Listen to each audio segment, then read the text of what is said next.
Hey everyone, tonight we'll delve into the kind of absence that feels louder than a scream, the disappearance of an airman assigned to the world's most whispered about runway, and the breath of cold air that leaks through a door you were never meant to open. Imagine the sound of a lock clicking in a government basement, the hiss of recycled air, the low buzz of fluorescent tubes as you put on gloves that squeak against plastic. You are looking at a desk that seems too small for the weight of the questions you're about to carry. This is not just a tale of conspiracy theories, it is a guided walk into the quiet places where government secrets are stored, where hidden truths press up against redacted ink like a hand against glass. You'll never look at the world the same way after this, not because of a monster in the dark, but because of paperwork that hums like a machine when you listen closely. So, before the tension gets too high, take a moment to like the episode and subscribe, but only if you genuinely enjoy what I do here. Tell me where you're listening from and what time it is for you right now. Now, dim the lights, prepare yourself, and let's unravel this hidden truth together. You are standing in a corridor painted the color of an overcast morning. The click of your shoes becomes a metronome as you approach a door with a keypad that blinks like a patient heartbeat. The room beyond is colder than you expect. It smells of toner, dust, and the faint metallic whisper of paperclips.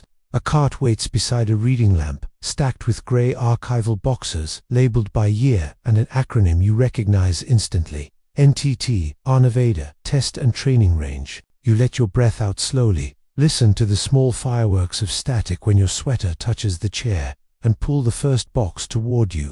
There is a comfort in the rituals of handling the classified, even if what's here is only the declassified echo of what once lived behind thicker walls.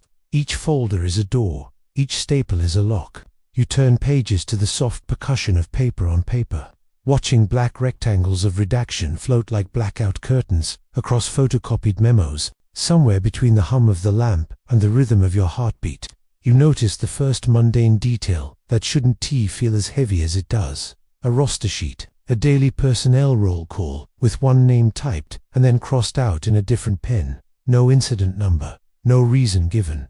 Just an absence that looks intentional, like a deliberate breath held mid-spit, a truth you can anchor to. In 2013, the CIA officially acknowledged the existence of Area 51 in a declassified history of the U-2 program. That's a public fact, a modest concession to the obvious, a white flag raised years after the rumors became culture. Groom Lake went from a shape on a map you were in, supposed to trace, to a location you could say out loud, if not describe. It is the ordinary tone of that acknowledgement, the bureaucratic calm that makes the room feel colder. It is also why you know the silence wrapped around this airman's name, ISNT, ignorance. It is design. You draw the next document. There's a line item for air transport, lost 2 GRM, with a time coded in Zulu and an internal cost center that reads like a shrug.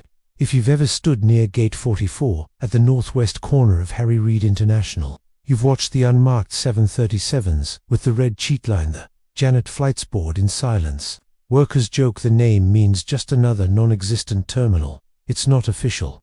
It's not written anywhere you're allowed to photocopy. But the nickname is a cipher of its own, a wink from a secret organization that knows camouflage works best when it looks like lunch. What would you do if you discovered a disappearance written not in screams or sirens but in the neat, ruthless economy of administrative routine?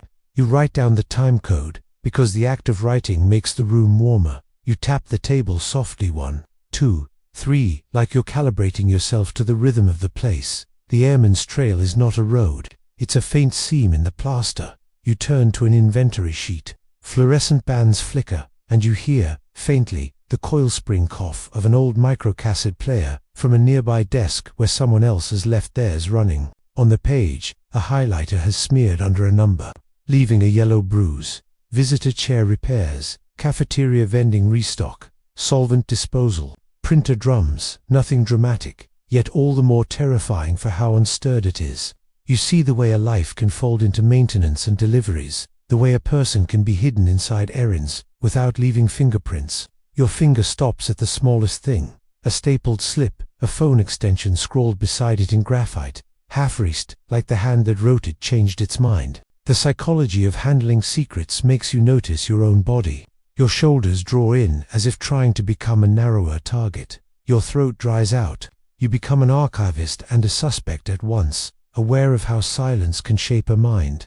Compartmentalization isn't just an organizational principle. It's a state you enter, the way a deep-sea fish adapts to pressure. The deeper you go, the more ordinary everything looks, until ordinary becomes sinister. You reach a memo that is not supposed to be exciting.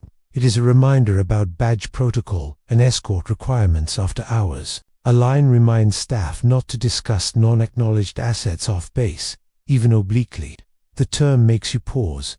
Non-acknowledged. It's a colder word than secret. Secret implies a story hidden behind a door. Non-acknowledged implies the door does not exist. You listen to the ventilation hiss. Somewhere behind the walls, a compressor kicks on, and for 3 seconds the room feels like it leans. An odd detail catches you. In the margin of a photocopied schedule, someone has doodled a triangle with 3 dots at the corners, then scribbled it out. It could mean nothing. It probably means nothing. But you feel it land anyway, because when you attune to the frequency of unsolved mysteries, even doodles hum. The mind reaches for patterns the way a thirsty person reaches for a glass. It is how you survive the fog of too much information and too few answers. You whisper the airman's first name in your head, the 4 letters you're not sure you should know. You imagine him standing in a hallway like this one, counting the tiles while waiting for a door to unlock. You imagine the clatter of a keyboard that isn't yours, the faint taste of coffee that's been reheated too many times. Routine is a spell. It lulls you. It lowers defenses. It teaches your hands how to move without asking your brain for permission. That S, how things go wrong without anyone noticing. Just the machine of the day grinding forward while a person becomes an empty seat. A public detail you can hold like a compass. Groom Lake's dry lakebed has been used as a natural runway since the 1950s. Its flat expanse, a chalkboard where the earliest U2 South First wrote contrails. The geometry of that placed the right angles of hangers. The ruler-straight test line instills an expectation of order. If something happened there, it would be plotted and graphed. It would have a number. Yet the crossed-out name on your roster has no number. Only the faint depression left by a ballpoint pressing through to the next sheet, as if the paper remembers what the ink refuses to show. You find a clipboard imprint of letters, backward and pale, that reads like a whisper when you tilt it toward the lamp. Not words, exactly, initials, times. The kinds of breadcrumbs that bureaucracies drop when they think floors will never be inspected. You hold your breath, and for a moment you hear only the hum of the fluorescent ballast and the slow creak of the chair as you lean close.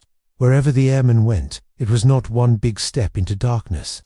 It was a series of small permissions, routine approvals, tiny moves that look banal until you trace them in sequence. But the real question remained. Why does a disappearance leave behind more order than chaos? You flip back to the beginning and draw a box around the date. The borderlines of this story sharpen. The first cold breath of his trail is here.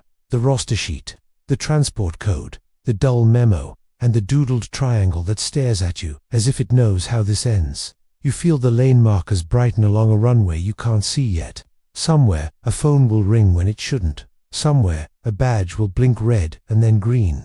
The corridor will stay the color of an overcast morning, while a life will step sideways off the grid, into a silence measured not in minutes but in forms, stamps, and the patience of people trained to keep their heartbeat quiet.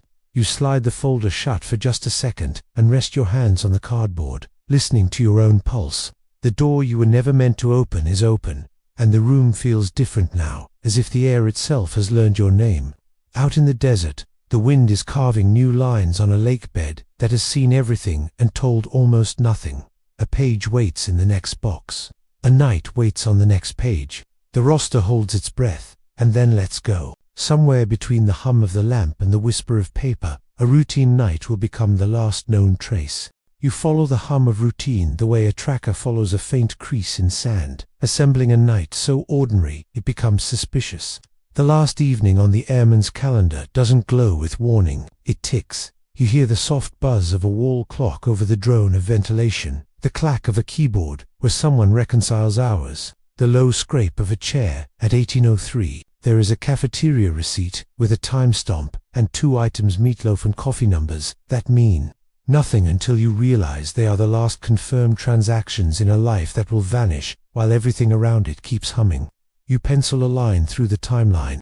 He leaves the chow hall, Trays slid into the rail with a hollow chime. You can hear it if you let the paper breathe. The air outside is cold and citric with cleaner. A badge beeps at a turnstile. 2 tones a pause, a green light. A shuttle door sighs open. The driver, who could be anyone, says nothing. The bus hisses as it kneels and then lifts, a small ritual of hydraulics that repeats, night after night, as if the desert itself were breathing. Routine is the camouflage that makes government secrets feel like office life. People laugh softly about schedules. They check the vending machine for their favorite chips. They live within the cage of the ordinary, and that is where unsolved mysteries are born. You remember the triangle doodle in the margin of that photocopy, and let it hover in the corner of your mind, not because you think it is a code, but because the brain clings to shapes when faces recede. In another building a continent away, there's a sculpture outside CIA headquarters called Cryptos, etched with ciphers. 3 parts have been solved. The 4th remains stubborn despite decades of effort, even after the artist released. A clue that North is part of the final solution.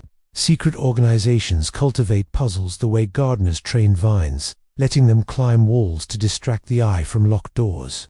You wonder what vines grew around this night to hide its gap. At 1940, the gym log records a swipe. You picture an industrial treadmill, its belt whispering under shoes, the metronome of footfalls matching the rhythm of a controlled life. The locker door gives a metallic ring as it shuts. A bottle hits the bottom with a hollow thunk. Someone uses too much cologne 3 lockers down, and the air becomes synthetic and clean, as if scent could sanitize doubt. He finishes a set, wipes down a bench with a folded towel, and checks a wall clock that pretends minutes are obedient. You can hear the rubberized slap of a basketball in the far court. 3 hits, pause, 3 hits, like a code repeating for anyone who knows how to listen. A public fact, a cold stone you can put in your pocket. In 1995, a presidential determination formally exempted the operating location near Groom Lake from environmental disclosure laws, effectively sealing its operations behind legal fog. That is not a rumor. That is a number on a page with a signature. It teaches you how silence can be engineered without anyone raising their voice. So when you look for an incident report and find none, no safety bulletin, no notum, no accident list, you do not assume nothing happened. You assume the event fell into a category designed to make it evaporate when you reach for it. He returns his gym towel. He signs the smallest line on the smallest clipboard you have ever seen, a column for initials that could belong to anyone. The vending machine clatters when he buys a second coffee at 2023. You can hear the Can S tab crack open. He pauses in a hallway where the air temperature shifts by 2 degrees and the lights hum louder, as if the building were clearing its throat. Contractors in polo shirts pass him with clipboards cradled like infants. Their badges flash a rainbow of stripes you know nothing about. The elevator doors close and he is a mirror for a moment, your own face captured in a pane of stainless steel, then swallowed by motion. You write down nothing happening, and it unnerves you. You scratch the pen harder to feel the paper resist. The shuttle schedule shows an X020 outbound. The guard log notes, all quiet. The perimeter camera list prints with the regularity of cosmic background, radiation flat, even Yet you know, from the way the roster crossed his name out the next morning, that the subtraction happened somewhere between a beep in a door and the next breath. Disappearances in places like this don't announce themselves, they reconcile. A mundane, public detail keeps you grounded. The airspace above Groom Lake sits inside restricted area R4808N, a block of sky on aeronautical charts, no civil pilot mistakes for a suggestion. That rectangle is a fence of ink. It tells you that entire lives are conducted in sidelines most people only trace with a finger. You look back at the sheet where dispatch recorded fuel for a night convoy. For trucks, diesel logged in liters, not gallons. If you squint, routine translates into shape. If you listen, shape becomes a whisper. You consider the psychology pressed into the corners of these pages. Inattentional blindness explains how a room can miss what it isn't trained to see.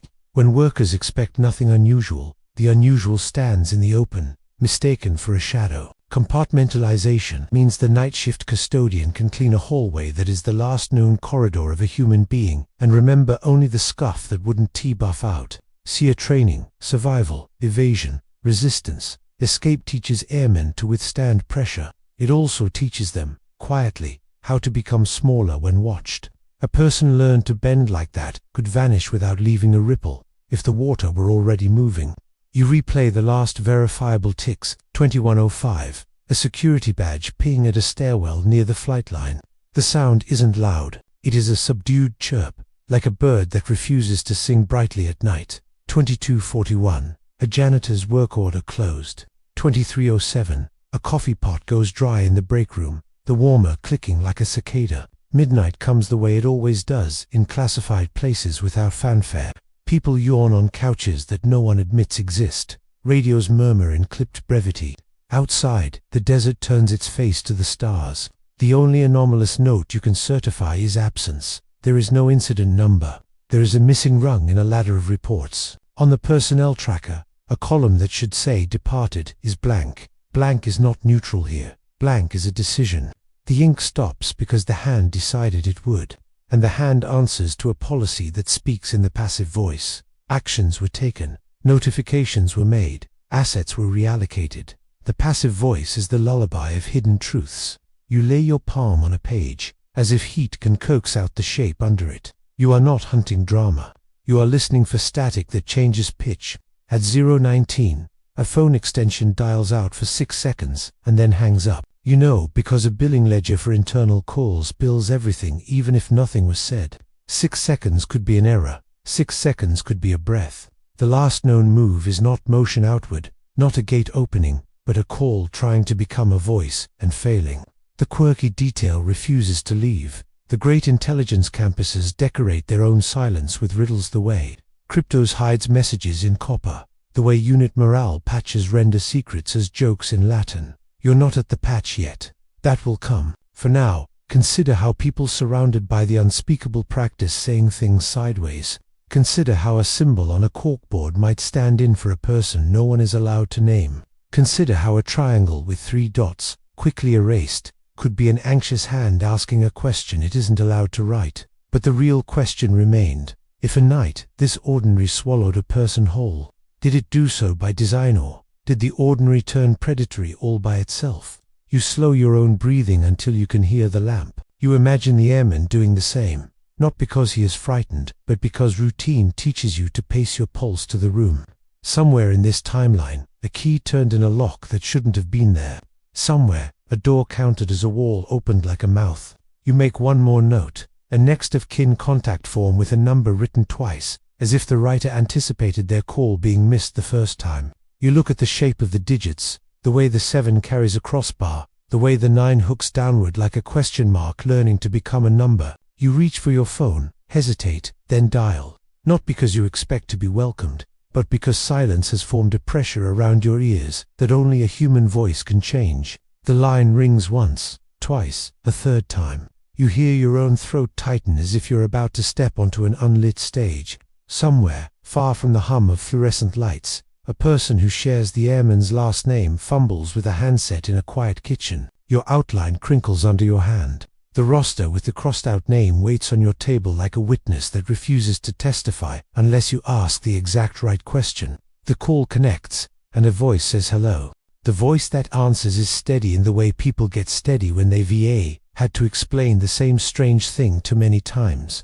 You hear a refrigerator hum, a dog's collar chime once, and the distant hush of a television left low in another room. You introduce yourself without the dramatic title, just a name and the line you're following. She doesn't gasp. She doesn't ask why you're calling. She just says, "You're the 3rd person this month," and sets the receiver on speaker so the sound opens a little, filling a kitchen that smells, in your imagination, like lemon cleaner and cooling bread. You ask when she last saw him, and the silence that follows is not empty. You catch the faint click of a pen being rolled between fingers, the whisper of it tapping a legal pad.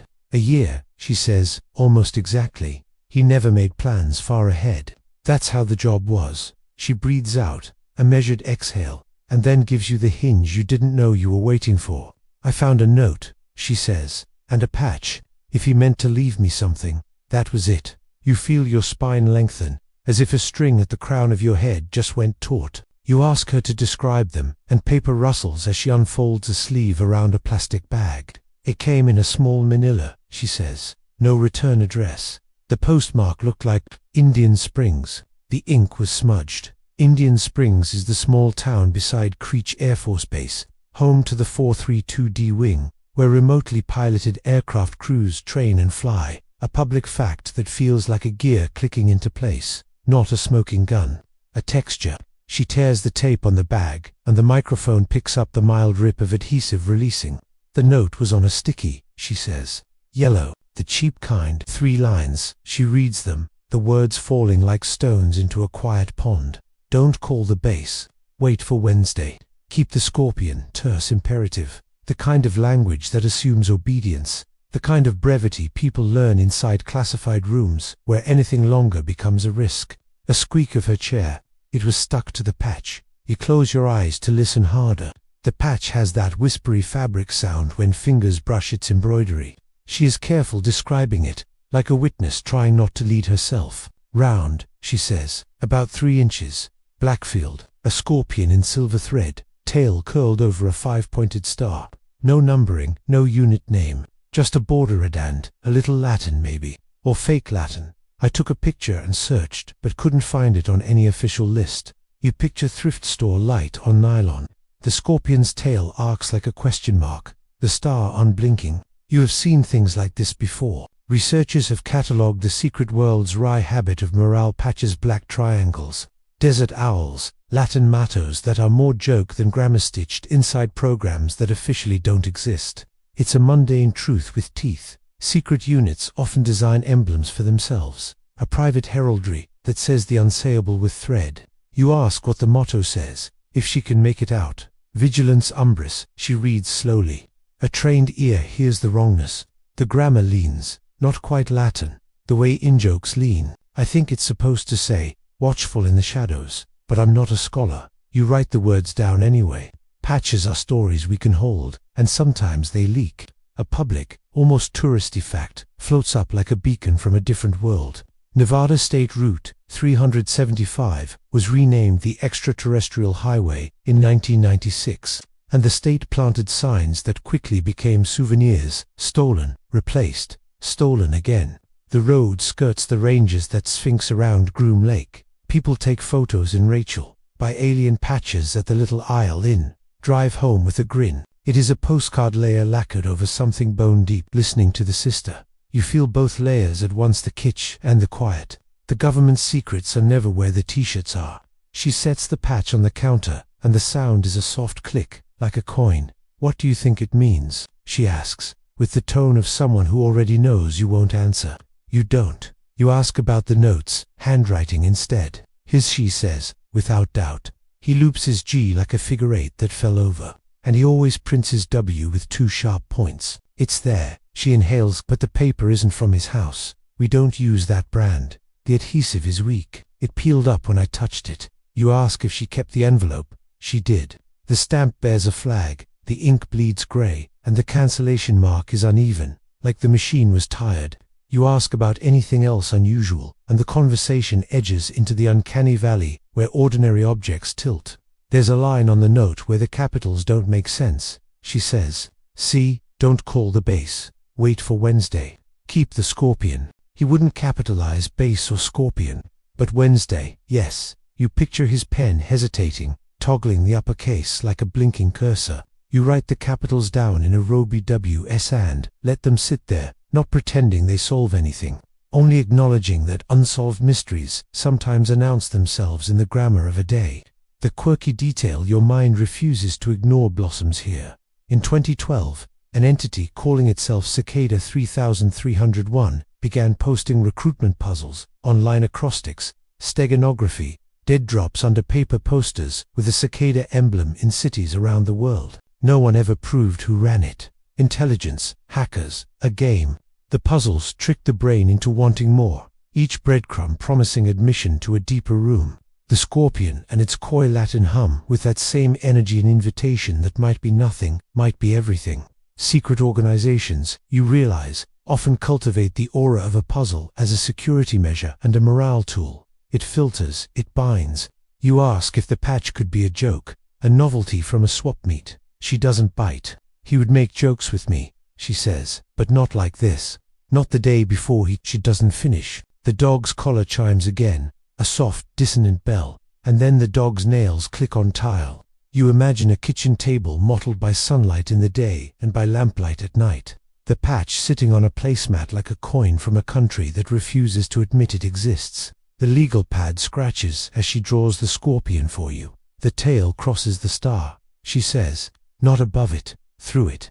They wanted you to see the overlap. You nod to the phone, a useless gesture. And think of the triangle doodle in the margin of your photocopy, where a nervous hand rehearses the shape of a thing it can T-name. Symbols bleed across rooms in classified culture.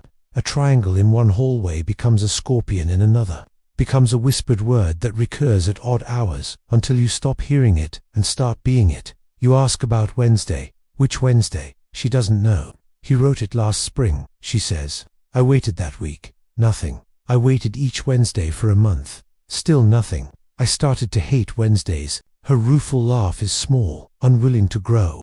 I keep the patch in a drawer. Some weeks I think it's a warning. Some weeks I think it's a key. The refrigerator hum deepens for a cycle, and then lets go. And the room sounds larger for a heartbeat, as if something leaned toward the phone and then stepped back. You introduce one more ordinary anchor, so you both Dante float away. In 1988, the Department of Defense publicly acknowledged the existence of the F-117 Nighthawk, a stealth aircraft tested in Nevada and based for years at the Tonopah test range before anyone outside needed to know what it looked like. The fact sits there, cool and heavy. Whole fleets can exist in the American desert for a decade without entering the public sky. A single patch can be a map in miniature, a breadcrumb you only recognize after you've already passed the place it's pointing to. You ask for permission to visit, to see the note, to hold the patch. She hesitates, and the pause is filled with the small operations of a house, the slide of a drawer, the thunk of a cabinet door. If you come, she says, don't bring anyone, and don't take pictures of my dog. I don't want him up on your conspiracy theories channel. The humor is real and protective at once, and you accept it as the boundary it is. You will look with your eyes and leave with your memory, because some hidden truths behave like dark adapted creatures. You blind them when you shine too much, but the real question remained. If this patch is a message, who was meant to read it to you, or someone watching you read it? You thank her, confirm the address, and listen as she replaces the patch in its plastic cocoon, the note folded carefully as if it could dissolve with mishandling. You promise nothing except attention. When the call ends, the silence in your room is loud, and the lamp's hum resolves into two tones you didn't notice before. You lay 3 coins on your table, a nickel, a quarter, demeranging them into a triangle, then a scorpion's curl, then nothing. You are not solving. You are rehearsing the shapes the night seems to like. By the time you close your notebook, Wednesday is beginning to feel less like a day and more like a direction. You turn to a different set of maps, topos, satellite images, old flight test diagrams, and let your pen trace the geometry of a dry lake that teaches men to measure what they can admit exists. The scorpion points, not north, not south, but toward a grid that waits under the sky, calm and empty and perfectly prepared to erase a footprint the moment the wind decides. You spread out maps until your desk becomes a runway of paper, and the room fills with the soft percussion of unfolded creases and the light hiss of your ruler skating across latitude lines. The coordinates look sterile at first, decimals and degrees whispering a language that promises objectivity.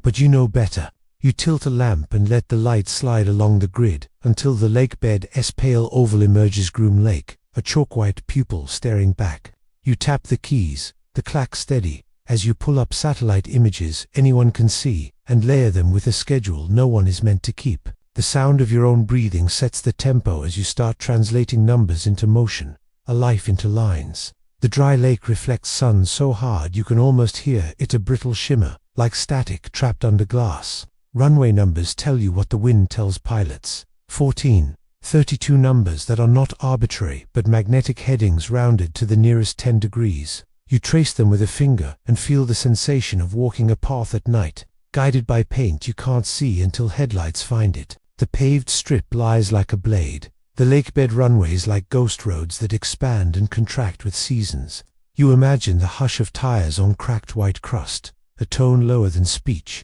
A plain public fact anchors your hand. The site was chosen in 1955 to test the U-2 under a CIA program, then called Aquatone. After Lockheed S. Kelly Johnson pointed to this empty oval, as if he were selecting a stage the audience would never be allowed to enter.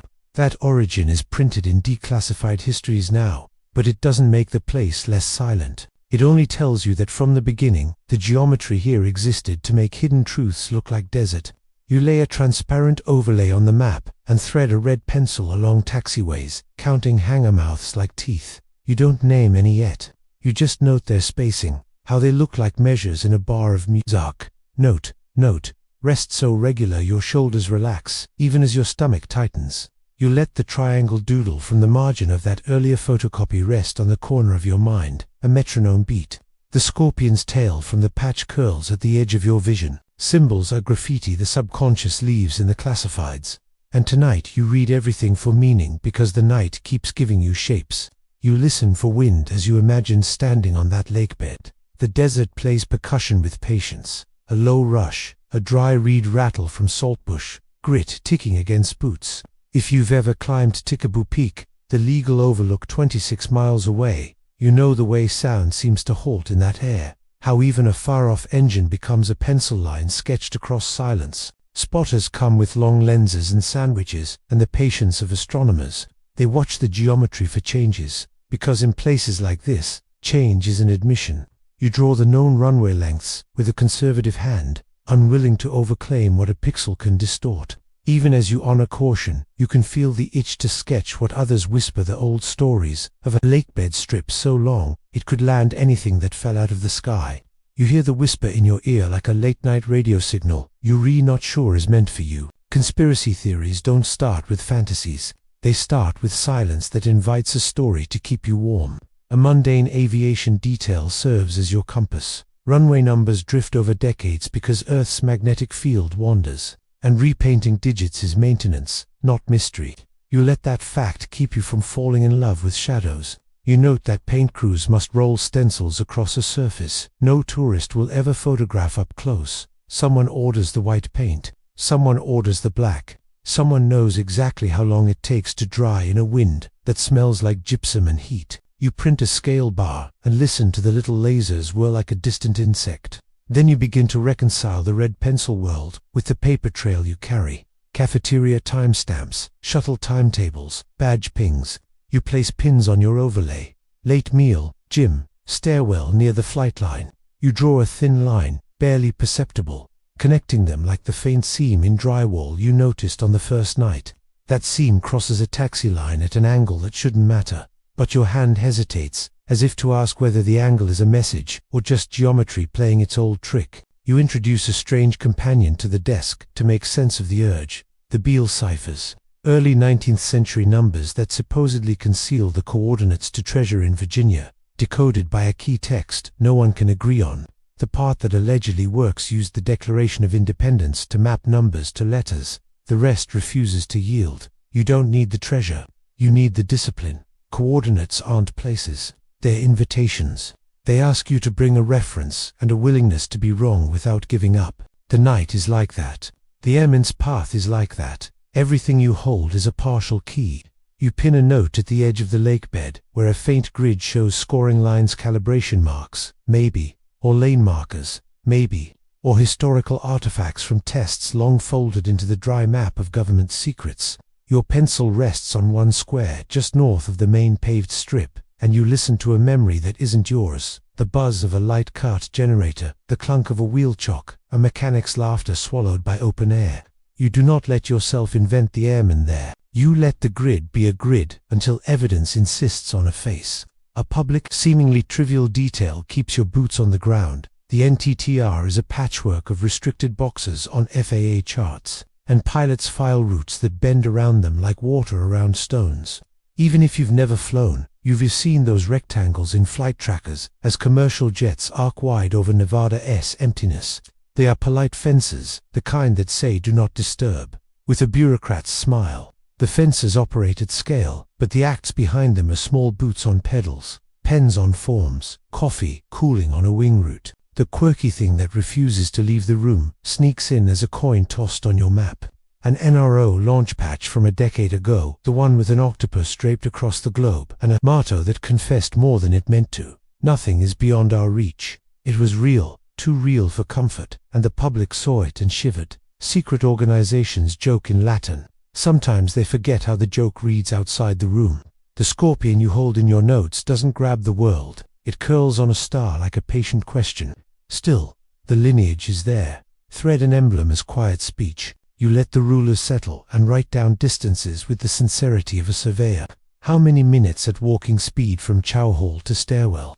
How many minutes at shuttle pace from gate to hangar row? You sketch a window 20 minutes either side of midnight, where the Airman's presence goes from verifiable to vapor.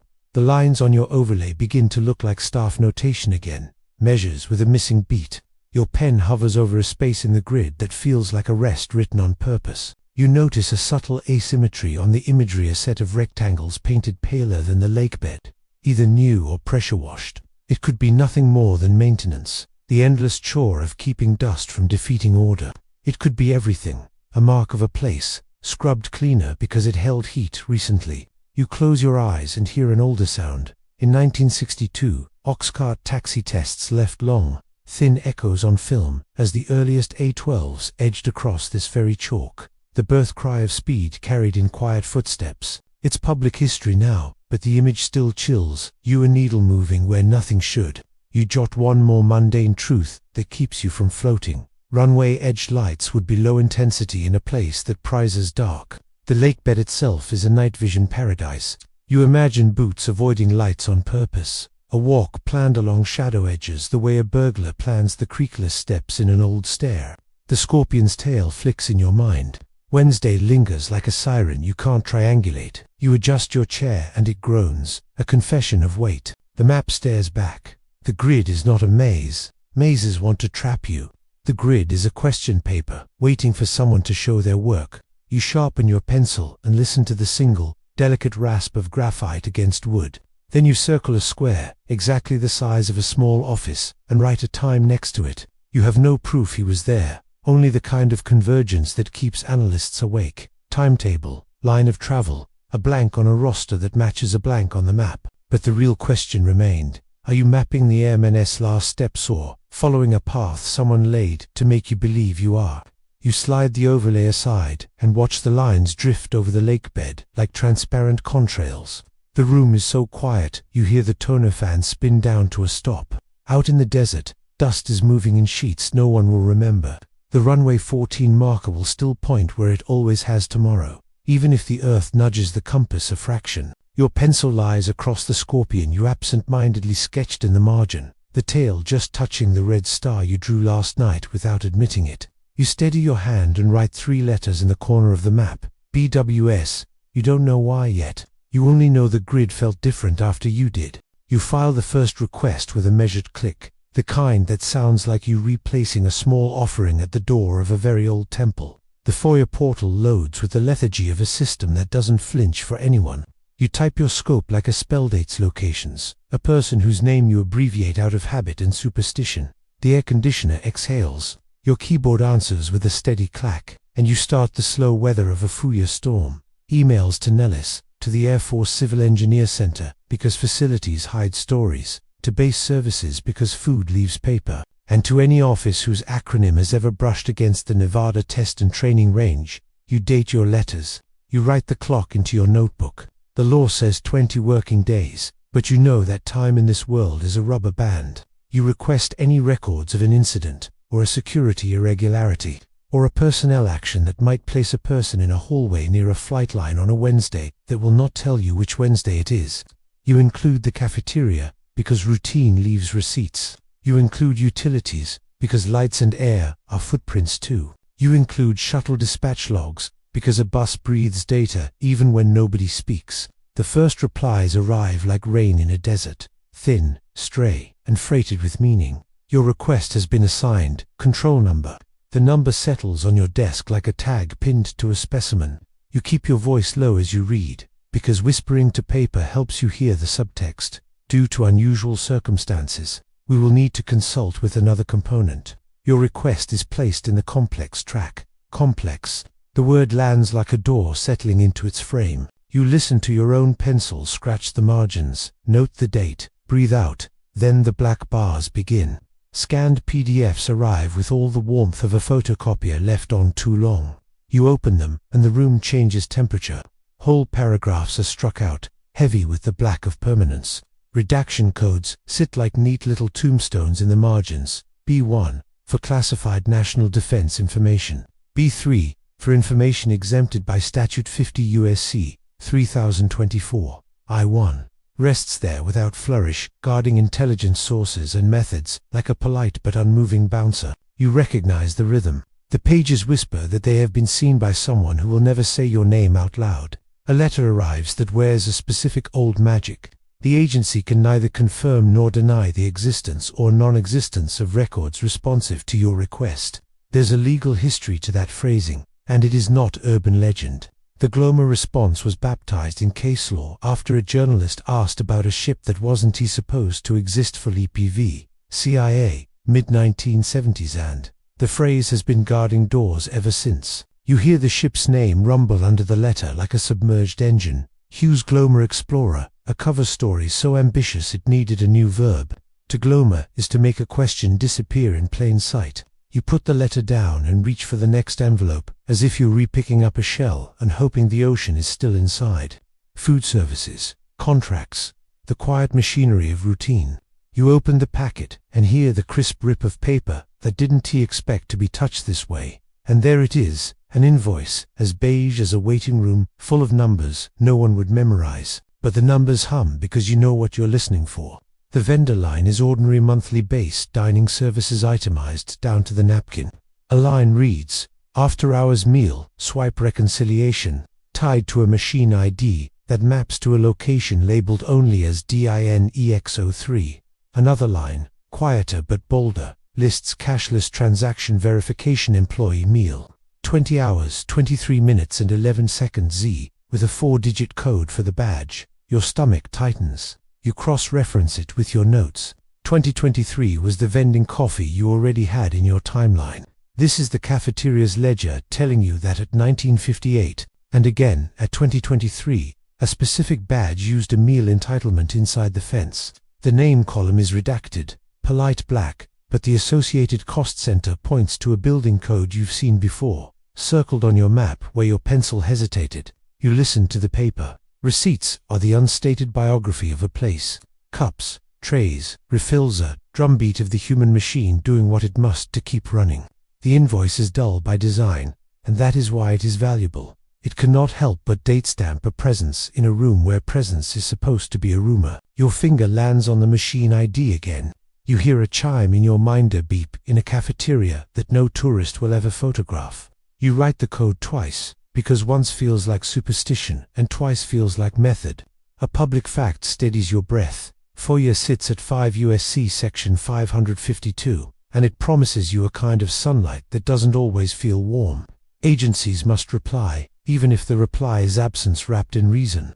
That simple statute has pulled secrets into daylight for decades. Budget lines, memos, contracts, and it also teaches you humility. Most of what arrives is mundane. Most of what matters hides in the mundane, like a scorpion under a rock that looks like any other rock. You glance at the wall where you pinned the scorpion patch photo she allowed you to take with your eyes only, then sketched from memory the tail crossing the star. Your other wall holds the triangle doodle you recaptured from a photocopy's margin. On your desk, 3 capital letters from the note BWSR, underlined twice. They don't solve, they anchor. You look back at the invoice S machine code and feel the quiet convergence that keeps analysts staring until they forget to blink. You pick up a different envelope, lighter, with a single page and a tone that makes your teeth set. No responsive records. It's a phrase that tries to be definitive and ends up being a shrug with a badge. You know the psychology of this place now. Inattentional blindness is not just for witnesses. It is for archivists trained to expect an answer to look a certain way. If the record is parked under a different field, if the subject's category changed at midnight, if the person ceased to be a person and became an asset for a handful of hours, then no responsive records is not an absence. It is a map you need to read in negative space. The quirkiest object you keep within reach right now is a photocopy of Edward Elgar. Dorabella cipher those mischievous curlicues he sent in a letter, a froth of symbols no one has decoded to consensus.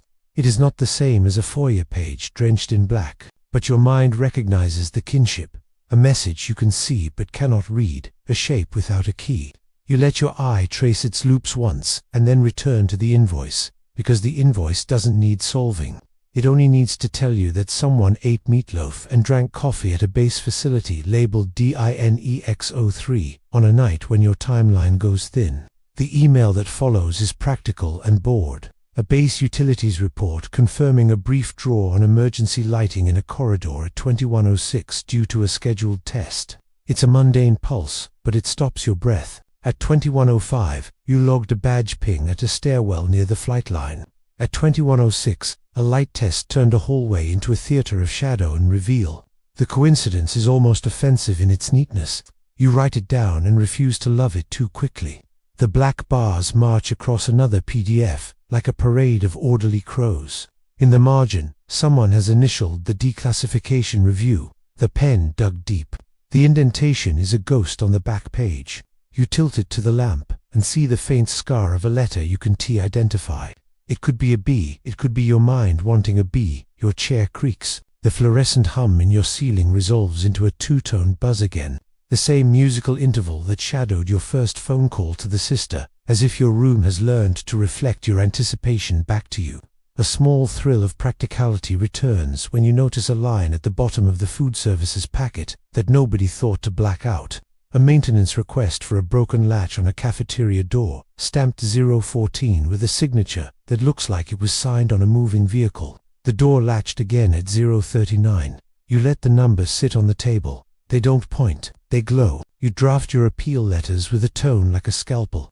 You acknowledge exemptions. You narrow requests. You ask specifically for purchase orders and point-of-sale device logs associated with DINEX03 between 17 o'clock and 1 o'clock on the relevant date range. You attach your invoice line as proof that records exist. You are polite. Polite gets keys. You listen to the polite clack of your own keyboard and imagine the sound it will make when your words end up printed and inserted into a folder that will visit rooms you cannot enter. You do not mention conspiracy theories. You do not use Area 51, even though your mouth wants to.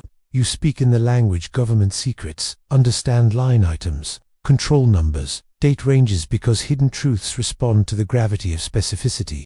The storm you set in motion 3 weeks ago has become weather. The first real drop is this cafeteria invoice that refuses to pretend your Airman was anywhere else at 2023. The redactions do what they do. The invoice does what it does. The gap in your timeline did not close. It went from fog to shape. But the real question remained. If routine left this breadcrumb in plain sight, who expected you to find it, the friend looking for help, or the system that wants to guide you to a specific door? You lay the invoice flat, slide a ruler under the machine ID like it, a vein you retrying to raise, and let your eye drift to the building code that appears 3 times on 3 different sheets in 3 different contexts. Somewhere in the desert, a fluorescent ballast buzzes 20 feet above a tile floor, where an ordinary latch stuck for 25 minutes. Your pencil hovers over the map overlay. Your triangle doodle waits in the margin like an old friend, pretending to be a new clue. Wednesday still refuses to tell you which Wednesday it is, but it has learned how to whisper the shape of a room.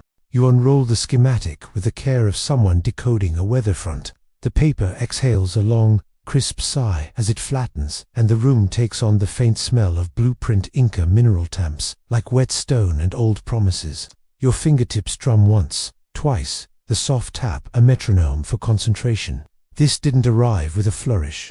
It came folded inside a routine package about facilities upgrades, a contractor submittal bundle for mechanical refurbishment hangar row, the kind of packet that hides in plain sight because it speaks in ducts and dampers, not in secrets. But a corner tab says H12 in tight, technical font, and your breath shortens as if the air knows it's about to be measured. The drawing is a cross-section first, then a plan. Lines stack into walls, and walls thicken into something more than structure. You trace with a pencil and find a perimeter with no exterior fenestration, no windows, no casual light. Interior corridors run like veins, bending twice before they meet any space big enough to deserve the name bay. Between corridor and bay sits a labyrinth 3 right angles of duct that make no thermodynamic sense if all you want is airflow. But if you want silence, if you want nothing, no voice, no hum, no electromagnetic whisperscaping, then the maze isn't ducting, it's a lock. You hear the paper when you slide your ruler, the faint hiss like wind past a shelter. A note in the legend reads acoustic vestibule, less TC 55 minute, and your chest registers the specification before your mind does. STC sound transmission class measures how well a partition blocks noise. SCIFS sensitive compartmented information facilities are built by those numbers, and a public, unromantic fact anchors you here. IC Tech Spec for ICD 705 lays out these requirements in antiseptic prose windowless, hardened with ducts and baffles to starve sound and signal. This hangar pretends to be a shop, but wears ASCIF's bones. You look at the wall-type key again and see it layers of gypsum and plywood. Resilient channels, a space for a wire mesh you know won't be drawn but will be there. A cold trail of coincidences lines up on your desk like tools. DIN EX03, the cafeteria machine that stamped your Airman at 2023, sits in building code. S3 on a map you had to redraw from 3 different PDFs. S3 connects by a back corridor to H row. This schematic does not show S3, but a match line labeled Corridor C sits on H12's east wall and points toward a hallway whose width matches your fire code, planned to the inch. The pencil pause you felt last night returns. You're not inventing, you're aligning. Your eye remembers the ventilation maze, and you let your ears fill in a future that might have been a memory for the Airman. A hush so complete inside a room lined with absorbers that your own breath feels like contraband. Anechoic spaces are built to defeat echo and radar both. Ferrite tiles stare back in matte black and swallow sound like a void. Public images exist of such chambers at other bases pyramids. A foam like a frozen forest, but the drawings here label nothing that direct. They say attenuator and RFG where the ink failed, a redaction by smudge rather than by bar. The ventilation sketch uses a phrase you know from textbooks. Waveguide below cutoff, duct sized and curled, so any signal that tries to escape dies before it learns to crawl. You roll your pencil over the margin and press down when you see a second peculiarity in the mechanical schedule. Cooling capacity, overbuilt by an order that suggests machinery far denser than an airframe's casual sleep. Not air conditioning for people. Thermal taming for electronics that wake like stars and hum. Overhead, the plan draws a faint double line you recognize as crane rail. The load rating, redacted, leaves only the unit's visible tons. With a number of digits your mind fills in with caution. Whatever comes into H12 is meant to arrive unphotographed, be lifted without ever seeing a sky, and leave less trace than a rumor. A public fact whispers like a docent in the gallery. Lockheed have blew the stealth prototype that fathered the F-117 first, flew from Groom Lake in 1977, under names that read like inside jokes in capital letters. Have blue, senior trend. The US Air Force loves prefixes that become myths when families hear them decades later in documentaries. The quirky habit of naming is its own code, a smile you only see if you were in the room when it was chosen. That culture leaks into architecture. Building a hangar that is ASCIF is a name in steel. It says, behind this green door, remember that old phrase that test pilots use, things exist, that the Sky 1T admit. You stop and listen to the soft thrumming of your computer fan and imagine how H12 would sound alive. Air without echo, footsteps absorbed. The hiss of a pressure equalization valve, cycling like the intake of a thoughtful creature. In such a room, a conversation becomes a rumor 5 feet from the mouth. That's design. That's policy made into drywall. You slide a transparency over the plan and pencil the path your timeline implies: chow hall, gym, stairwell, corridor. Your line meets that east wall, the one with corridor C, and turns 90 degrees twice through the ventilation maze. Not as air, but as a person shielding themselves from notice. You are not certain he walked there. You are certain that if he did, the building would erase the noise of it almost completely. A mundane detail that tethers you arrives in a footnote only engineers love. Penetrations per UL 1479.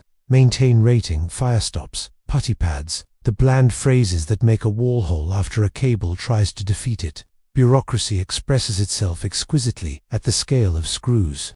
Secrets are always screws and putty before they are headlines. The quirky angle you promised yourself you would find in every room pokes from the corner of the sheet in the form of a stamp. A contractor logo you recognize from the quiet world that feeds places like this. CG and GS Legacy echoes in the name of a successor firm, a lineage that once ran the Janet flights with a red cheat line from the northwest corner of the Las Vegas terminal. The logo is modern now, the letters different, but the history sticks to it, like desert dust. Secret organizations grow shells and change names the way scorpions molt. The animal remains, a little bigger, a little quieter. In pencil, barely there, someone has written an annotation beside a duct detail. Verify at 0213 per range. The numbers prickle your scalp. It could be a random time. It could be a code you're forcing into a shape. It could be the hour when the range, out beyond the lake bed, changes guard over prime silence. 213 has no reason to be important until you realize your heartbeat just sped up without asking your permission. You underline it and do nothing else. You are not yet in the room that belongs to those numbers. You notice one more thing, so small you almost miss it. Lighting, minimal, red task allowed. No white spill. That red light is a choice pilot's no brightness that protects dark adaptation. That lets rods in the eye stay vigilant. In such a hangar, red would stroke edges and leave centers in shadow. The scorpion on your wall swims in that light. Vigilance umbris, the almost Latin, watchful in the shadows. The hangar and the patch talk to each other without needing you, and you feel it like a draft against the back of your neck. You flip to the electrical sheet and find a boxed area labeled EUT service. Equipment under test. The feeds run through isolators that make a radio engineer smile. Ferrite's grounds so robust they feel like anchors. If a craft nested here, if a parasitic module, the rumor word that floats up and refuses to leave, latch to a host in the dark. H12 would swallow the act whole. A crane would whisper, a latch would click, a set of bolts would talk to a number low enough to avoid a sound tech-esque glare, then nothing. An ordinary truth helps you breathe. Hush houses exist on many bases, acoustic cells where engines run inside thick concrete and trick doors. They are not sinister, they are necessary. Nevada has them like any aviation landscape does. The difference here, in the way H12 draws itself, is the hunger for less reflection. Less emanation, less acknowledgement. The building behaves like a person who's learned to walk without making ripples in a crowd. A quirk from the culture slips across your Mimorau patches that say gustata similis pulus, under the shape of something that never was. Translation tastes like chicken. Black humor stitched in thread to make unsayable work survivable. The scorpion on your counterfeited memory wears its joke straight. It isn't laughing, it's coiled, tail crossing the star, as if to tell you a line can cut through a symbol if it has permission. But the real question remained, if a hangar is built to hear nothing, and show nothing, what sign would a missing man leave, that even such a room couldn't entirely erase? You sit back, and the chair's old screw gives a sympathetic sigh. The ventilation maze on paper looks like a calm brainwave. Your pencil rests exactly where 0213 lives, a number that isn't yours yet, but hums as if it wants to be. Outside your window, the city leans into a quieter hour. Out in the Nevada dark, a long, flat lake bed waits under a sky that has learned how to keep a secret. Somewhere on a range log, a notation will record something trying to be a ghost at a time most human voices are sleeping. You open the range logs the way you crack a glow stick, quiet pressure, a soft pop, and then a slow leak of light. The PDF is a scan of dot matrix heritage, sprocket hole margins and monospaced fonts. The paper's phantom perforations, somehow audible in your head as a gentle zip. Time runs in Zulu and columns, range sectors labeled like clock face slices. A faint grid peeks through each page where someone once traced tracks with a pencil that left pressure even after the graphite faded. You close your eyes and listen for the room that birthed these pages. Fans, hushed voices speaking in coordinates, and alphanumerics. The clean electric sigh of radar consoles holding a steady watch. The first thing you do is find the number that made your scalp prickle on the H12. Schematic 213. Your finger lands on it with the care of placing a coin on a grave. Sector 270 to 315, 10-mile ring, primary return only. The log's language is restraintran RTN, pre-TRTN, 2 sweeps holtus, phrases that leave no adjectives, and even less opinion. You can almost hear the sweep, the gentle wipe of a phosphor line that modern LCDs mimic out of respect for their ancestors. On one sweep, nothing. The next, a dot. The next, gone. Then at 2:14, another dot. Not where a weather system would have wandered, but paired to the first, like a heartbeat's second tone. You note the lack of a mode 3, a code no transponder. No identity. No moji se auchituji, only skin paint. Primary radar is a stethoscope. Secondary is a conversation. Tonight, the sky refuses to talk. You feel your shoulders draw in, a reflex you've learned in this investigation when the unsolved mysteries arrive without names. The log is careful to list possible causes in a printed footer: anomalous propagation, clutter, birds. The nickname for the first is a melody from another era, angels, they called them in World War II. Echoes that made novice operators think the sky was full of aircraft, when it was full of weather and wings. That term is public history now, neat in books, but on a desert night, its warmth is more than nostalgic. It is a blanket a watch officer can pull over a naked question.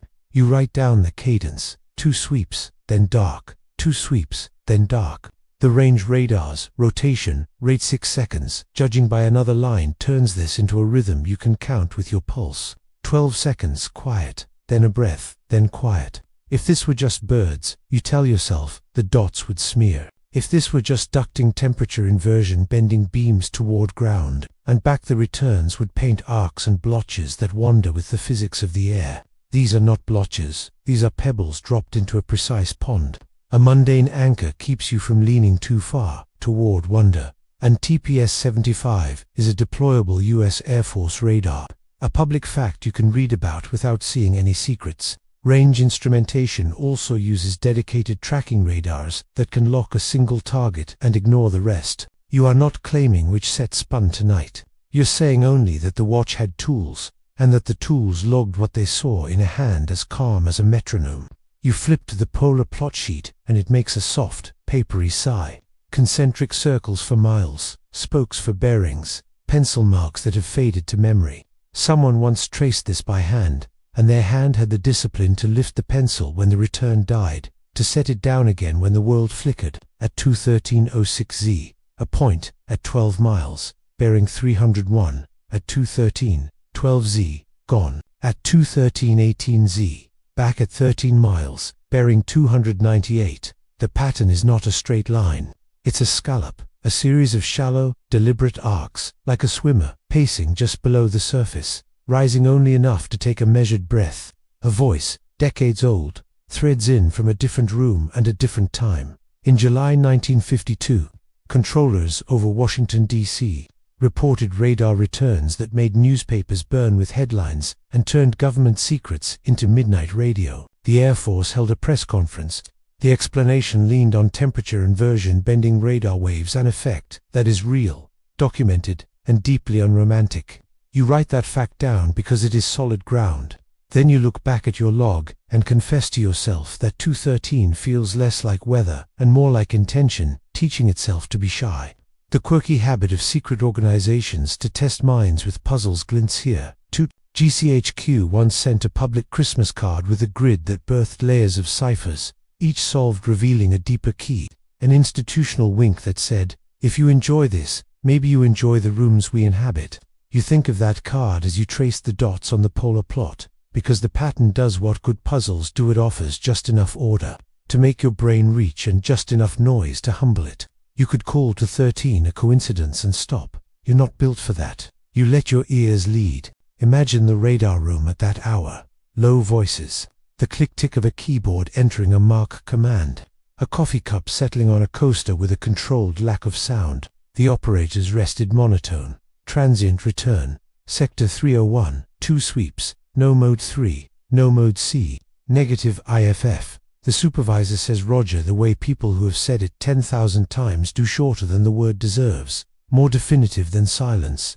The line where the return should have been a blip with a tail, instead turns into an education about discipline. The plotter didn't draw a tail where there wasn't one. 2 dots, enough to be a whisper, not enough to be a declaration. Your pen ticks the paper twice in mimicry and then lifts. You remember the penciled annotation on the H12 schematic. Verify at 0213 per range. The ghost of a line is going taut, from a ventilation maze to a radar console to a piece of paper that shouldn't have survived somebody's shredder and did.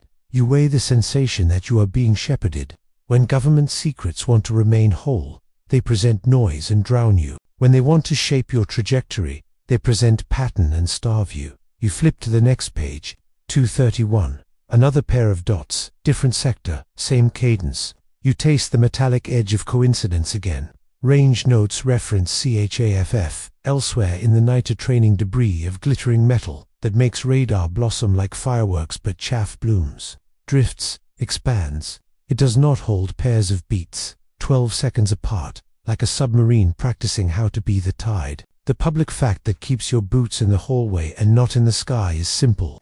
Transponderless aircraft are not unheard of in restricted airspace when testing, and FAA charts declare entire blocks of sky off limits to everyone else during certain hours. The logs show NOTAM references. Range active windows opened and closed with the precision of a conductor's hand. Inside those windows, the desert belongs to experiment. Outside them, it belongs to stars. A small, peculiar mark in the margin of one page refuses to leave you alone. A tiny scorpion doodle, much simpler than the patch, drawn by an impatient hand during a long watch. You stare at it longer than you mean to. The tail curls into the ring of the 10-mile circle as if to say, here, you know better than to lean on it. People doodle when they're bored. People doodle what's on their mind. Tonight, your mind is a tuning fork. The psychology of this moment is as loud as the hum of a scope. Inattentional blindness can cut to wise an operator, expecting weather will file angels and move on. An investigator expecting design will see a pattern in a handful of dots. You split the difference by writing it down without romance. 213 pair, 231 pair, same range band, similar bearings, no transponder, no altitude, uncorrelated with anything on the range schedule you've been allowed to see.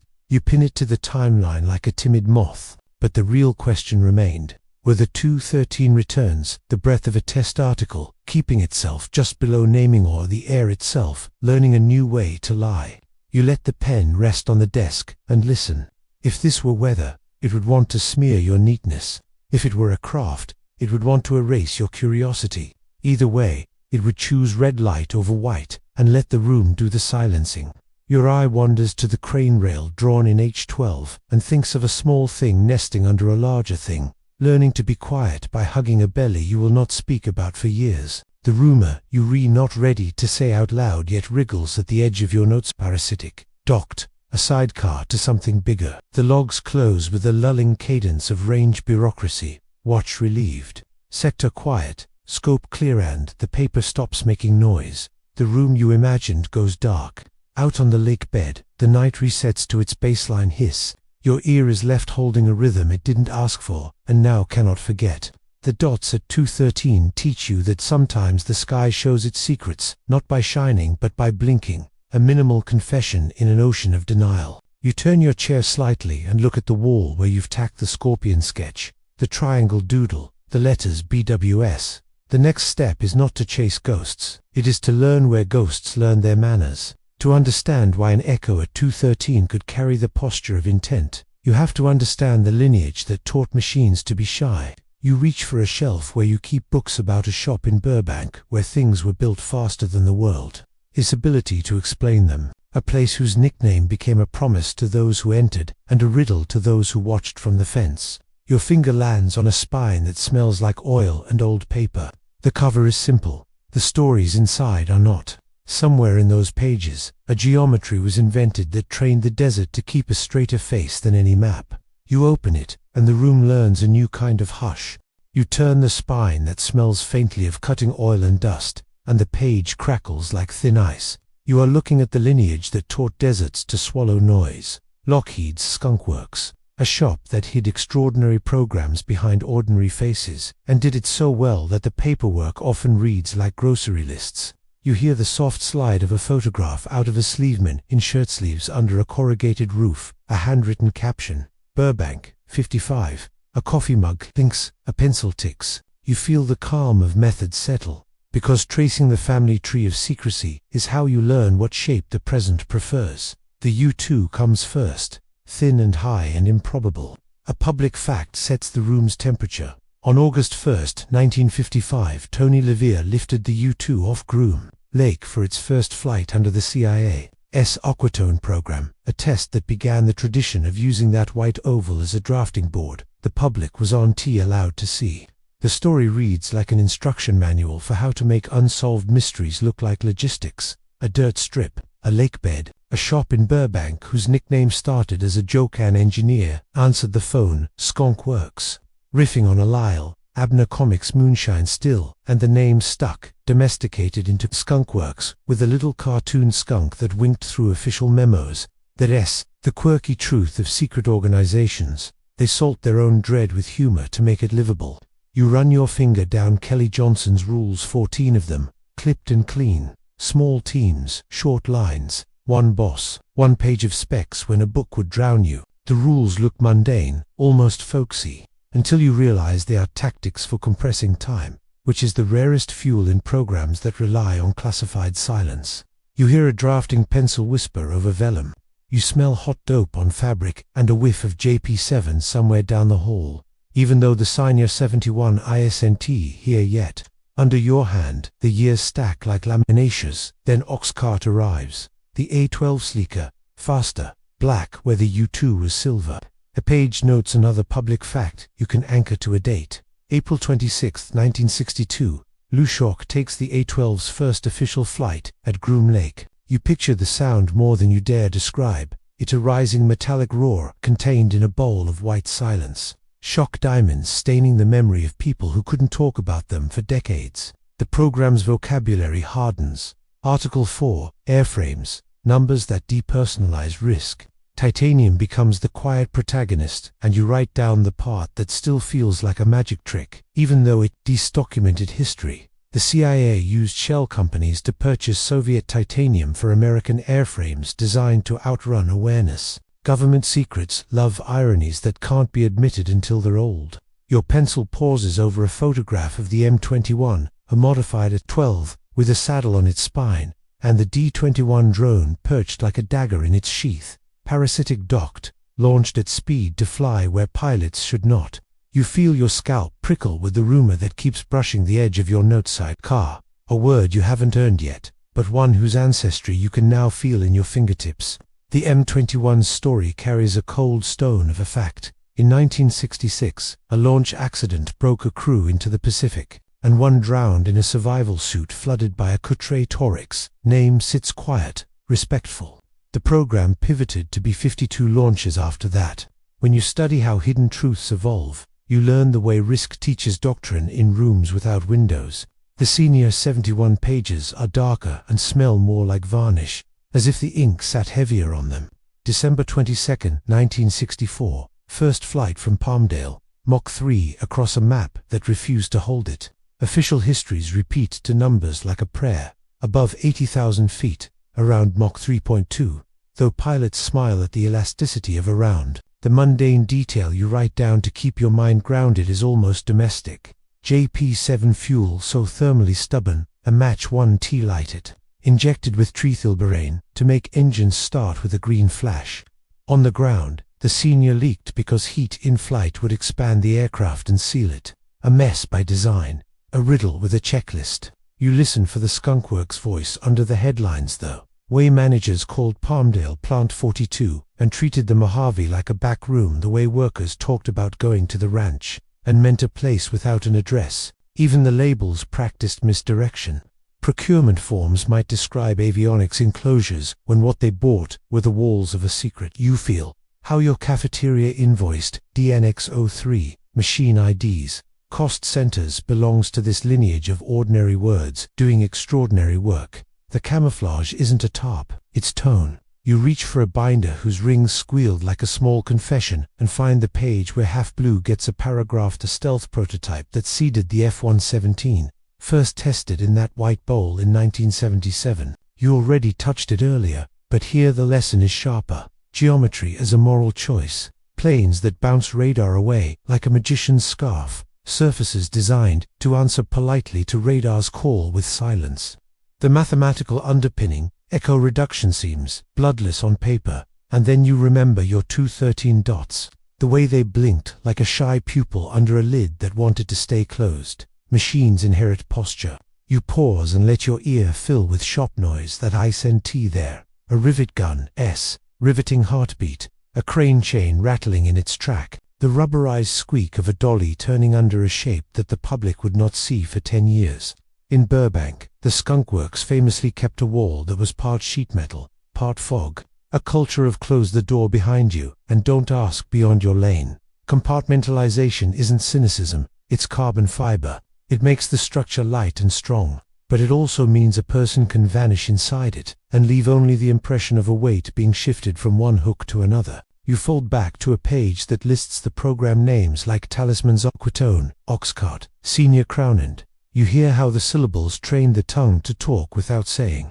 A quirky footnote at the bottom of one memo makes you smile despite yourself. A doodled skunk peering over a sign that reads, "Do not feed the program managers." Humor, again. A secret organization's relief valve. The same living room wink you saw in the Scorpion's fake Latin. People doing impossible work will always write little jokes in the margins to keep their hands steady. Your hand drifts to the triangle you sketched from that cafeteria photocopy, and the shape now carries the taste of this lineage. Not because triangles mean one thing, but because deltas have haunted maintenance rumors for years. Black triangles that move like quiet intention. You're not at rumors yet. That's next. Right now, you're building the mental scaffolding that will let you hear a rumor without drowning in it. A public, small, and steady detail anchors your restraint.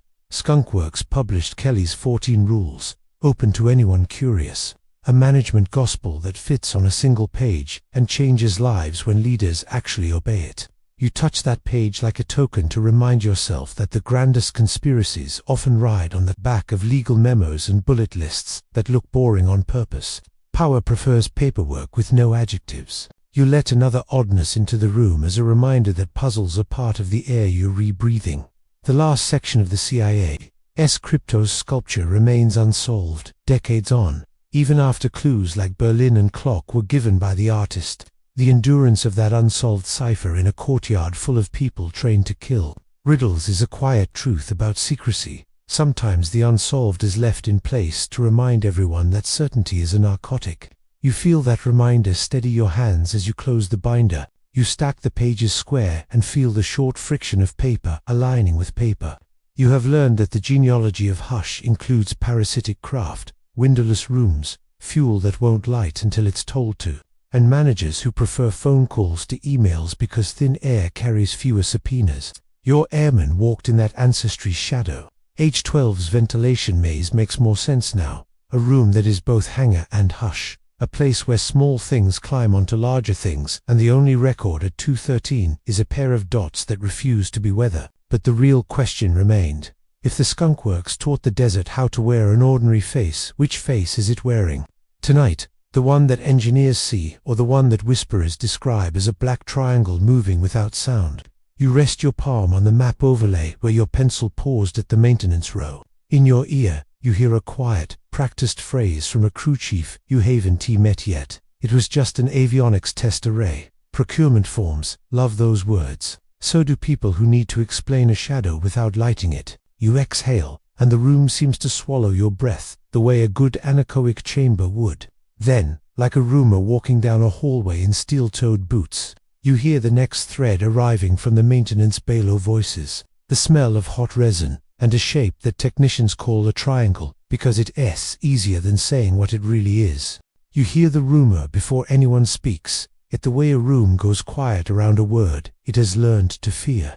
You are in a maintenance break room that smells like solvent and stale coffee, listening to the hollow thunk of a vending coil dropping a bag of chips and the soft clatter of sockets being sorted by size. A radio murmurs to bays over, clipped voices, no names. Someone says Delta, and the metal around you seems to learn a new posture. You don't look up right away. You let the sound of a torque wrench's click anchor you.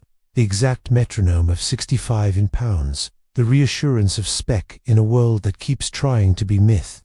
You're not chasing stories in a bar off the highway. You're reading the tone inside procurement, language, and maintenance shorthand. The camouflage secret programs where when auditors lean in, on your screen, a contract addendum peels open like old paint. Avionics, test panel integration jig, EMC prescreen fixture, 1553 bus coupler set, low observable housing. It's all ordinary if you keep your eyes at the level of part numbers. It's all strange if you look at the shape those parts want to become. The form line that soothes auditors with Array 1T, say airframe, when the thing under the tarp keeps refusing to call itself that. The forklift's reverse beeper chirps outside the roll-up door. A cautious bird, a dolly squeaks. You hear canvas rub against itself, that soft, papery hush of heavy tarp, being settled like a blanket over a sleeping patient. A mechanic hums without melody, just a breath with tone. When the tarp settles, the air changes pitch. You feel it in the space behind your ears. Triangles don't make sounds differently than rectangles. You tell yourself, but the brain hears what history teaches it to hear. You glance at the scorpion sketch on your wall, the tail crossing the star rand, then back to the form that lies like a lullaby. Avionics test array. Public facts, keep your feet on the floor. The B-2 Spirit is a flying wing with a trailing edge like a bat silhouette, publicly rolled out at Palmdale in November 1988 and flown for decades now. The F-117 Nighthawk, faceted and dark, was triangular enough that nighttime spotters in the late 1980s and early 1990s built legends around it, from Tanapa to Baghdad. The sky has hosted real triangles. The Phoenix lights of March 13, 1997, threw a net over Arizona with reports of a giant V, moving slow and quiet. Official explanations pointed to flares in aircraft. Witnesses swore to something more. You write Phoenix lights on your pad without italics, a marker that the public record has a fault line you can step into without falling all the way down. In the bay, a whisper rides the hiss of a nitrogen purge. Don't touch the skin, someone says, not as a threat, but as a sacrament. Composites, you think. Conductive coatings. A surface that does not want oil from human hands, that doesn't want fingerprints, that remembers touch as heat. The ratcheting stops with that polite, final click. Shoes, scuff. A chain slides in a track, the crane's trolley easing forward with a metal sigh you can feel in your molars. The procurement stack in your lap keeps you honest. An SF1 for 4.9 solicitation. Contract order for commercial.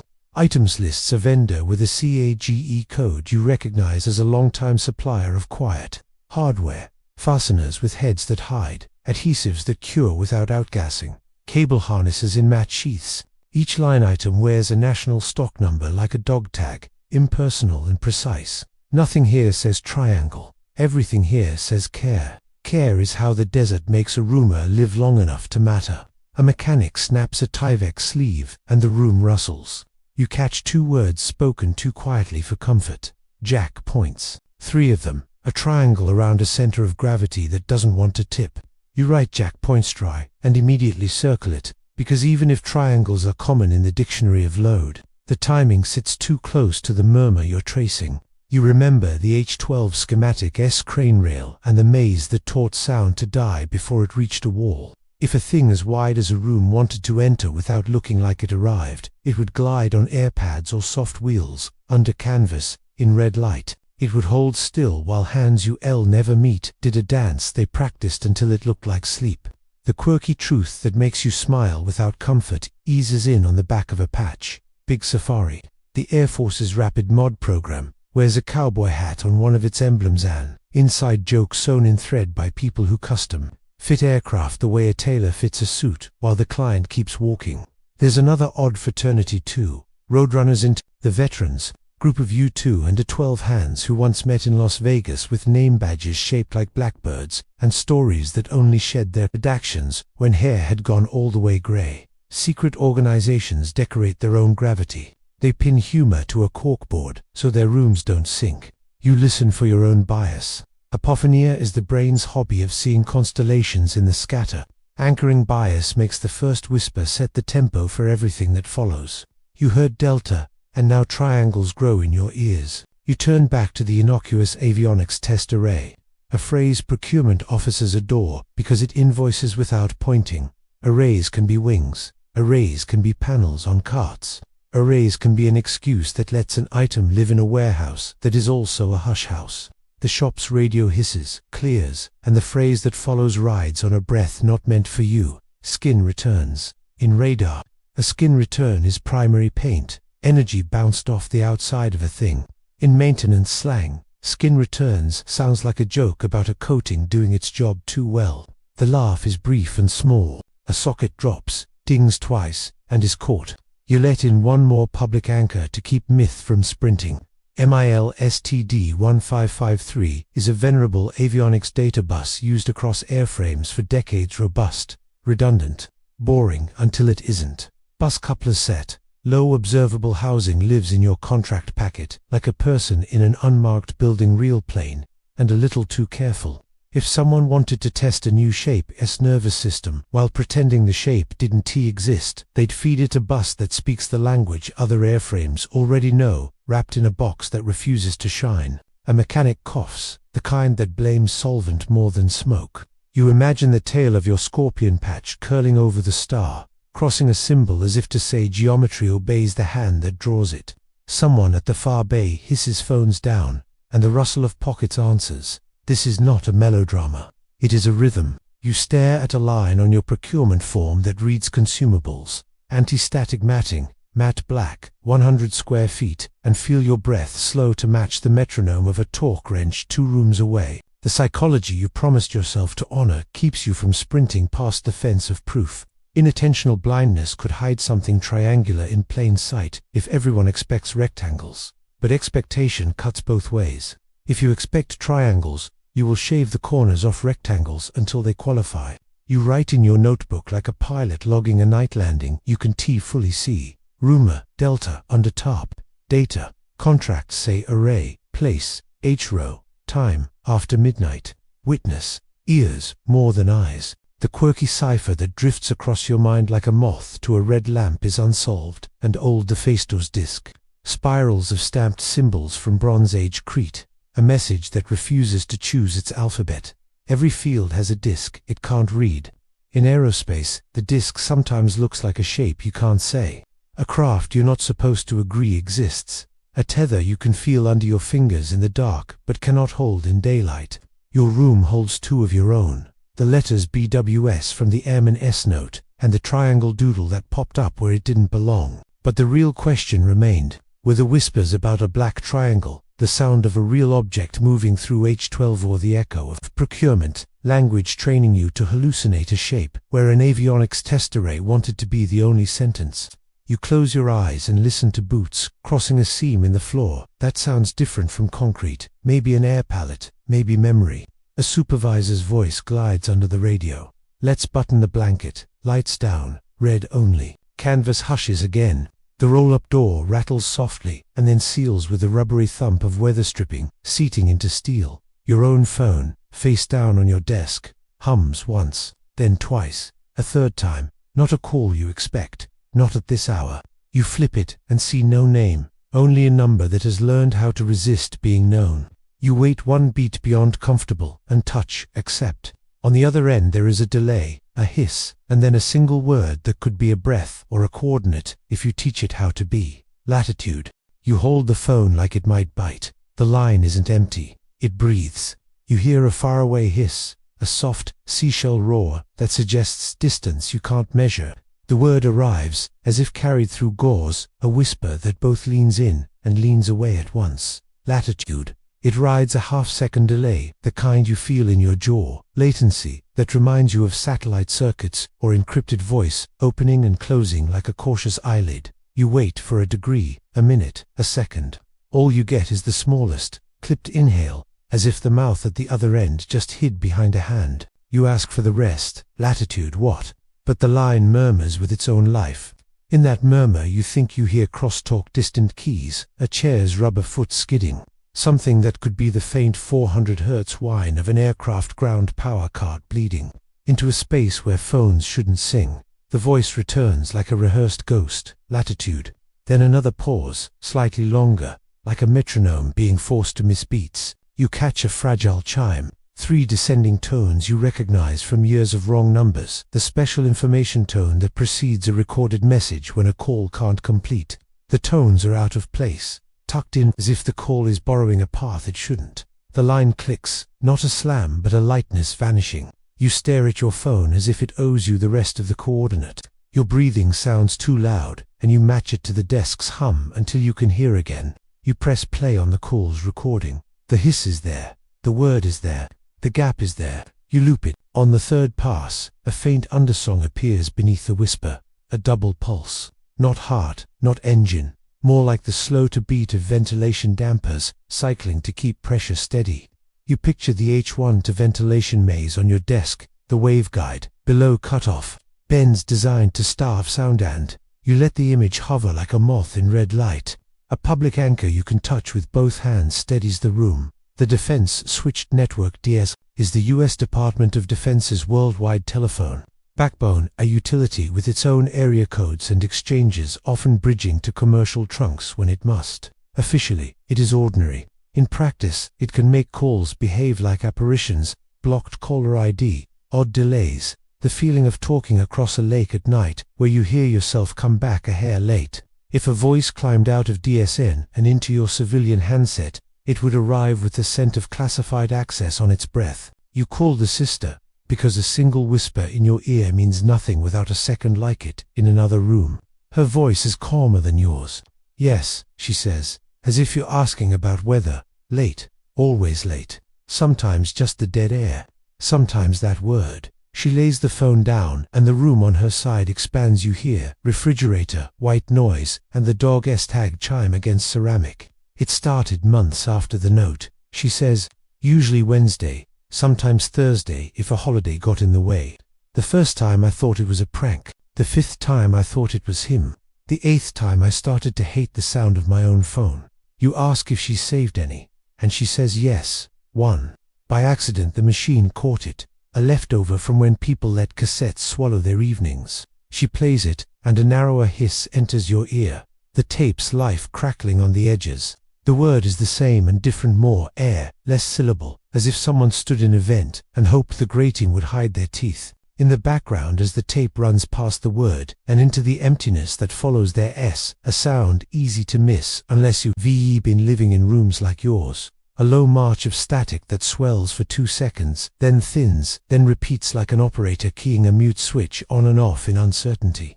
The ordinary details keep your rope from snapping. Caller ID shows private. The timestamps stack like fence posts. 2:13, 2:13, 2:12, 2:13 again. Your pencil stops making sound for 3 seconds. You see the notation on the H12 schematic. Verify at 0213 per range. And the range log S transient dots at that exact minute. A sky blinking like a shy confession. This is not proof. This is convergence. And convergence teaches your spine to sit still while your hands move faster. You look at your waveform and talk yourself through the temptations. Pareidolia loves a spectrogram. It loves to draw letters where dust is. You mark only what you can name. A 60 Hz mains, hum domestic, faint. A second hum at approximately 400 Hz, not constant. Perhaps a machine that cycles under load. A whisper at -22 dBFS, with a falling tail in the 2 kHz band, like a mouth to near a grill. And a delay on the round trip that smells like encryption or a long trunk. Secure telephones have their own heartbeat, says TU3, and its successor Saint Handshake, with tones you can learn if you live in this world. You do not hear those here. You hear something more improvised, more clandestine, like a person stealing a minute outside the rules and returning before the rules notice. She tells you about the one call that dared more than a word. I thought I heard someone else behind him, she says, like 2 radios talking over each other. One said a number, I think. Or maybe it was one something. Then a click. Then nothing. Crosstalk is a natural sign in old networks and a learned trick in new ones. When government secrets brush against civilian hardware, they sometimes shed signals like dandruff. You picture a handset left off the hook on a desk in a windowless room, somebody talking in the background about anything but the thing, and your airman borrowing a breath between steps. The quirky ghost that slinks into your ear belongs to shortwave. Numbers stations, those anonymous broadcasts that count in measured voices over buzzing carriers. The Lincolnshire poacher. Jaunty interval climb before a woman read groups of 5 digits. The Cuban with its utilitarian solemnity. For decades, people recorded them like birds and argued about which government owned which song. Your calls aren't shortwave. They feel like cousins anyway. disembodied, purposefully thin, a language that makes passivity a weapon. Conspiracy theories thrive on this texture because it feels like being watched through gauze. Hidden truths sometimes choose gauze because it keeps fingerprints off the glass. You ask if the word ever changed. Latitude, she says. Always latitude, never longitude, as if you were asking me to point without allowing me to. Measure. The joke is bitter and tender at once, and you write latitude only in block letters, as if mirror writing might unlock what you've been missing. In the margin you put the capitals from the sticky note, B, W, S, and, for a foolish second, you try to make them compass points. Then you breathe and underline them as the breadcrumb they are, not the solution you wish they were. The public, unromantic detail that slips in next is an area code. 702-4 Las Vegas, 775 for the rest of Nevada. Both ordinary, both appearing in your phone's call log from other nights, neither appearing on these private. Your display insists, a placeholder for a path that wore a hood. You check your carrier S record and find a notation you can decode without a subpoena, NTLLD. Gateway, an artifact of a call, hair pinned through a trunk meant for crossing oceans even when it's just crossing a fence. Invisible bureaucracy explains some hauntings better than midnight does. You try an experiment. You whisper the word yourself, latitude, into your microphone, then route your voice through a delay that matches the call and a band limit that mimics an old handset. You hate the result. It sounds like. You delete the file because the room doesn't need another ghost that looks like you. The psychology lecture you owe yourself arrives without invitation. Inattentional blindness can keep a person from hearing the word they need if it arrives at the wrong hour. Confirmation bias can turn any hiss into a yes if your heart wants it badly enough. You hold both in your hands and watch them fight. Then you do the only thing that works in rooms like this. You write down what a machine would agree on. Call times align with 213 more often than a coin flip would like. The word repeats. The voice is likely the same male baritone, breathy, as if spoken with someone nearby. There is sometimes a second signal, a murmur, the suggestion of two worlds sharing a faint seam. But the real question remained. Is latitude a coordinate he can't complete, a keyword that opens a door you can't see, or a testament to show him who is listening when they should be asleep? You end the call, and the quiet returns the way a tide pulls back from a dark shore. Your room's lamp hum learns your pulse again. The scorpion sketch on your wall looks less like thread and more like a needle. You think about who inside a base would be allowed to offer a troubled man a permitted whisper at an unpermitted hour. Your pencil hovers over the word Wednesday, then drifts to the thought you've been pushing away. If the voice needed a place to confess without telling it, would choose an office that understands silence as a sacrament and keeps a ledger no one audits for gossip. You set your notebook down, and in the margin, without meaning to, you draw a small You push a door that doesn't lock the way you expect, and the room breathes at you cool air, a faint beeswax polish, the cotton hush of carpet that has learned the weight of quiet feet. You are in a chapel office that could belong to any base, anywhere. Framed photographs of promotions and homecomings, a bookshelf with commentaries and grief manuals, a pot of coffee gone half stale, the soft wheeze of an HVAC register that never turns completely off.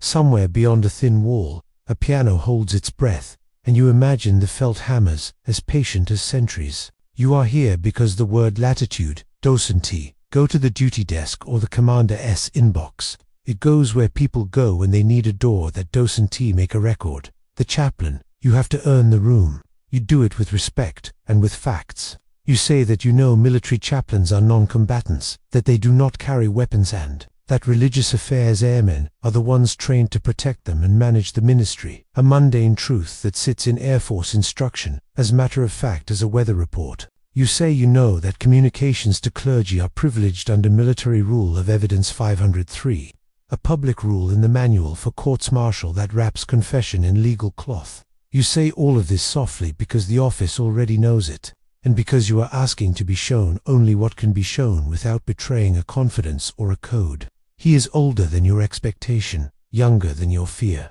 He listens like a radio man, head tilted, one ear always scanning. His hands are weathered from other lives' field rations, eaten warm by desert air. The same fluorescent buzz you've made peace with in your room. He pours coffee he doesn't touch, and sets the cup where the polymer coaster will silence it. I can't talk about conversations, he says. Not unkind, but I can talk about patterns. He opens a drawer the way people open drawers, full of photographs they love and dread in equal measure, and takes out a ledger.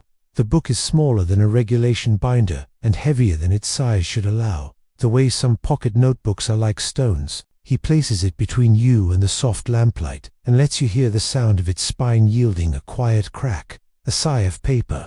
The pages are ruled in grey, days across, hours down, and the neatness of it is a comfort until it isn't. Most blocks carry initials and shorthand grief. Treinta, Primar, 60. Walk in. Then you see the blanks. Not many. Enough. He taps one with a fingernail. Wednesdays, he says. Some Wednesdays, your breath sits higher in your chest. The blanks aren't empty. Not really. Each wears a tiny doodle in the corner, almost invisible unless the light catches it just so. A circle with a plus inside. Like a compass rose simplified. Like a crosshair smuggled into a planner. The first time you saw that symbol was earlier, when your own pencil drew it in the margin without your permission. You feel the click of something more than coincidence, and give yourself a second to dislike it. Because confirmation bias is a generous liar, and you know it travels with you everywhere now. He lets you turn a page, then two. The crosshair reappears at intervals that flirt with pattern. The hours are never afternoon. The hours are never convenient. A few of them sit in the margins of official time 20:30, 21:15, and once, indelicately, 2 o'clock, a slot, ringed by the echo of your own notes. 2:13 at the range, 2:13 on the schematic, 2:13 in the voice that refuses a longitude. The ledger S ink tells you that the chapel S door opened at a time when the rest of the base was supposed to be sleeping, and that somebody believed those minutes deserved a mark that was not a word. Why the symbol, you ask? He considers a long time. To remind me to keep no notes, he says finally. If someone needed a room and not a record, the crosshair is not a target here. It is a promise that nothing on the page is the conversation. He flips to a month you recognize from the Sister S story and rests his finger on an unlogged Wednesday. He came late, he says, careful as a bomb tech, and he left quieter than he arrived. The ledger says almost nothing, and in doing so says enough to bend the air. You hear faintly the pop whisper of an old clock behind the wall, as it considers a minute and decides to let it pass. You ask a question you're not sure you're entitled to ask. Did he mention a word? The chaplain doesn't blink. A direction, he says. Sometimes people speak in directions when nouns become teeth. He points not at the book but at the carpet, the neutral pattern turning its small loops under lamplight. He wanted to point without naming. A public fact slips in like a steadying hand. The town of Indian Springs, whose postmark smudged the envelope that brought the Scorpion patch, saw its airfield redesignated Creech Air Force Base in 2005, named for General Wilbur L. Creech. Creech is where crews sit in windowed rooms and fly things over deserts they'll never touch. The chaplain doesn't say Creech. He doesn't need to. The word latitude lives as comfortably in a chapel as it does in a control room, and you can hear both rooms when you think of it now. He turns to a second ledger, thinner, and you hear the paper differently. This one is less sure of itself, as if it knows it was started just to hold overflow. In the corner of a Wednesday night, you see something you don't understand at first. 3 capital letters, not the Airman's initials, not the chaplain's, just B.W.S. tucked against the ring binding, where a casual glance would miss them. You stare until your eyes water.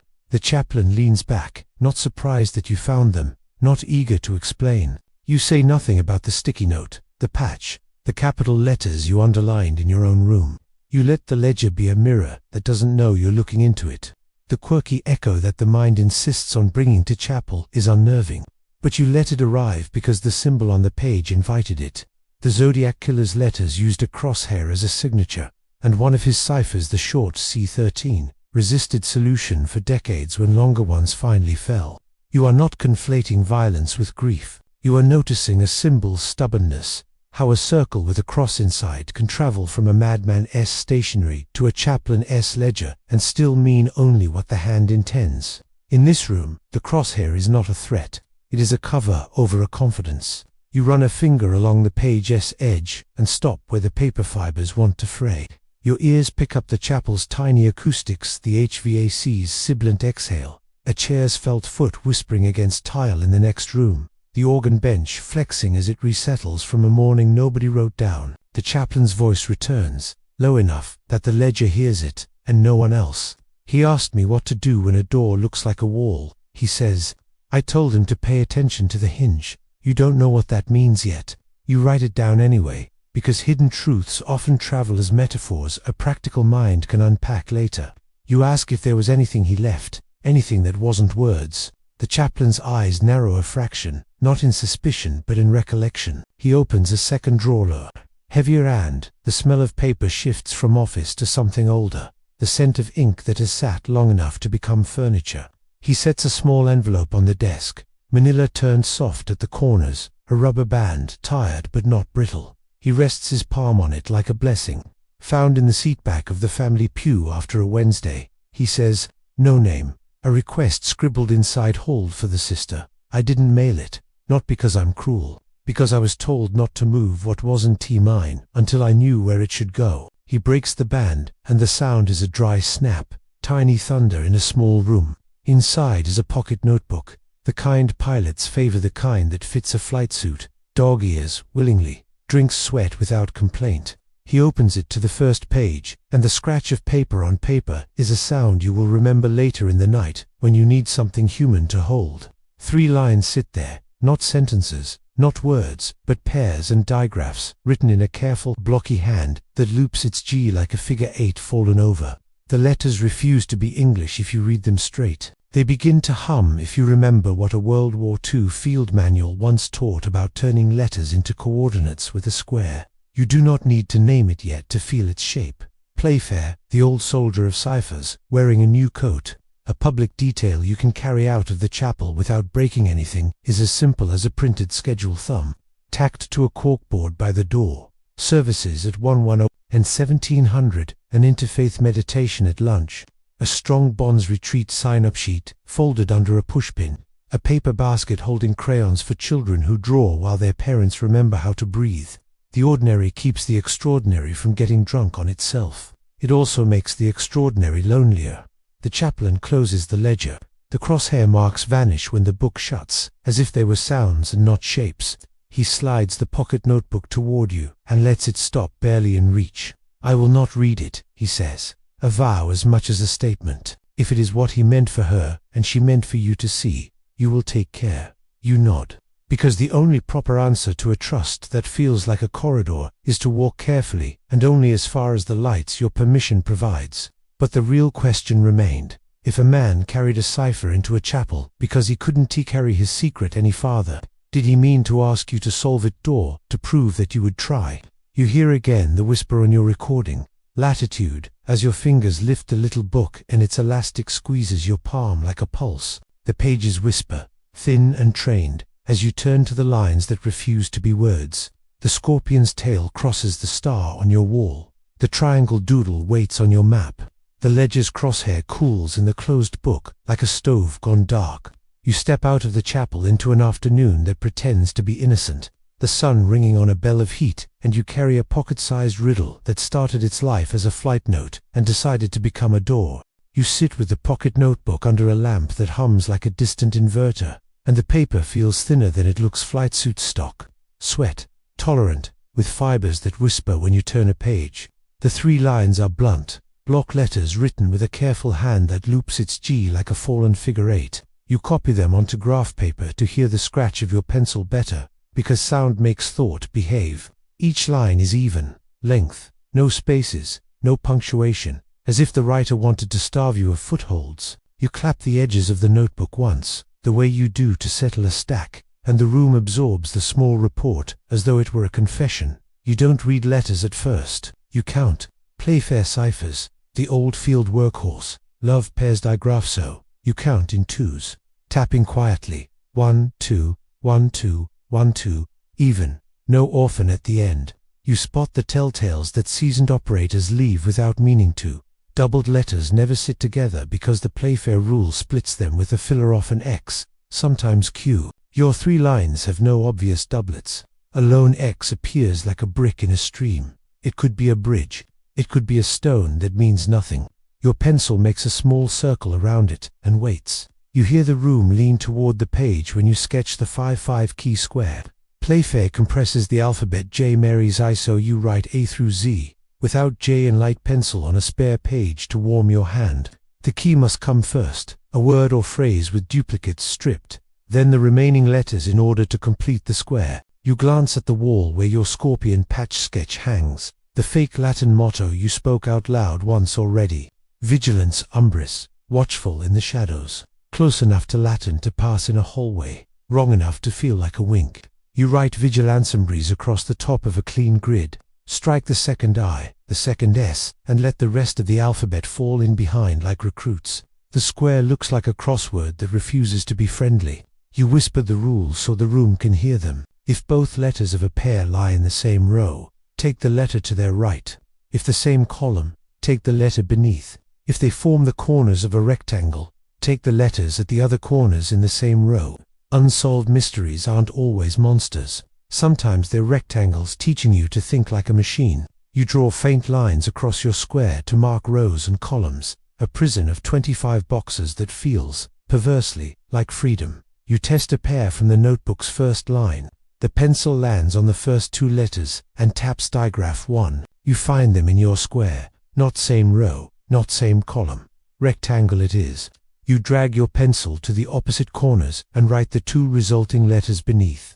The result isn't English, not that you expected poetry on the first pass, but you feel for texture vowel now and then, not a desert of consonants. You test the second pair. A shape emerges, faint, like a contrail in thin air. You keep going for a handful of digraphs, and your ears start to notice a rhythm, a vowel every third or fourth letter, a whisper that suggests you're not entirely wrong. Then a snag, an impossible pair that yields a cluster you don't trust. You put your pencil down and listen to the lamp. A public fact steadies your pulse. The Playfair cipher was invented by Charles Wheatstone in 1854 and promoted by Lord Playfair. Then used by British field forces in the Second Boer War and World War I. It's a museum piece now, living in textbooks and puzzle books, but it breathes in rooms like this, because it asks the kind of simple that does heavy lifting when radios are loud or forbidden. Cryptanalysts can break it with enough pairs and patience frequency of digraphs. Crib dragging, the old dance. Write that down so you remember where romance stops and craft begins. You try another key because vigilance umbris is a patch, not a password. The sister's sticky note gave you 3 capitals planted like fence posts. B, W, S. You arrange them in the corner of your square. In across the way, a mind in love with symbols would then fill around them with the rest of the alphabet. The square looks uglier this time. You test 2 pairs anyway, and the output drags its feet. You shift tactics. Maybe the letters are order, not anchor. You write a key phrase you don't want to be right. Wednesday, you strip duplicates. Build the square, test a handful of digraphs, and then stop when you feel a treacherous swell in your chest. You are not allowed to fall in love with any result that flatters your theory. You underline stop in the margin and breathe like a metronome, 4 in, 4 out. You hear a kettle somewhere that doesn't exist, just the idea of steam because your mind wants a sound to mark time. You try latitude as the key, then scorpion, then a split key scorpion over star-like, the patch taught you with its tail. Each square talks differently. None sings. You look back at the notebook page and notice something you missed. Every line begins with a consonant pair that shares no row or column in most squares you've tried. That is not a prohibition, it is a nudge. You sketch a 5th square, this time built from the first letters of the chaplain S marked, Wednesday's Anne. Acrostic you assemble from dates you should not be able to remember, and do. The square is ugly and earnest. You test 3 pairs, and get a nonsense that almost rhymes. You let it be. The quirky thing that drifts in to sit on your shoulder is as solemn as a candle. During World War II, the British Special Operations Executive often used poem codeseggiants, memorized published poems, to generate one-time keys.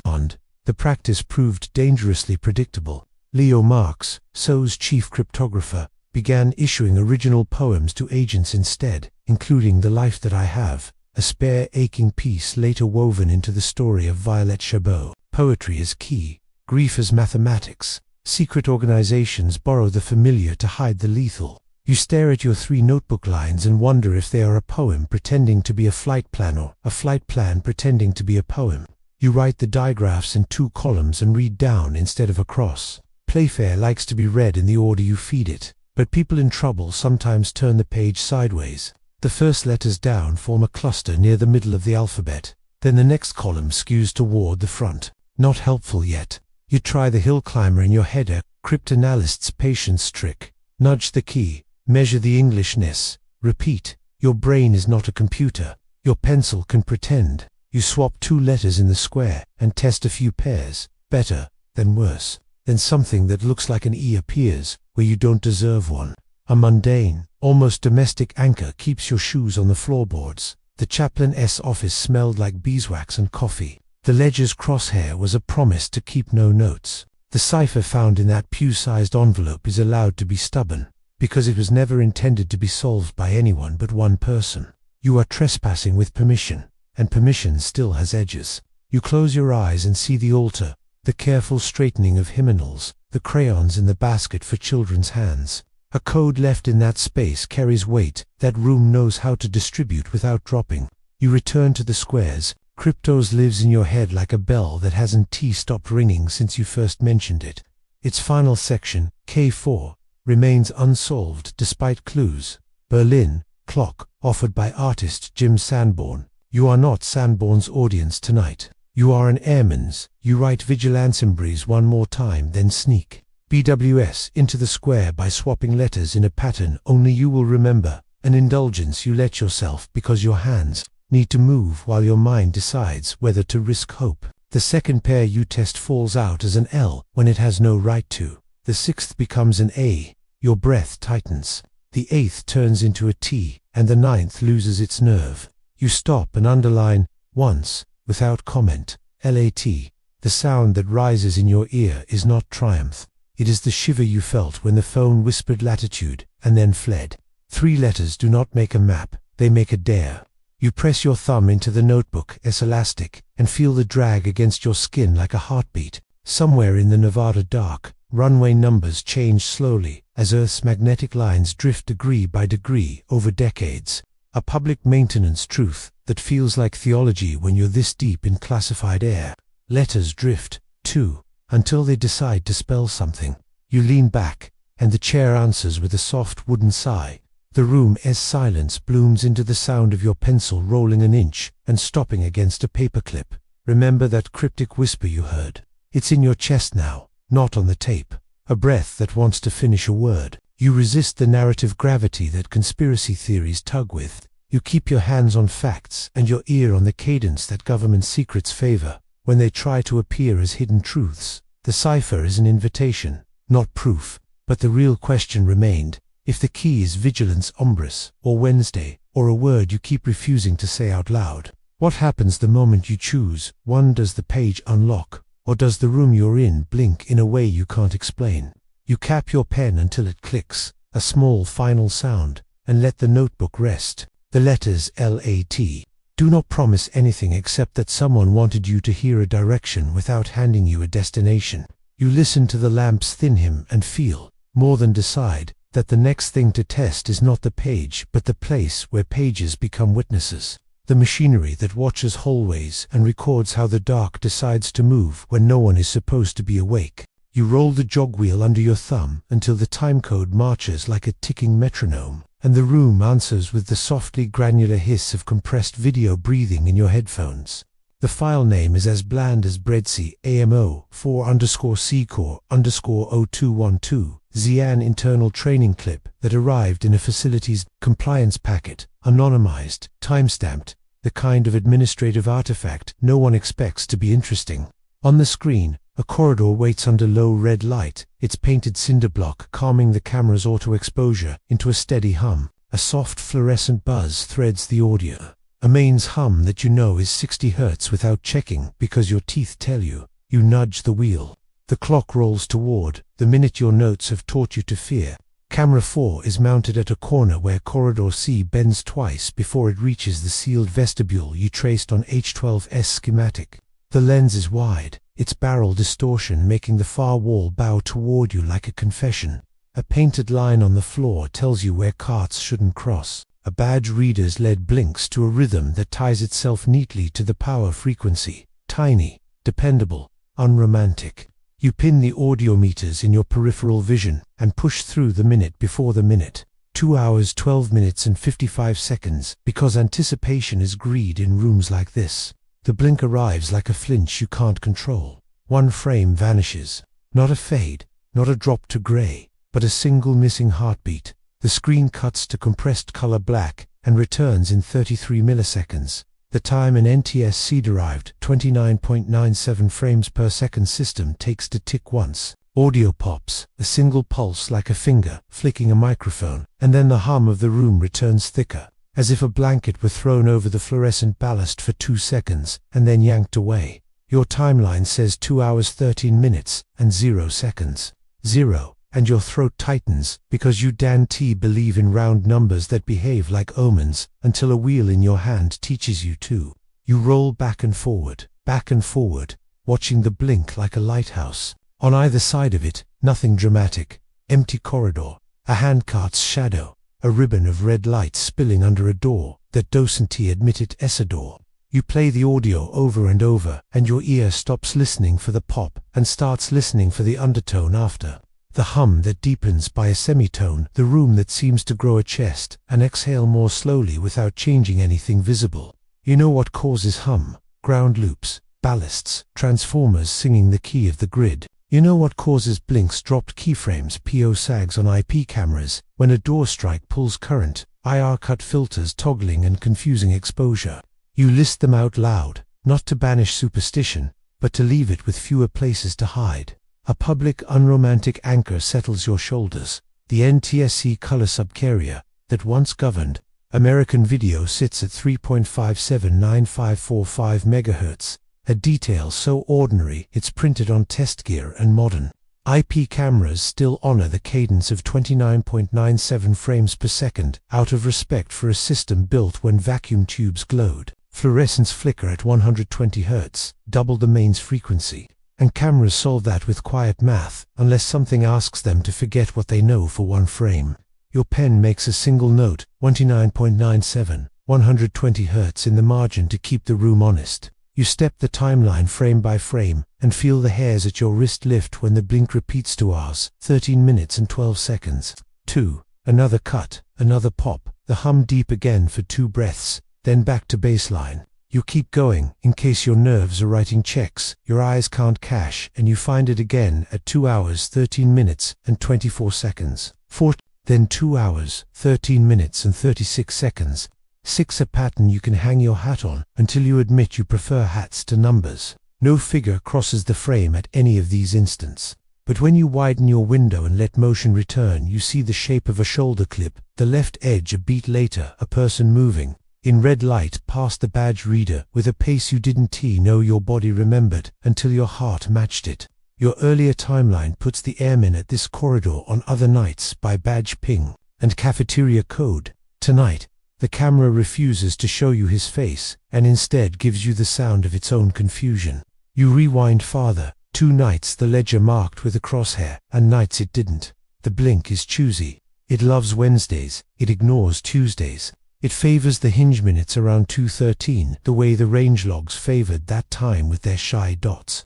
You mark 20 instances across 3 weeks and find that at least 16 will align within 3 seconds of the second hand. A coincidence you don't trust and cannot dismiss. You tell yourself what engineers tell themselves when ghosts arrive. It's always the power, it's always the wiring, it's always a relay. The mundane detail that helps you breathe lingers at the edge of the screen. NVIF, the Open Network Video Interface Forum, GOVERNS, how IP cameras talk to recorders, and its profiles dictate stream behaviors and event notifications. In a base-wide system, a door strike under load could tug on PO enough to starve one camera for one frame and leave the rest of the system unbound. The blink could be physics. The pop could be a relay S-arc singing into a mic preamp that wasn't T-screened for hell. You nodded ONVIF, like it a chaplain you're hoping to keep for a friend. Then the room runs its own experiment without asking your permission. You go to a different camera shipping hallway with beige paint. CAM07 and run it through the same hour. No blinks. You check Cam 01, the lobby with a soda machine that looks the same in every base in America. no blinks. You check cam 04 on a night the ledger didn't T-mark and get clean frames and a hum that never changes key. Pattern is a narcotic. You write the word in block letters and underline it once so you don't take more than your doctor intended. The memory that barges in isn't welcome and doesn't care. Remember that cryptic whisper you heard, the mic pop, the deepening hum in the seconds after latitude bled through a wire it shouldn't have found. The waveform you hated to love reappears here as a room's behavior, and your notes begin to talk to each other behind your back. You listen to them without pretending you aren't. You think of how secrets camera-proof themselves.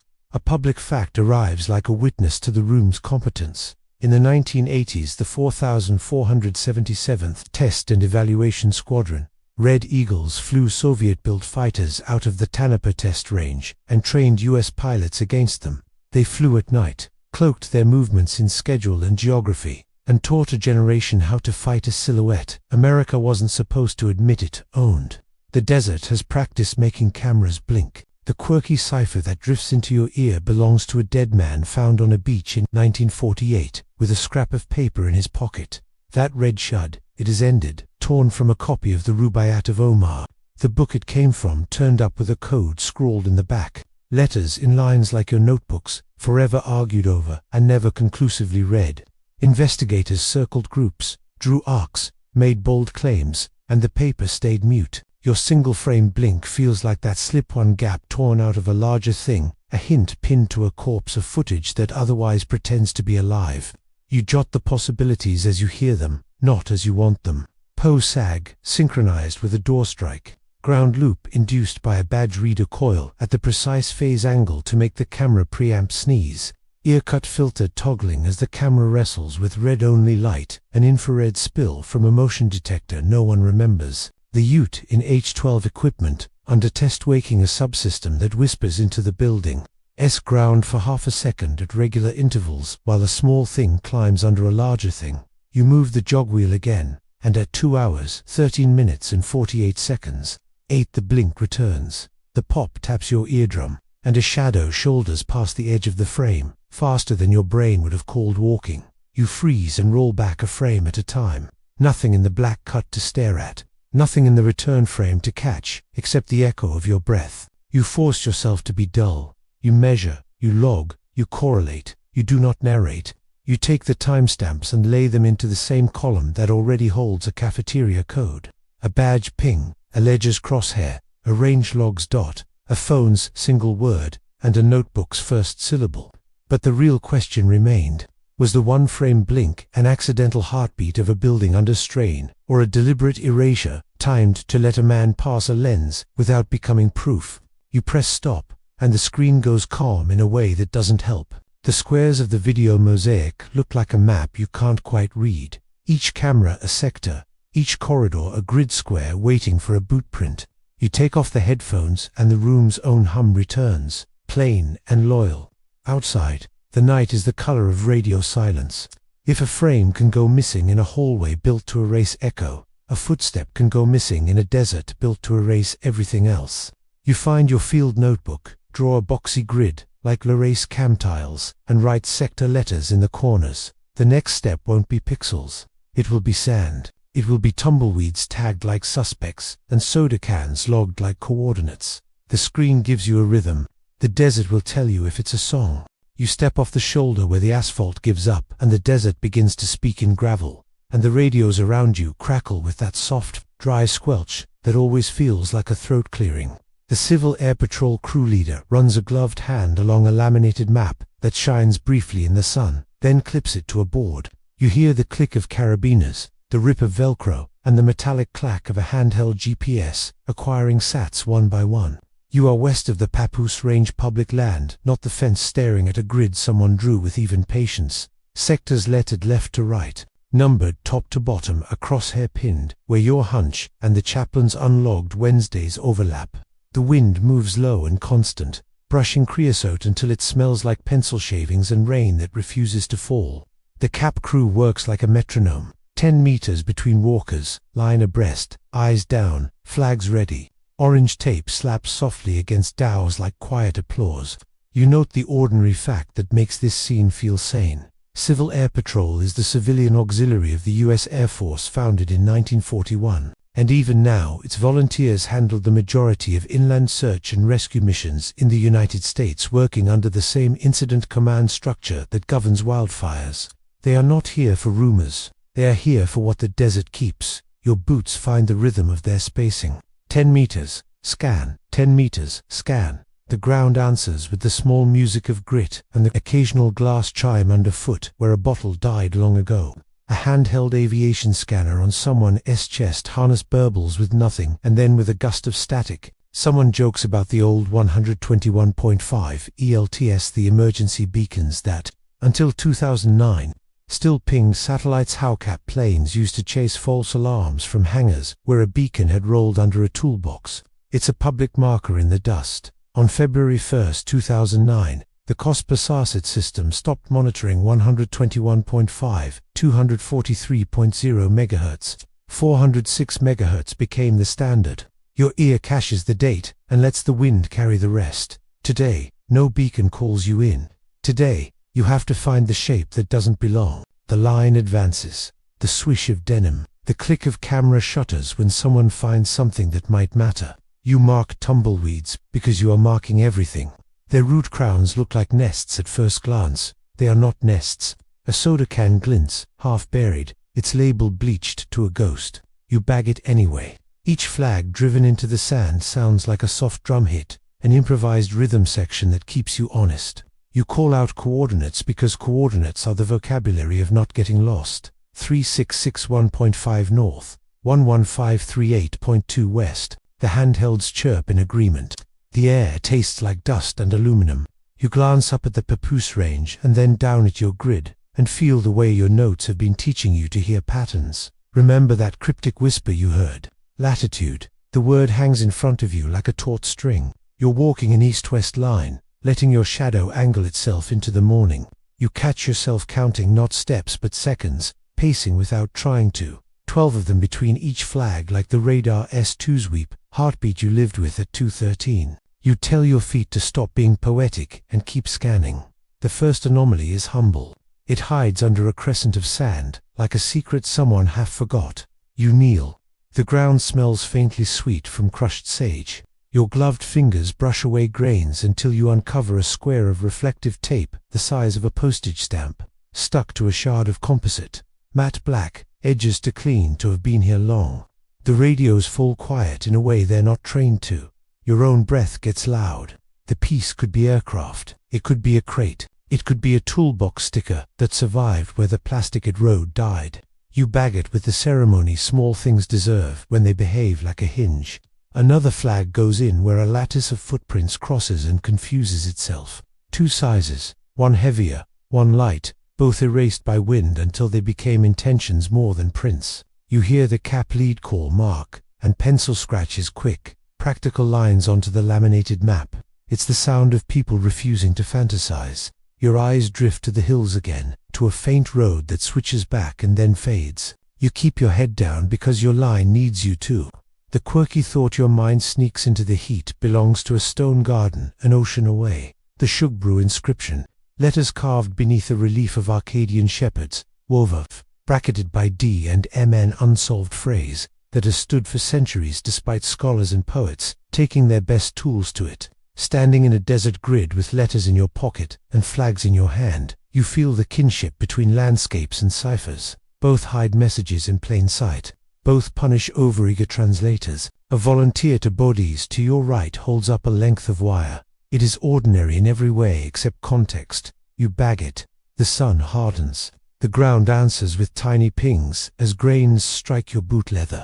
A vulture makes a gentle, unlikely shadow once, twice, circling because circling is what the living do when they are curious about stillness. No one cracks a joke. The grid keeps moving. You whisper to yourself the chaplainess hinge advice to keep the noise in your head from growing teeth. Doors that look like walls. Hinges that tell you where to touch. The desert's hinges are small. The lip of a wash, the way a tumbleweed catches on a fence. Nobody remembers installing the place where a boulder's shadow keeps the ground damp in a pattern that might hold something metal a few inches down. You run a pin flag through the top layer of sand, catch on something that sounds like plastic. and pull up a rectangle of storm-blown mylar from a weather balloon's lost skin. It shines like a fake star. You bag it and move on. A public anchor turns your head to the west. The Rachel Valley holds the little string of buildings where tourists buy green alien stickers under the extraterrestrial highway sign. You can drive there and eat pie and talk about lights. Your feet stay here where no pie waits, where government secrets is not a joke but a weight you carry in your pack in the form of bagged scraps. You refuse to call proof. You check your water. Everyone checks theirs. The wind shifts. The smell of hot metal sneaks in for a minute, then leaves. It could be your mind. It could be a truck on the highway you can't see. It could be nothing. The cap lead calls a slow halt, and you feel the sigh ripple through the line. Radios hiss. A pen ticks against plastic as someone tallies flags in Sector C4, then C5, then D5. Your accidental BWS, diagonaling across the board without asking permission. You look at the map, at your crosshairs center, and then at the Space 1 sector over where your pencil hesitated last night over a satellite image paler rectangle. You realize your grid today tilted until its hinge lay along a latitude that makes your tongue want to say the word out loud. You keep your mouth closed. The sun makes a white sound on your hat brim. The psychology that has kept you honest this far kicks your shin like a friend who refuses to let you make a fool of yourself. Inattentional blindness can make you miss a wingtip in plain sight. If your brain is hungry for soda cans, pattern hunger can make you draw a triangle out of 3 flags when there are really 12. You hold both truths while you bag an ordinary gasket with ordinary dust stuck to it, and let yourself feel exactly as much as an ounce of rubber deserves. The line steps into a shallow wash. Crickets complain. Someone's boot skids and recovers. You see a thin strip of red plastic ribbon tangled under sage, the kind range crews use when they mark temporary perimeters. Its edges are crisp. You free it, and the adhesive on its end whispers as it surrenders sand. You turn it over. Someone wrote a date on the back in a Sharpie that's still red as black, not grey. The date sits close to your ledger, and your range log, and your camera blink, and your phonus whisper. You write flag ribbon and the date on your own tag, and feel your chest remind you there's a difference between pattern and net. But the real question remained. Are you sweeping a field that holds the Airman's last footprint, or laying down a lattice of flags that your own mind will mistake for a map it wants to see? You shoulder your pack again, and the straps creak like old language. The line steps, and the desert gives that small, respectful crunch. To your left, the cap lead raises a hand, 2 fingers, and points you toward the next sector without ceremony. The crosshair, on the laminated board, waits, without telling you what it means. The scorpion's tail on your wall curls over a star you can see from here. Somewhere behind the hills, a windowless hangar keeps a private climate while a crane sleeps. The wind licks your cheek and the grid keeps its promise. 10 meters scan, 10 meters scan, as if the desert has agreed to speak in frames the way a camera did when it blinked and tried not to be caught. You line up invoices until the table looks like a runway of paper, and the sound in the room changes from breath to bureaucracy. The whisper of Manila against Manila, the flap of a binder snapping shut, the squeak of a rubber stamp finding home. You are not chasing a headline. You are listening to an economy. Government secrets don't travel alone. They move through procurement the way blood moves through capillaries. Anonymous, steady, impossible to notice unless you know the rhythm of the pulse. You put on cotton gloves and let the boxes breathe. The names arrive like stones dropped in a pond. EG&G, JT3, custodial contracts that say everything and nothing at once. You trace the lineage you can say out loud. A public, simple fact steadies your hand. For decades, the unmarked Janet commuter white 737s, with a red cheat line, was operated under EG&G's umbrella, ferrying workers from Las Vegas to the Nevada test site and the airfield whose name was first publicly acknowledged by the CIA in 2013. Later, successor firms under the AECOM family kept the shuttle alive as contracts changed hands. The technicalities are mundane by design. They hum with the low voltage that keeps an entire classified city awake. Your cursor glides across sam.gov printouts, and the room answers with laser printer chirps. You look up contractor UE is unique, entity IDs that replaced DUNS in 2022 and they blink back in 8 characters. JT3 LLC, supporting test operations under the JTEC contract routes, 2 addresses that always take you just to the fence. Then the JTech 2 award in 2018 shifts the center of gravity to JT4, another support contractor covering the NTTR's bones. It's public record, a rotation of stewards for the desert's machinery. The names change like call signs. The work continues with the calm of weather. You stack purchase orders by product, service code, and one code keeps surfacing like a grin that refuses to be serious. S20, one housekeeping, custodial, janitorial. It is a code that should mean mops, garbage bags, floor wax.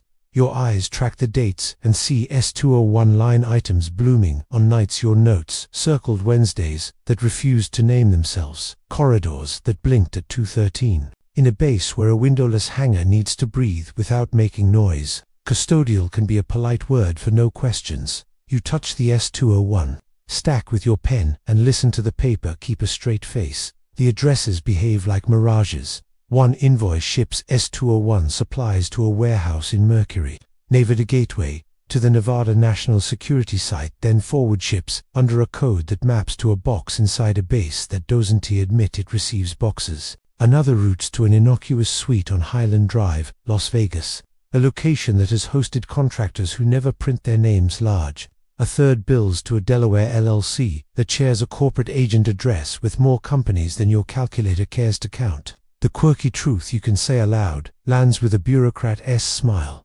1209 North Orange Street in Wilmington, Delaware, is home to hundreds of thousands of corporations, technology giants, and tiny shells alike, because secrecy in America often comes with a clean lobby and a very patient receptionist. You lift an invoice to the lamp and see a ghost of letters impressed into the page from the one that lay on top of it. A pencil pressed hard enough to leave a memory. Jan ITR S201 H12 sits there in reverse. A shorthand that doesn't want to admit it is a map janitor code, service code, hangar row. It could be coincidence. It could be a clerk's habit. It could be the alphabet teaching you to hallucinate. You place the page down and let your jaw unclench. Remember that cryptic whisper you heard. Latitude. The word sits in the corner of your desk as you read a purchase order for RF absorber maintenance mat. Pyramidal. Not janitorial at all, but buried under S201, so the ledger shows only soap while a room swallows sound. Another order lists electrostatic floor mats, black, 100 square feet, the same number you saw drifting through H12's schematic packet. Another reads, door closer, 2 o'clock, install window, which is not a time anyone writes unless the work is meant to happen when cameras forget themselves. You flip a stack, and a low-numbered invoice from an EG&G successor rubs elbows with a JT3 receiving report. The timestamps mesh like gears. The receiving system S-note reads, IRAPT accepted. A shout-out to the paperless engine that used to be called WAWF. A receiving clerk's initials BWS it in the corner like 3 pebbles tossed in a stream. You refuse the romance of it. You write buyer code equals BWS. In the margin anyway. Then put a line through your own question, because when unsolved mysteries flirt with your initials, you owe yourself skepticism. A public anchor keeps the wind from getting inside your head. JT3's remit, under the JTech contract, covered range instrumentation, telemetry, and data collection across the Edward TTR. Edwards, China Lake Work 8, miracles that keep test programs from becoming rumors. When JTech 2 moved to JT4, the work didn't stop. The badge colors in the hallways simply changed. You remember the badge that erases you haven't met yet, and you feel the way contracts can change a person's category without changing their heartbeat. You place an S201 invoice next to a DINEX03 cafeteria report and a camo for blink timeline. The dates respect each other, like railmen nodding at a crossing. The scorpion patch S Latin peaks from your Wolverjulen's umbrasand. For a second you hear the motto sigh through procurement language, watchful in the shadows, even when the line item insists it is only buying brooms. The quirky detail your mind plucks to keep the room from becoming too heavy arrives from a different war entirely. In 1942, the Daily Telegraph ran a crossword competition. Winners were secretly invited to Bletchley Park, and some found themselves breaking codes instead of anagrams. It is a story told so often it has become folklore, but its lesson walks beside you in this pile of forms. Sometimes the gate to the most secret room is disguised as a puzzle in the paper. Sometimes the gate to a hangar that refuses windows is disguised as a janitor's purchase order. You turn the page and hear the tender rip where a staple gave up 20 years ago. A micro-purchase card log shows a burst of buys that are almost insulting in their modesty. Anti-static wrist straps, nitrile gloves, red lens filters for flashlights, a case of felt tip pens. The pens are the only thing that makes you smile. Even in rooms where laptops glow all night, pens leak more secrets than servers because they tell you the shape of the hand that held them. You look again at the looped G in the pocket notebook and feel the way handwriting binds a person to a page when policy tries to scrape them off. You slide a manila folder aside and a smaller envelope shrugs its way into view. Its flap crackles. Inside, a single-page subcontractor NDA, signed in a hand that would rather not exist, bookmarks a clause about non-acknowledged activity that quotes a regulation without naming it. The signatory's address is abbreviated to GRM-LKENV. The abbreviation doesn't count as proof, it counts as a habit. Habits leave trails across decades that even the best redaction pen can't quite sand smooth. A procurement card statement, 2 years old, stops your eye because it reads like a shopping list you could carry without raising eyebrows. Sintis mats, mop heads, weekly, Granger fasteners, ferrite clamps, Yulin black stretch film, 18 in. The stretch film makes you pause. Black wrap has a job. It hides the shape under the shape.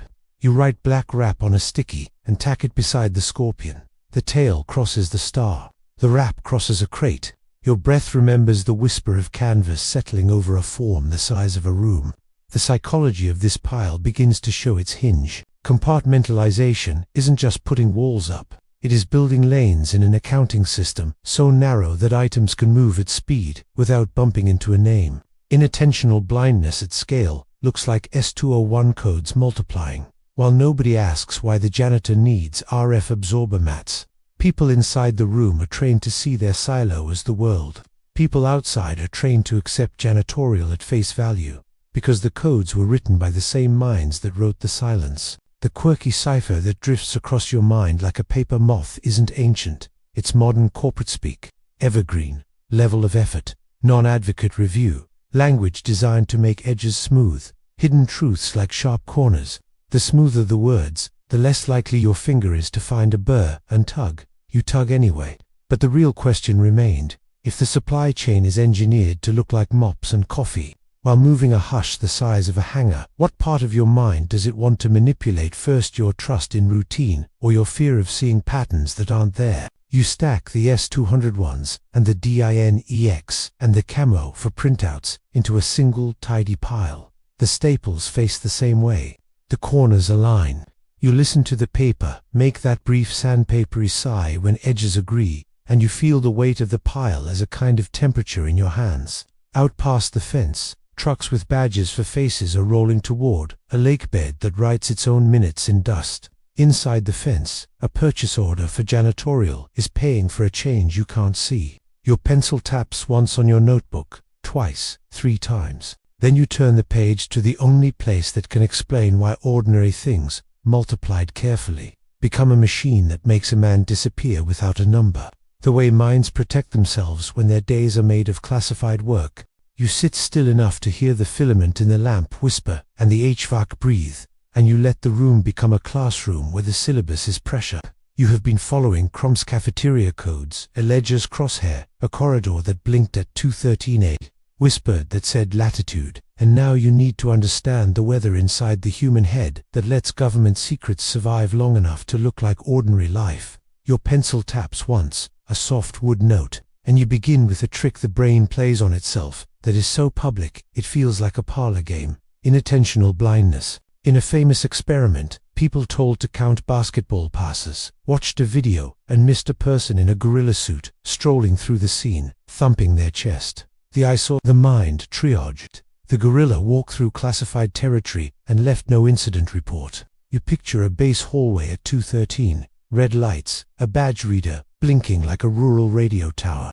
If you expect nothing, the unusual becomes furniture. If your job is to guard the door, your brain trains to attend to the badge tone. And the hand, a shoulder slipping past after a one-frame blink, can be a gorilla that your training gently edits out. Change blindness is the sibling. The scene shifts in small steps. And you, Dan T, notice because the story you are telling yourself about the room needs continuity more than it needs precision. Hidden truths thrive between frames because stories do. Compartmentalization is the architecture that makes those frames safe for the people who live inside them. The classification system confidential, secret, top secret feels like geography, but the deeper country is SCI, sensitive compartmented information, where the world is sliced into rooms within rooms. Need to know is not just policy, it's a prosthetic for sanity. You are allowed to carry the weight you must carry, and no more. That's how ordinary minds hold unspeakable weight without breaking. You imagine a checkerboard of badge stripes and color bands that act like passports. A person can move from chow hall to corridor C to a windowless hangar, and remain honest by telling the truth about the tiles they stood on, and not mentioning the ones that were painted invisible. You hear boots to rooms away and angry, not sound. Bring in the anchor you promised yourself. The US military's damn survival, evasion, resistance, and escape trains, aircrew and others to endure capture, resist exploitation, and escape when possible. It is not a rumor. Article 5 of the Code of Conduct is drilled into muscle. When questioned, give name, rank, service number, and date of birth, nothing more. SEER teaches you to shrink your silhouette under pressure, to control breath, to see in the dark without letting your pupils give you away. Those habits leak into peacetime hallways. A man conditioned to be small under scrutiny can pass a camera with a shoulder and leave behind only the idea of a footstep, not the story of a face. You lay another public page on the table, the Air Force's use of ISOPREP forms. The isolated personnel report with authenticating data only rescue forces should know, and hear the dry scratch of paperwork designed to save a life while never saying a name on the wrong wire. Minds carrying this scaffolding do not crumble easily.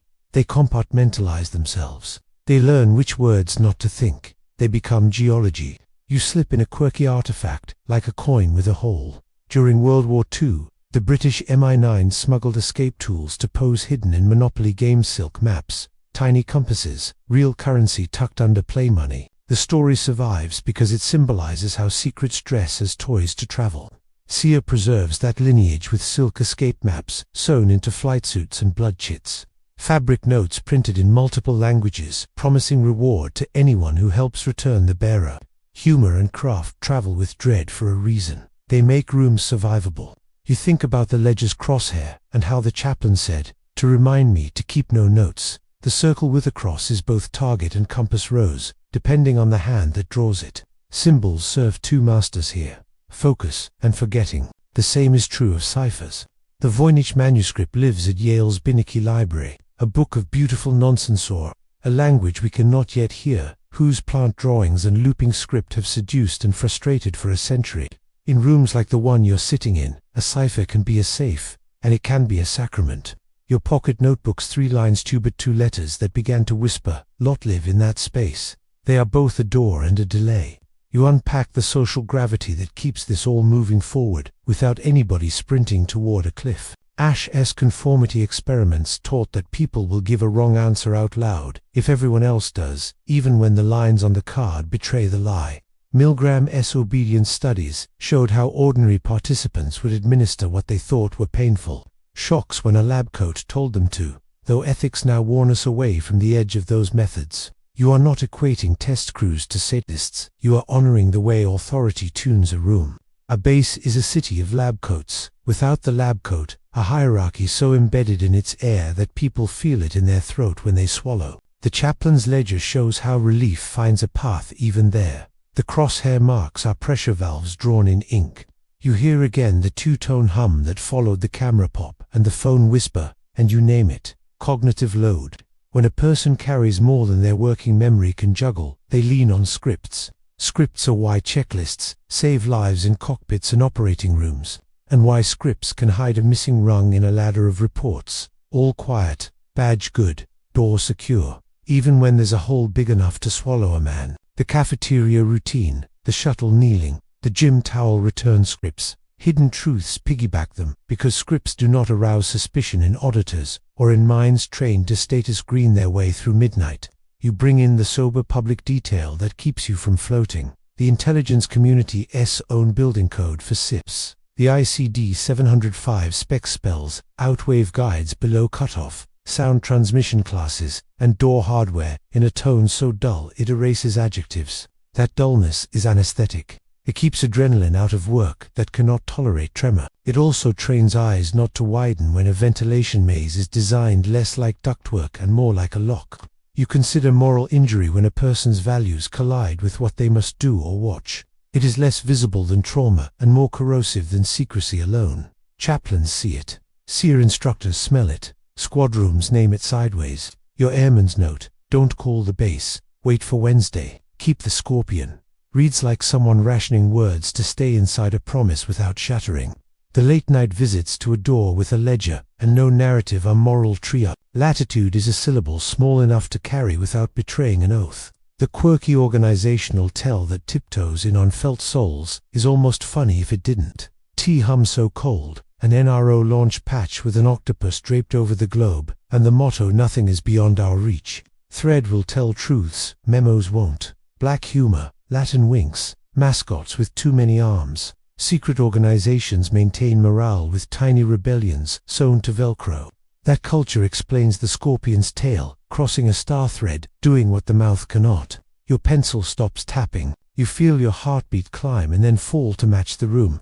Conspiracy theories feast on psychology because it explains away gaps with villains. The hidden truths that actually scare you wear routine as camouflage, not capes. They operate with quiet compliance, not cabals. They ask a person to do one small thing differently at 2:13 on a Wednesday, and then ask them to breathe evenly until the hum returns to the key of the grid. You draw a small rectangle on your pad and label it hinge. Doors that look like walls. Hinges that tell you where to touch. The hinge in a mind might be a chaplain's office. In a building, it might be a vestibule drawn as ductwork. In a network, it might be a trunk that delays a word by half a second, so the person on the other end can decide whether to keep speaking. In a desert, it might be a latitude line that turns sand into graph paper without anyone admitting coordinates aloud. But the real question remained. If the psychology of secrecy can make a gorilla invisible in broad light, what are you still not seeing when the corridor blinks? The ledger marks a crosshair and the phone says, latitude, and waits for you to prove you understand. You close your eyes and hear the hum settle into one note. The room is not accusing you. It is inviting you to name the hinge and push. Somewhere between your procurement stack labeled janitorial and your camera that forgets one frame at a time lies a human decision made by someone trained to survive pressure. To follow them, you will have to watch the badges change color without announcing it and feel how a person can be erased and reissued between scans, as if they briefly stop existing and then return with a stripe that means a different room. You open a thin folder that was never meant to be a headline and find a rumor that behaves like a splinter. The cover calls it a lessons observed. Packet shop floor chatter tidied into bullets by a safety office that listens to everything and files what it can, not categorize under calm nouns. The paper smells like toner and dust. The first page lays out forklift near misses and glove compliance. The second page adds solvent storage and a humorless note about coffee makers that wander from break rooms to bays. The third page holds a single line that has no right to be there and sits there anyway, unadorned and uppercase, as if it were an afterthought typed by a hand that changed its mind. Mid-keystroke, Project Sidecar Docking Procedure Practice. Under red light O, BS. Latch indicators ambiguous. You hear your own pulse change key. You're not naive. Rumor files, love appetite. You put your finger on sidecar and tell yourself it's one more shop nickname, like mothership. When techs mean host airframe, like green door. When they mean ASCIF. You think of the lineage. You've been mapping the M21, carrying the D21 drone like a knife on a spine. The B-52s lofting the X-15 into dark air. The XB-70 valves bleeding air at altitude, while the little things it carried learned to fly their own. The older, stranger attempt to tuck a fighter inside a bomber's belly. McDonnell's X-85 Goblin. A parasite meant for the Convair B-36 that first flew in 1948 and bounced against its mother S-trapeze, until pilots called the experiment what it felt like Impossibland. The Air Force ended it. Parasites aren't myth, they're history. Your rumor does not arrive in a vacuum. You let the rumor sit on the desk like a coin you don't spend. The The room answers with the whir of a fan in a rack and the tinny click of a KVM switch as you move to a machine you only use when you have to open things that make your neck feel watched.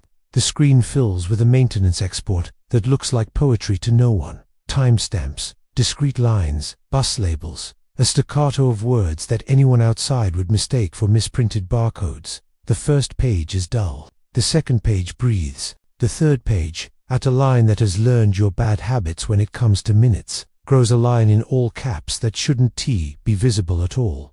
0213204Z, sidecar LCH, arm equals true. Your throat tightens like thread. You don't love coincidence. You catalog it.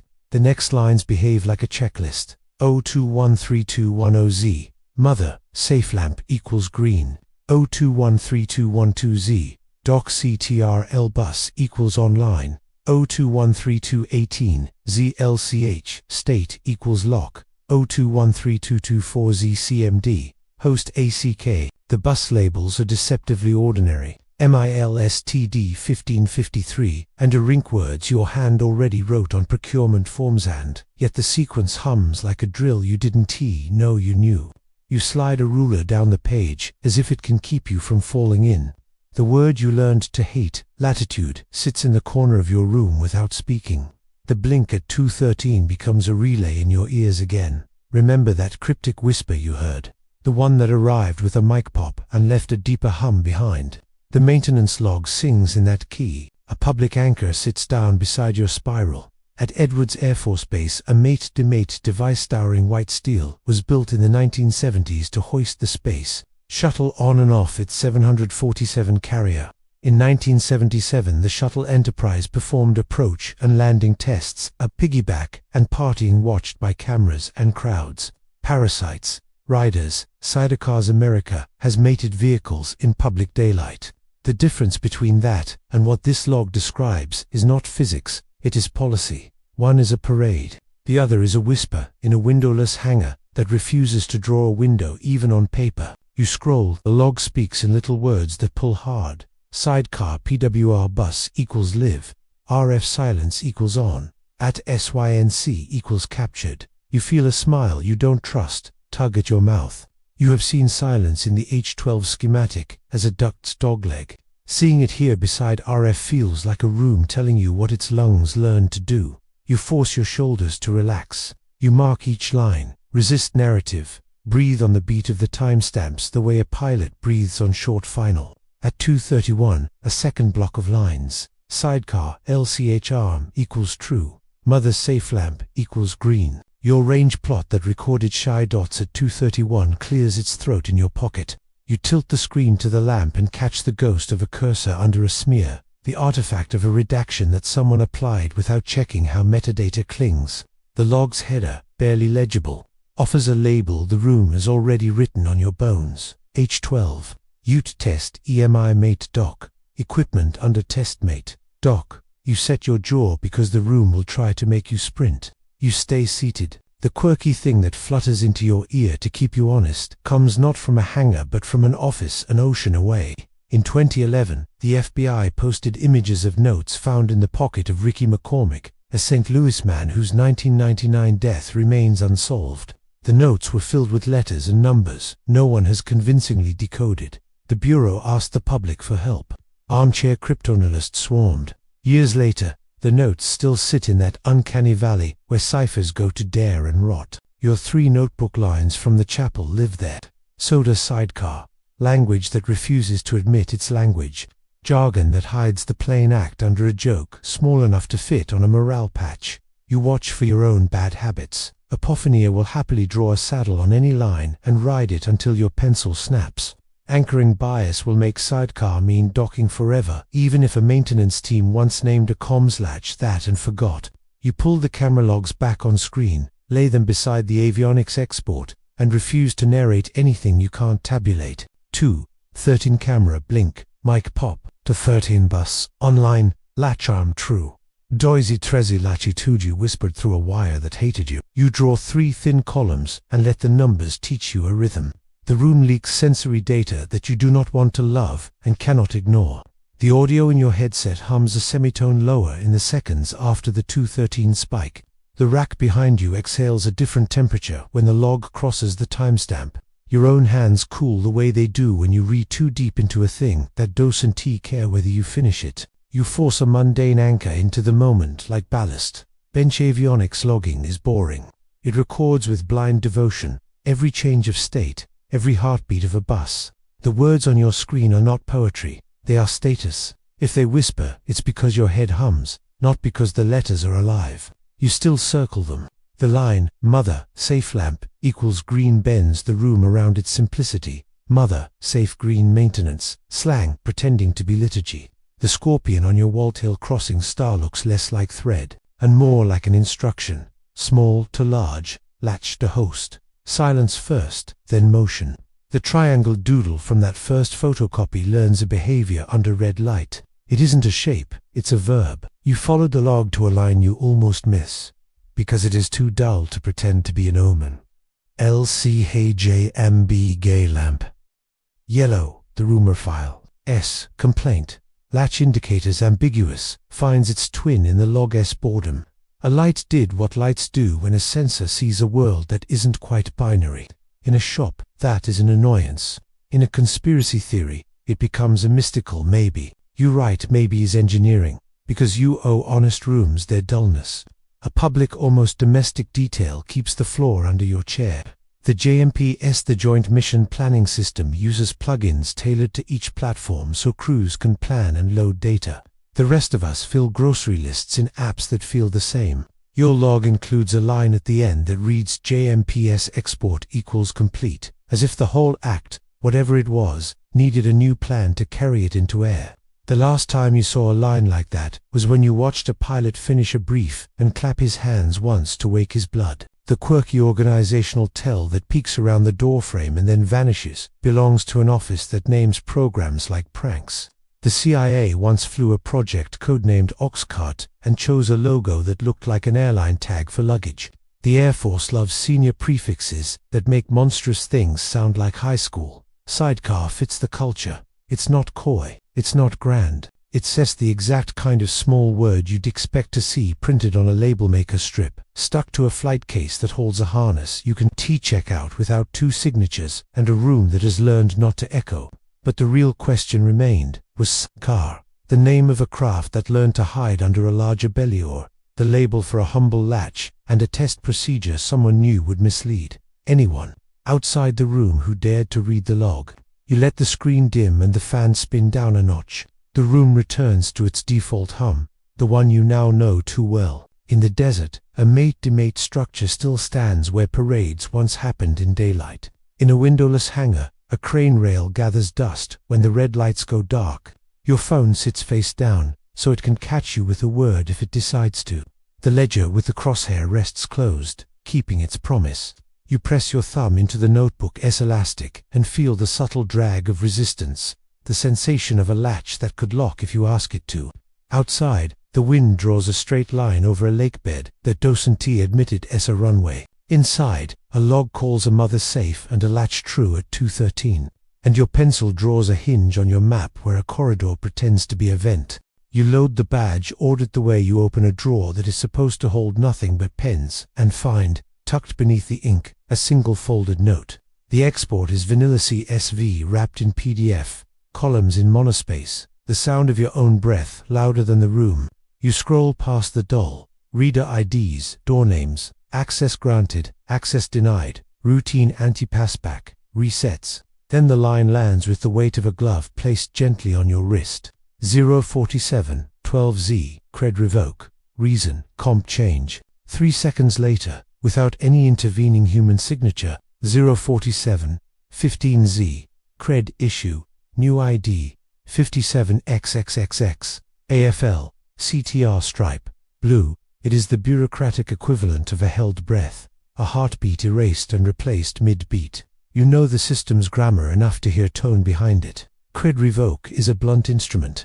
In most facilities, it ends the life of a card common access card if you're in the DOD space, PIV, if you're in the civilian HSPD-12 world until a human puts a person in a chair under a camera and re-enrolls them. The triple-second pivot here is not how humans move. It is how a script runs. The AFFLCTR pivots your stomach contractor affiliation assigned where mill used to be and stripe. Blue reads like a painter. S-note until you remember that many secure campuses use visible color stripes on badges to signal compartments and escort rules to guards at a glance. The computer wrote a new color into a person's face without asking the face to blink. You scroll backward in the same report and find the mundane that pins the eerie in place. 21 hours, 5 minutes, and 44 seconds, Z. The stairwell near the flight line gave access granted. Your pencil already wrote that minute on a different page. The line after the midnight erasure, reissue, shows nothing until 7 hours, 12 minutes, and 2 seconds, Z. Access granted at a gate that does not belong to the same corridor family. No badge not found. No unknown. The person object in the database survived, but the badge it wore became a new skin. The roster that crossed out his name the next morning looks, suddenly, less like an obituary, and more like a hand trying to keep up with a record that moved under it. A public anchor steadies you where the room wants to sway. In 2004, Homeland Security Presidential Directive 12 HSPD 12 mandated a government-wide standard for secure and reliable forms of identification. PIV and CAC cards followed. Contactless smart cards with certificates, keys, and an EDIPI number that could outlive any plastic. The credential can be killed while the person remains in the system. Revoked certificates. New card. Same EDIPIFU, work in daylight. In midnight rooms, an object can be duplicated sideways, leaving a shell with a stripe that tells a guard's eye to salute differently. The technology supports both. Policy is what makes a choice. You flip to a second export, pass an ID workstation log, and hear the thready sound of fluorescent ballasts in your head, as if the camera above the desk were on. 049208Z. Photo capture equals no to light. 049209Z. Workstation PivApp equals offline. 04914Z. Print laminate equals complete. That is wrong in a way that makes your teeth touch. Photos do not capture in the dark, and printers do not laminate blank, unless the blank is the point. Then a line that makes you press your palm to the desk. 04932Z. Stripe overlay, blue applied. The plastic wore a new color in a room that forgot to turn the lights on. You step back from the monitor, figuratively and literally. The hum in your ceiling changes key the way it did after the Latitude Call S mic pop. The way Cam 04's corridor did when it blinked one frame out of existence. Remember that cryptic whisper you heard? The one that taught you to hear undertones. The database hums the same way when it writes erasure and reissue in the span of 3 seconds and asks you not to react. A plain, unromantic fact keeps your breath steady. The Department of Energy, SQ clearancer, nuclear access level, separate from .S, has existed for decades, and the Nevada National Security Site, once the Nevada Test Site, still issues badges that reflect that world's lanes. People wear different alphabets on plastic. An Air Force CAC can live beside a DOE badge in the same lanyard if someone S-Day straddles desserts. The color stripe is not a conspiracy in itself. It is a signpost in a village where signposts tell guards to let 2 people pass together or to stop the second until a first returns. The quirky truth that slides onto your desk in this moment belongs to an older world of secrets shaping identities. During the Manhattan Project, all mail for Los Alamos went to P.O. Box 1663, Santa Fe. Babies born there in 1943-45 had P.O. Box 1663 on their birth certificates as their place of birth. An entire town wore a single alias so thoroughly that it entered the lives of people who barely opened their eyes. A badge stripe changing at midnight is tame compared to that, but the lineage is the same. Organizations that survive on silence will edit identity on the fly to keep the story simple at the fence. You dig into the badges table with more petty curiosity than pride and look at fields no one outside a pass and ID office loves. Facility code. Weigand format 26-bit here, 37-bit there. Anti-passback equals hard escort REQ equals true. Toggled false toggled true within 1 minute at 0:48. Anti-passback is a polite way to say, don't go through the same reader twice in the same direction without coming back. It stops piggybacking. Watching it flip tells you someone put this identity through a logic gate and made the gate forget one side for 60 seconds, as if the person walked out and back in between two breaths while never leaving the chair. You scroll to the ordered trail of a field UV never cared about before, PHOTO_index, and see the number increment by 2 without any images attached to the record, redacted, perhaps, or deleted, or printed and walked, not stored. When a plastic card becomes a pass and not a photograph, a hallway becomes more important than a face. You stare at your camera, blink notes, 213, 213, 213, and imagine a corridor that has to decide which color stripe to believe when a shoulder passes the lens without asking permission to be seen. Your own skepticism taps your shoulder like a friend. Apophenia loves a color stripe. Anchoring bias loves a 3-second pivot. You bring in the small anchors that keep you from floating into melodrama. The WAWF errapt acceptance stamp in procurement logs that showed janitorial supplies arriving on the nights your corridor blinked. The Dynex 03 cafeteria timestamp placing a badge in a chow line at 2023. These are human. People still eat, even when plastic changes its color in a dark room. The ledger with the crosshair walks back in. A Wednesday night. Unlogged appointment. A mark that promised no notes, a door that learned to be a hinge. If a person wanted to step into a compartment without dragging their old name behind them, the midnight badge pivot is exactly the size of erasure they would need. Big enough to turn a guard's head, small enough to leave payroll and family and GPAs and driving records intact. Don't call the base. Wait for Wednesday. Keep the scorpion. The note did not say goodbye. It said wait. It said keep. A public, almost domestic detail sets your pencil down for you. Many access systems still speak 125 kHz proximity for door readers, while the badges in pockets carry 13.56 MHz smart cards for PKI2 worlds in one. Lanyard, old and new, proximity and certificate, because changing a campus takes longer than changing a policy. The liminal space between frequencies is where erasures feel easiest. Let the smart card die. Keep the prox number. Tell the door a new color. The door doesn't know you've become someone else. It knows only that the stripe says let him in, but only on red light. The quirky cipher that wanders through this section like a stray dog is not a book at all. It is a city's asphalt. Toynbee tiles those linoleum messages inlaid into East Coast streets in the 1980s and 1990s read. Toynbee idea in movie 2001, Resurrect Dead on Planet Jupiter. A message whose author hid under tires and tar and never convincingly stepped into light. Identity in public, erased by traffic, renewed by hand at night. The badge in your log wore that logic for a second. Erased, reissued, color-coded, then walked under tens of eyes that never looked because the stripe told them not to. You print the audit and the printer sounds like a small engine. The page lands warm on your palm. 047, 12Z, cred revoke. 047, 15Z, cred issue stripe, blue. You pin it to your board with the scorpion patch sketch and the triangle doodle and the ledger S empty square. The board looks less like a conspiracy and more like a flowchart you could defend in front of a room that hates adjectives.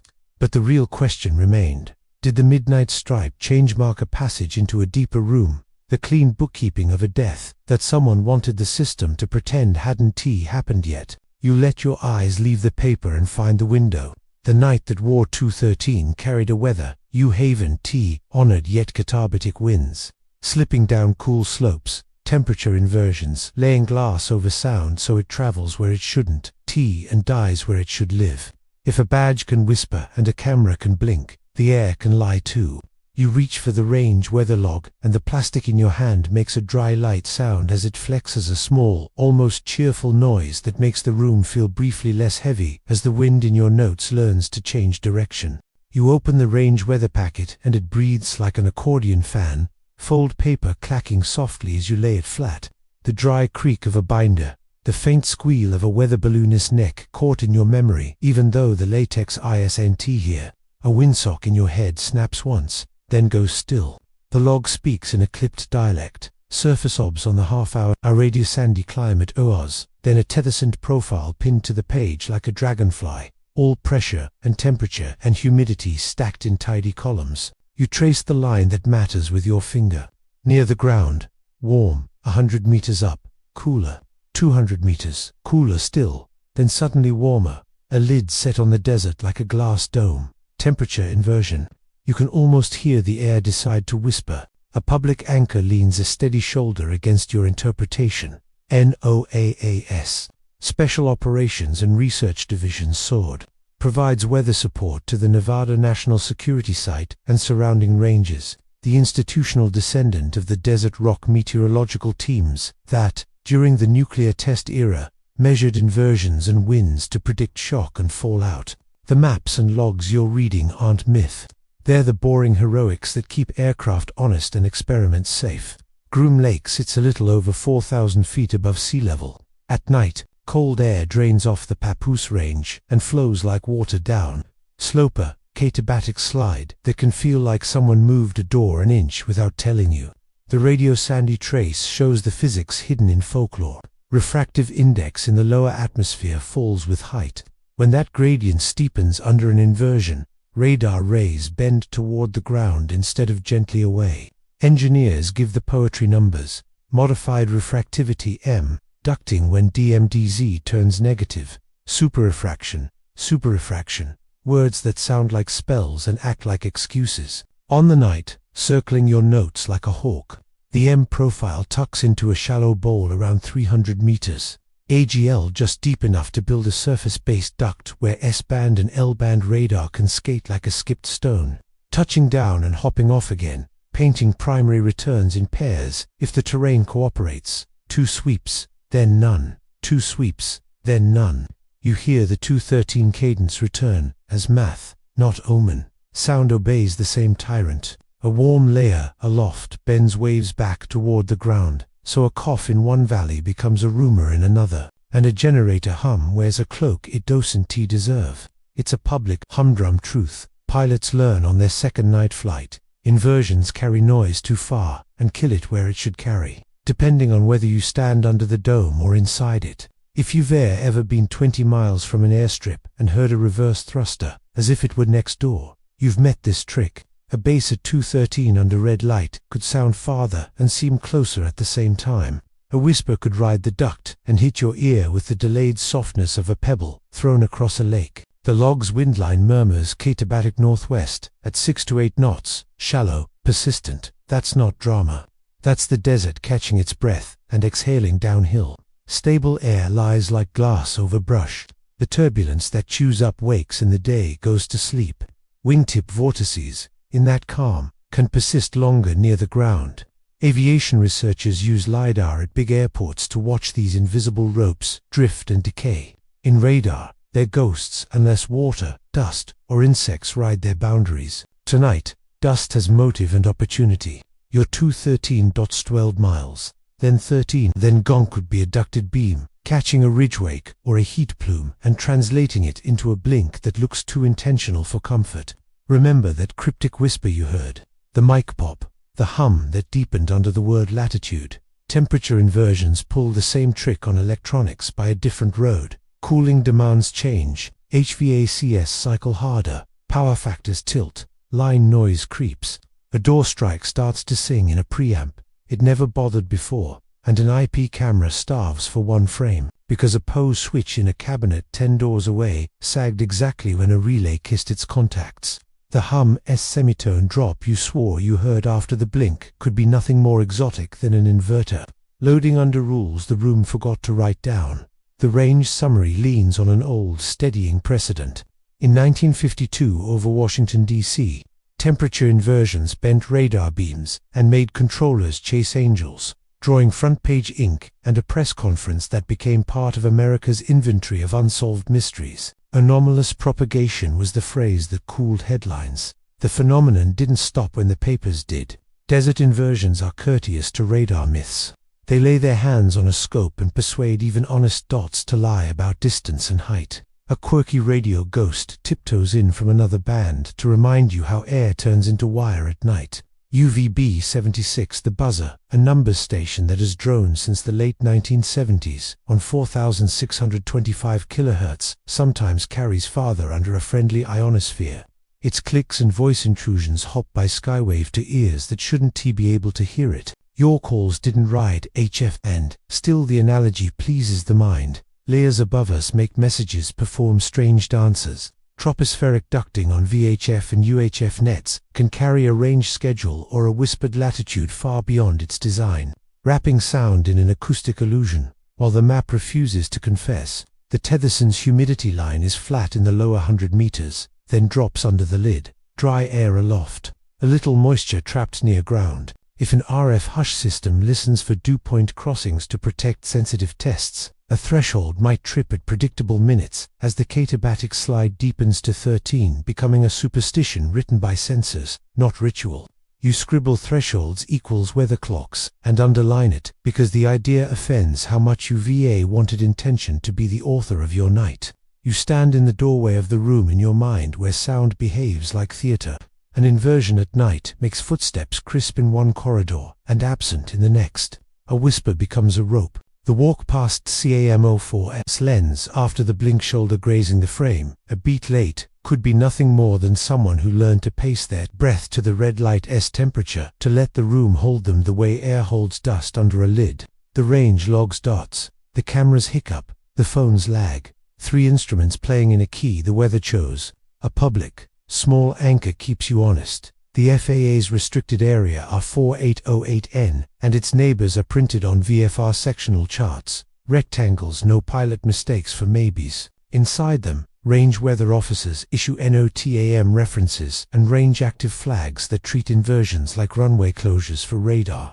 You could call the number on the chart and hear a calm voice tell you when the sky belongs to experiments. Weather is an experiment's favorite accomplice. It arrives with credentials. The psychology lecture hovers, gentle but unwelcome. When you have a theory, the world will volunteer evidence until you forget how to say coincidence. You write the mechanics down to keep yourself from drifting. Superrefraction bends beams down, ducts, trap rays. Katabatic winds keep layers tidy. Noise travels and hides.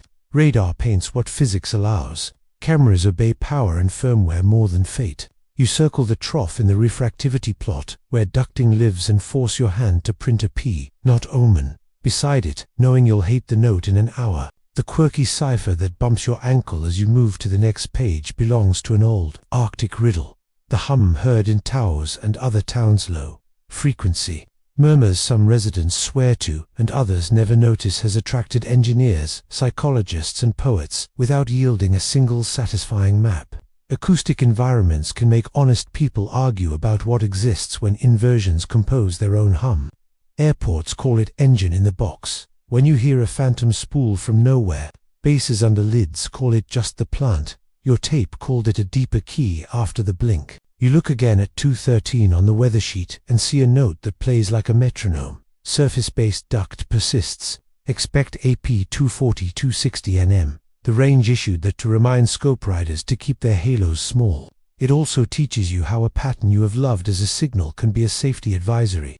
2 sweeps, then none, then 2. 12 seconds quiet. A breath, quiet. Physics, not intention, can be devoutly rhythmic. But the real question remained. If the sky wrote part of this story with a temperature lid and a downhill breath, are you using weather as an alibi for design, or using design as a way to avoid admitting that air alone can imitate a plan? You let the paper settle. The anemometer cups you imagined earlier click once in your ear and then stop. Out by the lake bed, the white flat dries after a rare rain and cruise. Repaint lakebed stripes, not because of conspiracies, but because mud dried the wrong color. The next page in your stack is a maintenance memo about those stripes. The way runway center lines and thresholds creep and return with seasons. A chore mundane enough to hide a door. If the air can teach a scope to lie politely, paint can teach a map to forget. You turn the page and hear the hiss of a roller in your head, laying a new line on old chalk. You uncap a marker that smells like damp chalk and let the room fill with the soft rasp of foam rollers in your head. Paint on dust, dust on paint, the quiet labor of lines dragged across a white lake that pretends it's a floor. A maintenance memo lies flat under your hand. Its tone as unremarkable as a shopping list. Lakebed striping annual rebaseline after precipitation events. The words are dry on purpose. You hear the hiss of a water truck in your imagination, the creak of a grader's blade, the faint, papery hiss of gypsum dust lifting when a brush hits the plier. Lines move here. They are not permanent. They are agreements between geometry and weather, and tonight they are also a way to change a threshold without raising anyone's voice. The document lays out the choreography with a calm that almost lulls you to sleep. Step 1. Assess cracking and silt after standing water. Step 2. Drag mats rows of tires chained together to knead the top crust flat. Step 3. Apply gypsum lime mix along new centerline, latitude and heading, adjusted to current magnetic variance. Step 4. Scribe touchdown zones. Relocate threshold bars if erosion or standing water has shifted a safe bearing. You can smell the bright mineral temps of wet calcium sulfate.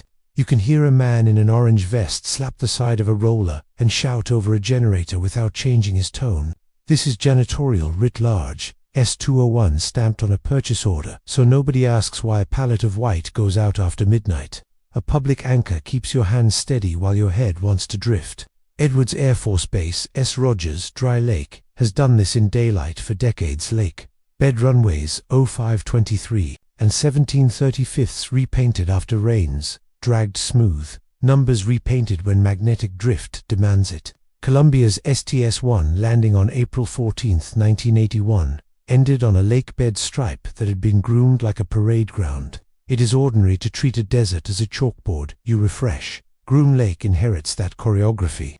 The difference is audience. Edwards invites cameras to watch the rollers work when it must. Groom lets the wind do the PR. You run a finger along a satellite printout taped to the memo and watch the way the white lines bend across seasons. One year the centerline kinks around a persistent, shallow. Another year the threshold slides a few dozen feet to live on firmer crust. In the margins, pencil notations carry dates that make your shoulders tense. Wednesdays you've met before. Remember that cryptic whisper you heard, latitude. The word sails into the room and hangs just above the memo like a laser level. A stripe is a kind of latitude you can walk on. Move it a meter, and you move the place where wheels first kiss dust. Move it 10 meters, and you move which corner of a sky is allowed to carry you. A rolling cart S squeak in your mind becomes a metronome as you read the work order. S time 042310. Red headlamps required, no white spill. Your pen stops moving at 2:13 anyway. It doesn't have to, it does. You picture the brush crossing the center line, the painter's boot leaving a faint humid print that evaporates in seconds. The line does not care about your conspiracies.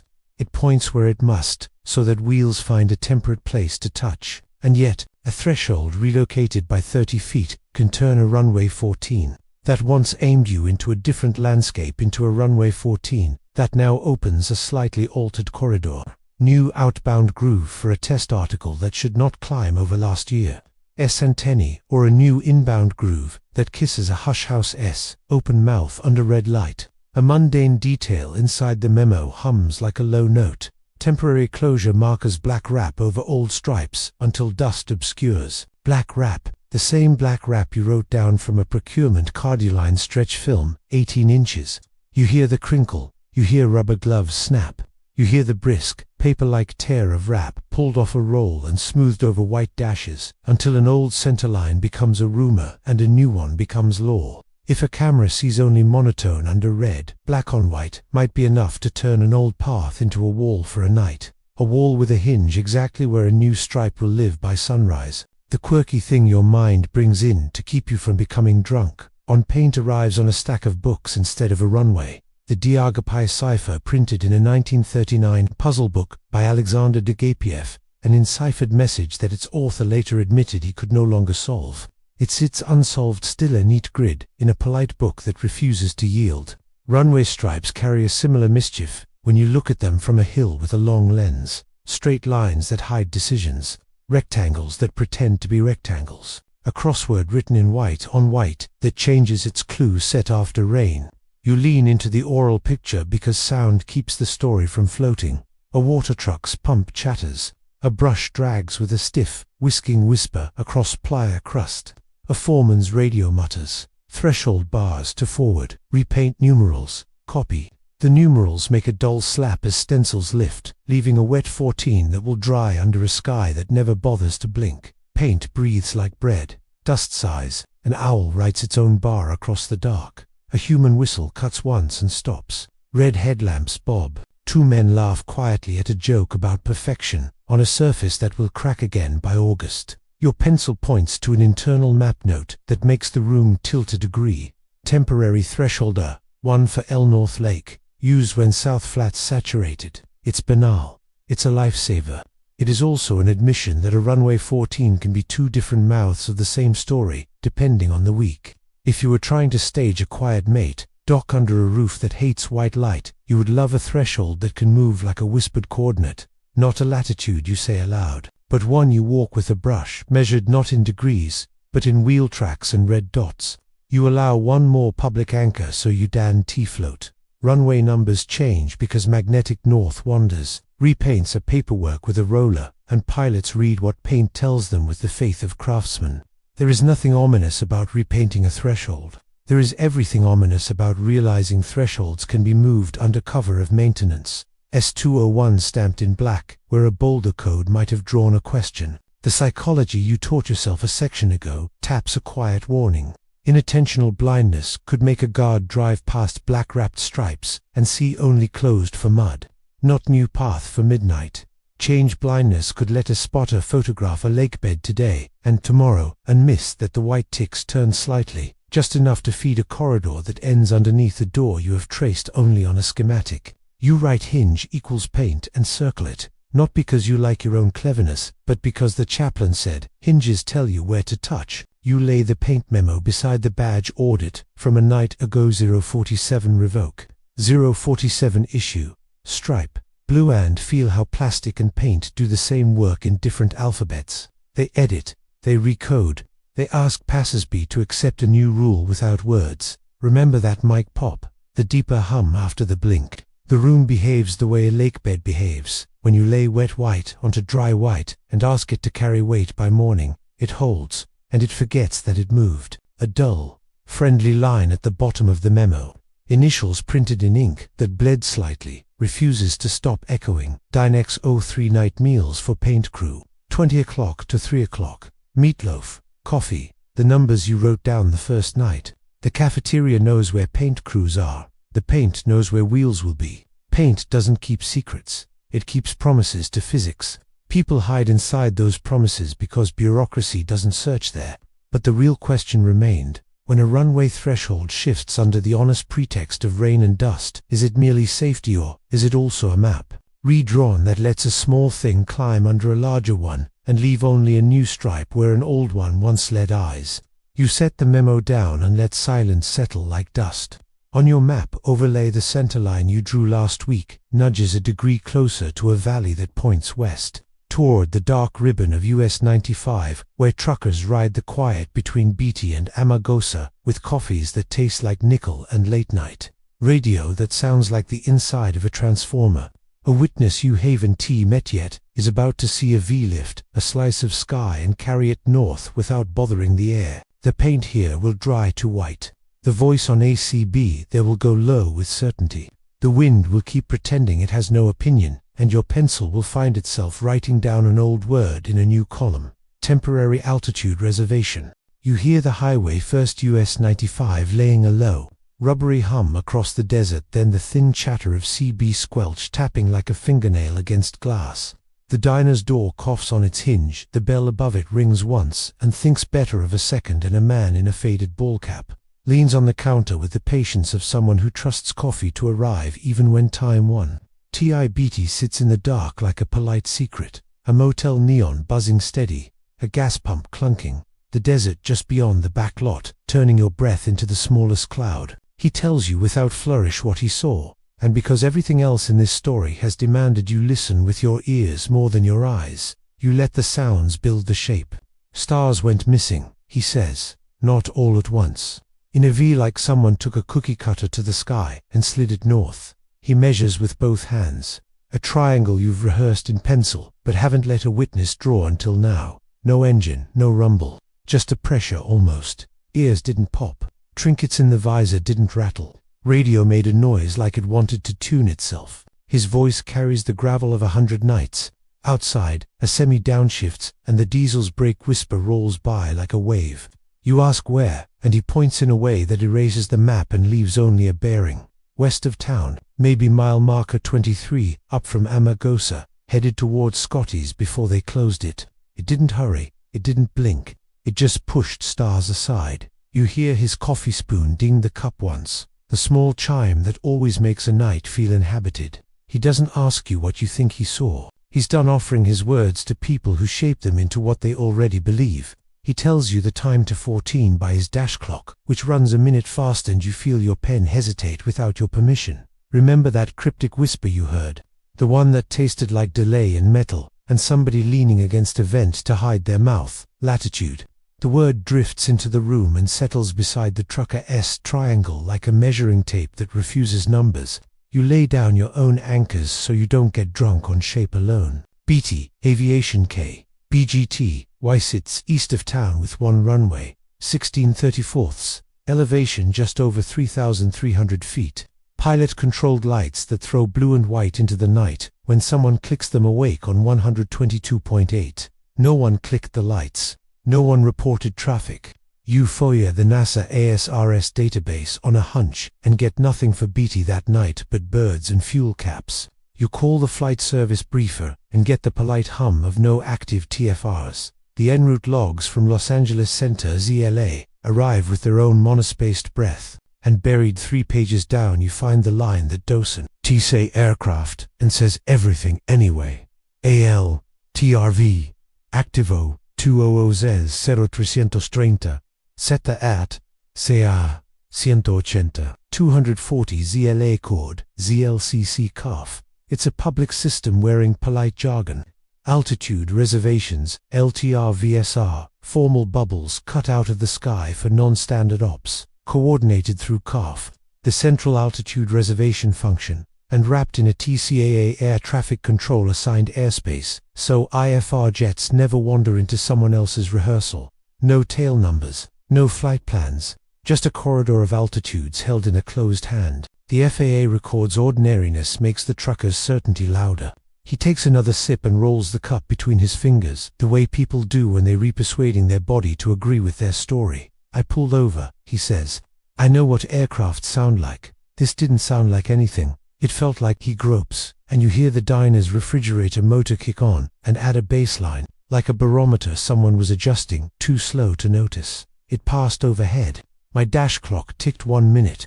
Then it was gone to the north, like fog remembers where it's supposed to lay. A public homely anchor keeps your hands steady on the page. Military Training Routes VR and IR Lace, Nevada, published on sectional charts as thin lines with numbers like IR200 or VR1258. Jets scream those in daylight with a handshake, 2 controllers, and a warning to VFR pilots to keep their heads on a swivel.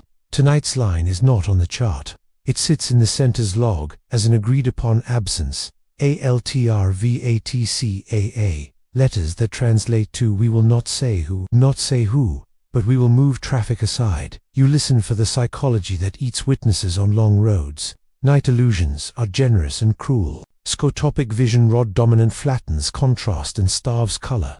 The Perkin shift makes reds look black, greens brighter. Autokinesis makes a stationary light seem to drift if you stare at it long enough. An empty dessert gives you all the time you don't need. Inversions carry sound away. Katabatic air lays lids. A silent V can be a flock of birds, UV demoted to myth, because birds are loud in your head and quiet in the sky. You say all of that out loud, neutral, because you promised yourself to test the hinges before you push. He doesn't argue, he sets the spoon down. The ding is the same whether you're right or not. I chased a launch out of Vandenberg once, he says, sitting on the grapevine like everyone else, listening to the radio say nothing to see, while the whole West lit up like God was ironing the ocean. I know fountains. This wasn't a fountain. This was a roof moving. The line hits you because it agrees with your Airman S notes, whether you want it to or not. Roofs moving. Hangars turning lungs into rooms without sound. A sidecar learning to tuck under a mother, while a lake bed stripe shifts under red light. A quirky cousin to this night sails in from a different frequency and sits, uninvited, on the placemat. In 1977, Jerry Emmons circled WOW. In the margin of a CETA printout of strong narrowband radio signal at 1420 MHz that never repeated and never explained itself. A single exclamation mark pinned to a sky that doesn't indulge many. The wow signal has become a campfire story for people who like their mysteries, singular and unsatisfying. Your trucker's silent V risks the same fate, a one-off that refuses a second witness. The difference here is paperwork. FAA logs do not exclaim. They just reserve altitudes and say no more. You pull out your pocket recorder and it clicks like a seatbelt. He repeats his description without rhetoric. When he says V, his hand draws it narrower than your expectation, a boomerang more than a triangle, the point blunt rather than sharp. You hear the way he breathes when he tries not to color the stories low, even the rhythm of a long-haul driver who knows where his chest sits when he is telling the truth. Outside, a train horn bleeds in from a distance and then dissolves into the lid. The night wears when inversions tuck sound like blankets. You call the next morning, and a center supervisor, in a voice that sprinkles salt on everything, says what he can say. No IFR targets, he repeats. ALTRV active. No civilian impact. Coordination complete. Phrasebook sincerity. You ask what the corridor looked like, and it gives you the shape you didn't expect to hear out loud. BT Shelf, northbound, 18 to 24. Night operations. Contact CARF if you need the jelly. Jelly is a joke. You haven't earned scope, slang for data you can't have. You write it down anyway because jokes are how rooms tell you what they are, and permitted to. Remember the corridor blink at 2:13. The mic pop, the deeper hum. You hear their timbre in the supervisor's vowels, even if he isn't giving you anything but commas. A diner receipt flutters under your fingers. The ink bleeds a little where coffee splashed it. You write Altave, BT, 2 o'clock to 3:30 Z and leave space beneath the line as if you expect the page to fill itself while you read, not looking. A public, small detail keeps the room from floating off the counter. Temporary flight restrictions TFRS show up in NOTAMs and on briefers' screens. ALTERVs do not bind VFR aircraft outside the assigned altitudes, but they move IFR jets like pieces on a board. That's the difference between a night that makes pilots detour and a night that makes a trucker glance up and decide silence is the strangest sound you've ever heard. The coffee cools. The bell above the diner door decides to ring twice this time. You pay and step out into the kind of desert that keeps its promises. The Milky Way spills in a faint ribbon where the town lights give up. You look where his hands drew the V, and you see nothing but stars in exactly the places stars should be. Your ears invent a pressure that isn't there, and then discard it. Your phone, face down in your jacket, doesn't buzz. The wind moves slow. But the real question remained. If a corridor of altitudes slid north over BT without a voice or a tail number, did the sky carry a craft, or did the paperwork carry a story that someone wanted you to follow, while the real event happened where no diner sits to see it? You turn the key and the car starter makes that polite grinding whir before catching. Out by the ranges, a red light blinks on a hill with aircraft warning stubbornness. Down the road, at a clinic that closes early most nights, an inventory list will show a quiet anomaly extra, saline and sutures consumed overnight. No incident report, no accident number. The desert doesn't say why. The ledger with the crosshair is still closed. The scorpion's tail still crosses the star. Your pen, ink dries one more line on the page and waits for the sound a supply room makes when it admits it saw something it wasn't trained to name. You walk into the kind of room that never raises its voice, linoleum that sighs under rubber soles, a refrigerator that hums in a low, loyal key, and shelves that smell faintly of alcohol pads and cardboard. A barcode scanner chirps in polite syllables as a tech moves down a row. Beep, beep, beep. A lullaby of inventory you could fall asleep to, if not for the numbers that will not let you. You hold a printout in gloved hands, and the paper rasps against your palm as if it wants you to listen harder. Sodium chloride 0.9%. 22 1-liter bags issued between 0:50 and 3 o'clock. Sterile drapes, 2 boxes opened. 40 nylon sutures, 12 individual packs torn. Povidoniodine, swabs 1 sleeve gone. Dermabond 5 ampoules snapped.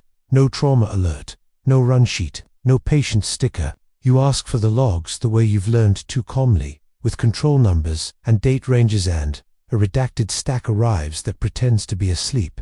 MEDLOG, exports defense medical logistics, the system that tracks supply sprint in monospaced lines. MAS Genesis, the military's EHR, shows no encounter between 0:30 and 4 o'clock. A handwritten temperature log on the medication fridge obediently records to -8°C checks on the hour. Narcotics ledger reconciles with a tired perfection. Morphine vials counted, waste co-signed, 0 discrepancies. If there was pain, it did not borrow opiates to hide. The room's hum stays steady. A ceiling tile rattles once and stops. A public fact steadies your breath where the numbers hitch it. Air Force Instruction 91-204 governs mishap reporting and investigations. Class A mishaps demand formal boards, and the service runs to track safety investigation boards (SIB), privileged and not releasable, and accident investigation boards (AIB). Public summaries written so families and Congress get a narrative. Significant events also ride OPREP 3, reports Pinnacle, beeline up the chain within minutes. Those acronyms are printed, not whispered. They exist so nights like this cannot disappear.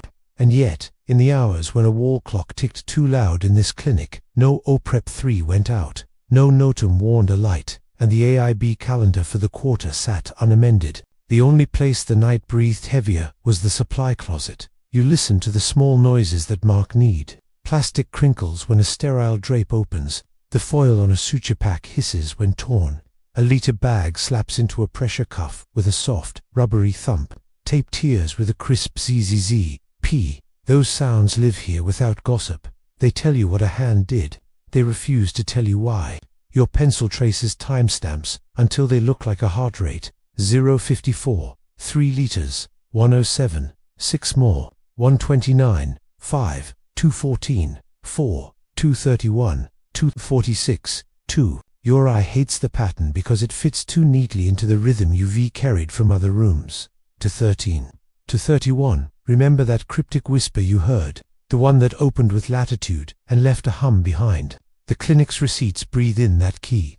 You page through a second folder, thinner, and find a custodial work order, stamped S201 janitorial, the code that has followed you like a stray dog. Biohazard liner replacement, multi-room 320, no incident number, no exposure, just a euphemism in a tone designed to lower shoulders. The receiving report for those liners carries the same irrapt acceptance stamp you saw on black stretch film, meant for a lakebed stripe. The supply chain's voice doesn't change when the context does. It hums at one volume until you stop hearing it.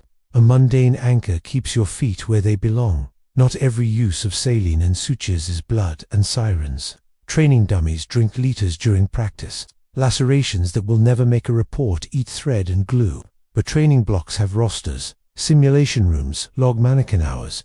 The schedule that prints in this clinic for that night shows empty. The EHR shows no consent forms, no triage, no discharge.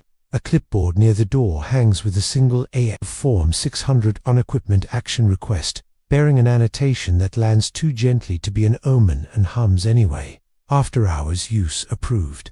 No reason, no initials you can read without a lamp and a magnifier. You bring in the broader weather of bureaucracy to check your bias. The Nevada test and training range has restricted airspace that makes NOTAMs for civilian detours unnecessary when the story stays inside boxes on the chart. A mishap inside the fence can stagger without moving the world outside. AFI 91-204's SIB findings are privileged to protect frank safety analysis, and units are drilled to keep those rooms quiet. The existence of silence is not conspiracy, it is policy. The numbers in your hand insist on a third thing, a crisis that borrowed supplies without borrowing a name.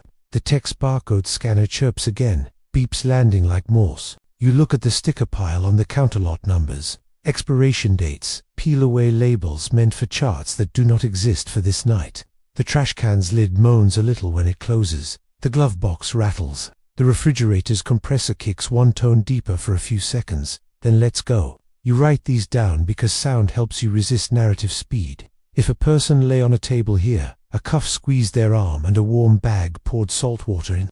If a hand tugged a needle through skin, the suture pack made this exact hiss, and the thread made no sound at all. The clinic kept its secrets at the level of packaging. Paper doesn't blush. A quirky cousin from the cryptographic world arrives as a cautionary fable. The Rohonk Codex, a 19th century manuscript filled with unknown script and illustrations housed in Hungary and argued over ever since. Some call it hoax, some cipher, none can read it. Entire careers glance off its pages. The Clinic S ledger tonight risks becoming your own Rohonk, a block of symbols, issue quantities, lot codes, bin locations, that everyone can see and no one can translate into the story you want, because the only mouths allowed to name it were told by oath and by policy to grind their breath down to numbers and tape. You call the off-base urgent care to valleys over that. Sometimes take civilians from the ranges and hear a refrigerator hum there, too, behind a nurse's voice. No transports, she says. No walk-ins after midnight. Quiet night. Your pen doesn't argue. It drives a small box around 214 4 liters and hears the trucker S-spoon ding again, out by Beatty, the minute his dash clock rolled. The minute your range dots breathed twice and went still. You flip to a minor ledger that no one in this building will admit matters. Linen, sterile pack sets issued 4, bed sheet 6, red bags 5, housekeeping logs the world without adjectives.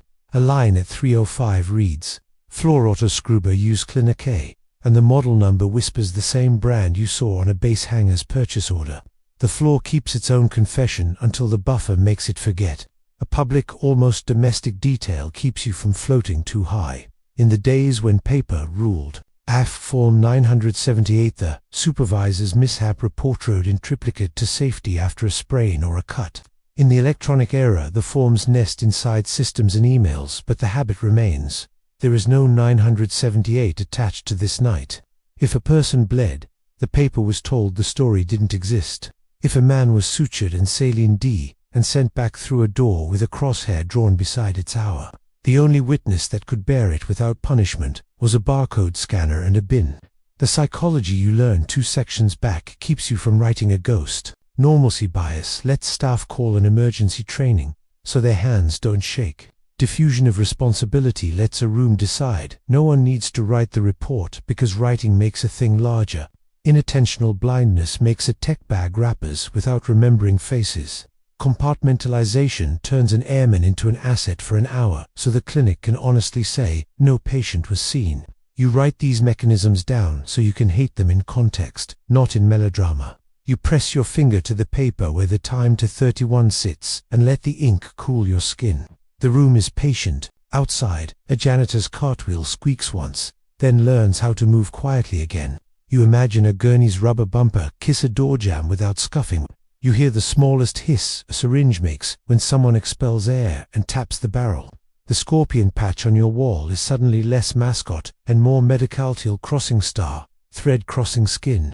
But the real question remained, did the Clinic S inventory tell the truth of a body repaired off the booksaw? Did someone spend supplies like decoys, painting a crisis in numbers so you would chase it while a quieter ending unfolded where no scanner sings? You sign the visitor log with a pen that drags slightly the ink thick from cold and step back into the hallway that returns every footstep with a soft, forgiving echo. A clerk slips a small battered envelope into your hand as if passing a mint. Came in years ago, she says. Courier used to bring sealed pouches for pass and ID and sometimes for here. He retired. He left this in a locker with a note that said, if she comes, give it to the one who asks, gentle. The paper crinkles like old receipts. It weighs more than envelopes should. Somewhere inside, metal clicks against metal like a patient lock that has waited for a thumb it will recognize. You weigh the envelope, the clerk pressed into your hand, and feel the shift of metal inside her, small, decisive gravity. Paper scuffs your palm as you loosen the flap. The scent inside is old oil and cardboard, the breath of things that were handled by hands that washed with pumice, not perfume. You tip the contents onto the table, a dented black lockbox, no bigger than a lunch pail, a brass key taped to a folded index card, and a cafeteria punch card, the color of faded bone stamped in purple, with 3 words that make your breath hitch because they do not know their rear refrain in your life. Dynex 03 Night. The key clicks into the box's tumbler like a coin finding its rightful slot. Turn, a soft scrape. One hinge complains, and then decides to behave. Inside, foam has crumbled into brown crumbs that cling to your fingers like static. Nestled in the hollow is a micro-cassette clear plastic, the spools small and self-contained, the kind used for dictation when voices were meant to be kept and forgotten at the same time. A label, hand, written, edge, frayed, 0213C. You recognize the brand by sight. A public unromantic fact steadies you as you lift it out. Micro-cassette format was introduced by Olympus in 1969, and for decades a Sony MC60, spinning at 2.4 centimeters, became the world's most patient stenographer, recording boardrooms and back seats, and everything in between. Tonight, it will record a room that you have only seen through blinks. The punch card rides your other palm like a pet creature that wants to be still and is not. It is stiff cardstock, square cut, with a grid of tiny squares printed faintly in blue. Down one edge, a row of square punches interrupts the pattern. Across its face, the purple Dynex 03 stamp sits slightly crooked, ink feathered once, where a diner's thumb pushed too hard. In the corner, a line of weekdays TWTF small boxes next to them, for someone with a hand and a hole punch to make the week obey. 2 Wednesday boxes are punched. A cashier's initials BWSIT in pen the exact shade of the scorpion patch's border. You tell yourself it's coincidence, and feel exactly the amount of electricity coincidence deserves in your arms. You set the cassette in a handheld player that clicks like a seatbelt from another century. The little motor winds up with a tone like a camera shutter about to remember. You press play, and the room shifts its ears. Tape hiss lives everywhere. This hiss is thin, like air heard through a keyhole. The first minute is nothing, and in that nothing you hear details you didn't know you could miss. A red exit sign, transformer whine the hollow ring of a door closer, when somebody lets it catch the faint percussive tick of a badge, readers led cycling with the grid. Then the tape does what you hoped and dreaded. A pop small, rude, the sound of a mic diaphragm catching a shock, then a hum that drops a semitone and holds for 2 breaths, then returns. You glance at the player's counter. The digits wink. 013. Your chest invents and then dismisses the poetry of that number, and you rewind 1 second to hear the pop again because you are allowed proof, even when proof insults your nerves. A breath rides up into the tape. It isn't a voice yet. It is a body trying to become speech without attracting attention. Latitude. The word arrives like a mouth pressed too close to a grill. Half a syllable is swallowed. The rest slides through tape bias and comes out thinner than you want. The hiss swallows everything that follows, and then the world returns to the key of fans. You press stop and the tape's capstan surrenders the cassette with a reluctant click, like a room that prefers to stay closed. Remember that cryptic whisper you heard? It was a phone then, it is plastic now. The cassette's label makes you nostalgic for a time when information obeyed a physical object, and could be placed in a box by a person who would remember where their hands had been. The courier did that for a living. Scoffed pelican cases, sealed pouches with zip ties that whistle logs initialed with a pen that leaks on thumbs, a route that ran from pass and ID2 clinics to rooms that do not say their own names. He retired, and he left a lockbox with a microcassette and a cafeteria punch card that has grease in its corners, and Dynex ink smudged by hands that ate meatloaf and folded the wrapper properly before throwing it away. You flip the punch card over and let your fingers read it before your eyes do. The card's edge has a notch. Its long side has an uneven line where a strip was torn. Your thumb finds pinprick impressions that don't belong to a cafeteria cluster of tiny holes drilled not clean through, but shallow, as if someone used a needle to mark a pattern for later. You hold it to the light and see the constellation. It is not random. It is not art. It looks like an attempt to resurrect an old trick with a new object, and the name for the trick lands in the room like a whisper from 4 centuries away. A Cardin Girolamo Cardano's invention from the 16th century was a sheet of card with holes cut in it. Lay it over a page and the right letters show. Lift it and the message dissolves into innocent text. Spies love it because it makes a message an absence. Cafeterias love cards because it makes a meal a presence. The courier put both in the same box and trusted you to figure out which one was which. You reach for the pocket notebook from the chapel, and the elastic bites your fingers the way it always does. The 3 lines of digraphs wait like a closed gate. You lay the punch card over the page, and the holes shine little circles on letters that have misbehaved for too long. Your lamp is white. You slide a red gel over it, out of habit the H12 schematic taught you. The room lowers its voice. The holes kiss ink, and letters kiss back. The first 3 holes write lot. Again, Because the world has a sense of humor it refuses to disclose. The fourth hole is shy on O. That could be an I if you squint.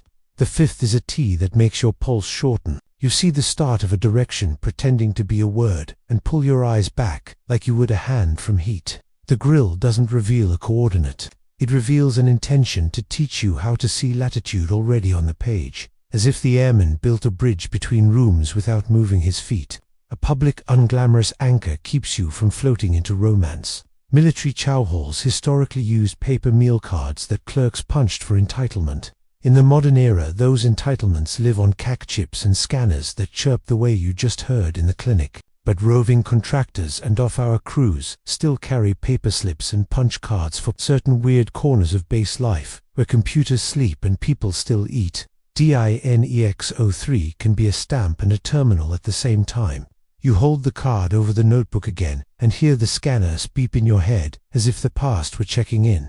The quirky tradecraft detail that insists on arriving when you hold a tiny physical secret between finger and thumb comes from a case file the Bureau loved to mention in lectures. The hollow nickel case of 1953, when a Brooklyn paperboy dropped a nickel that split to reveal a microfilm of numbers KGB tradecraft that eventually led to the quote arrest of Rudolph Abel. Hollow coins, dead drop spikes, microdots understamps. These are props from a world that needs to move information in pockets.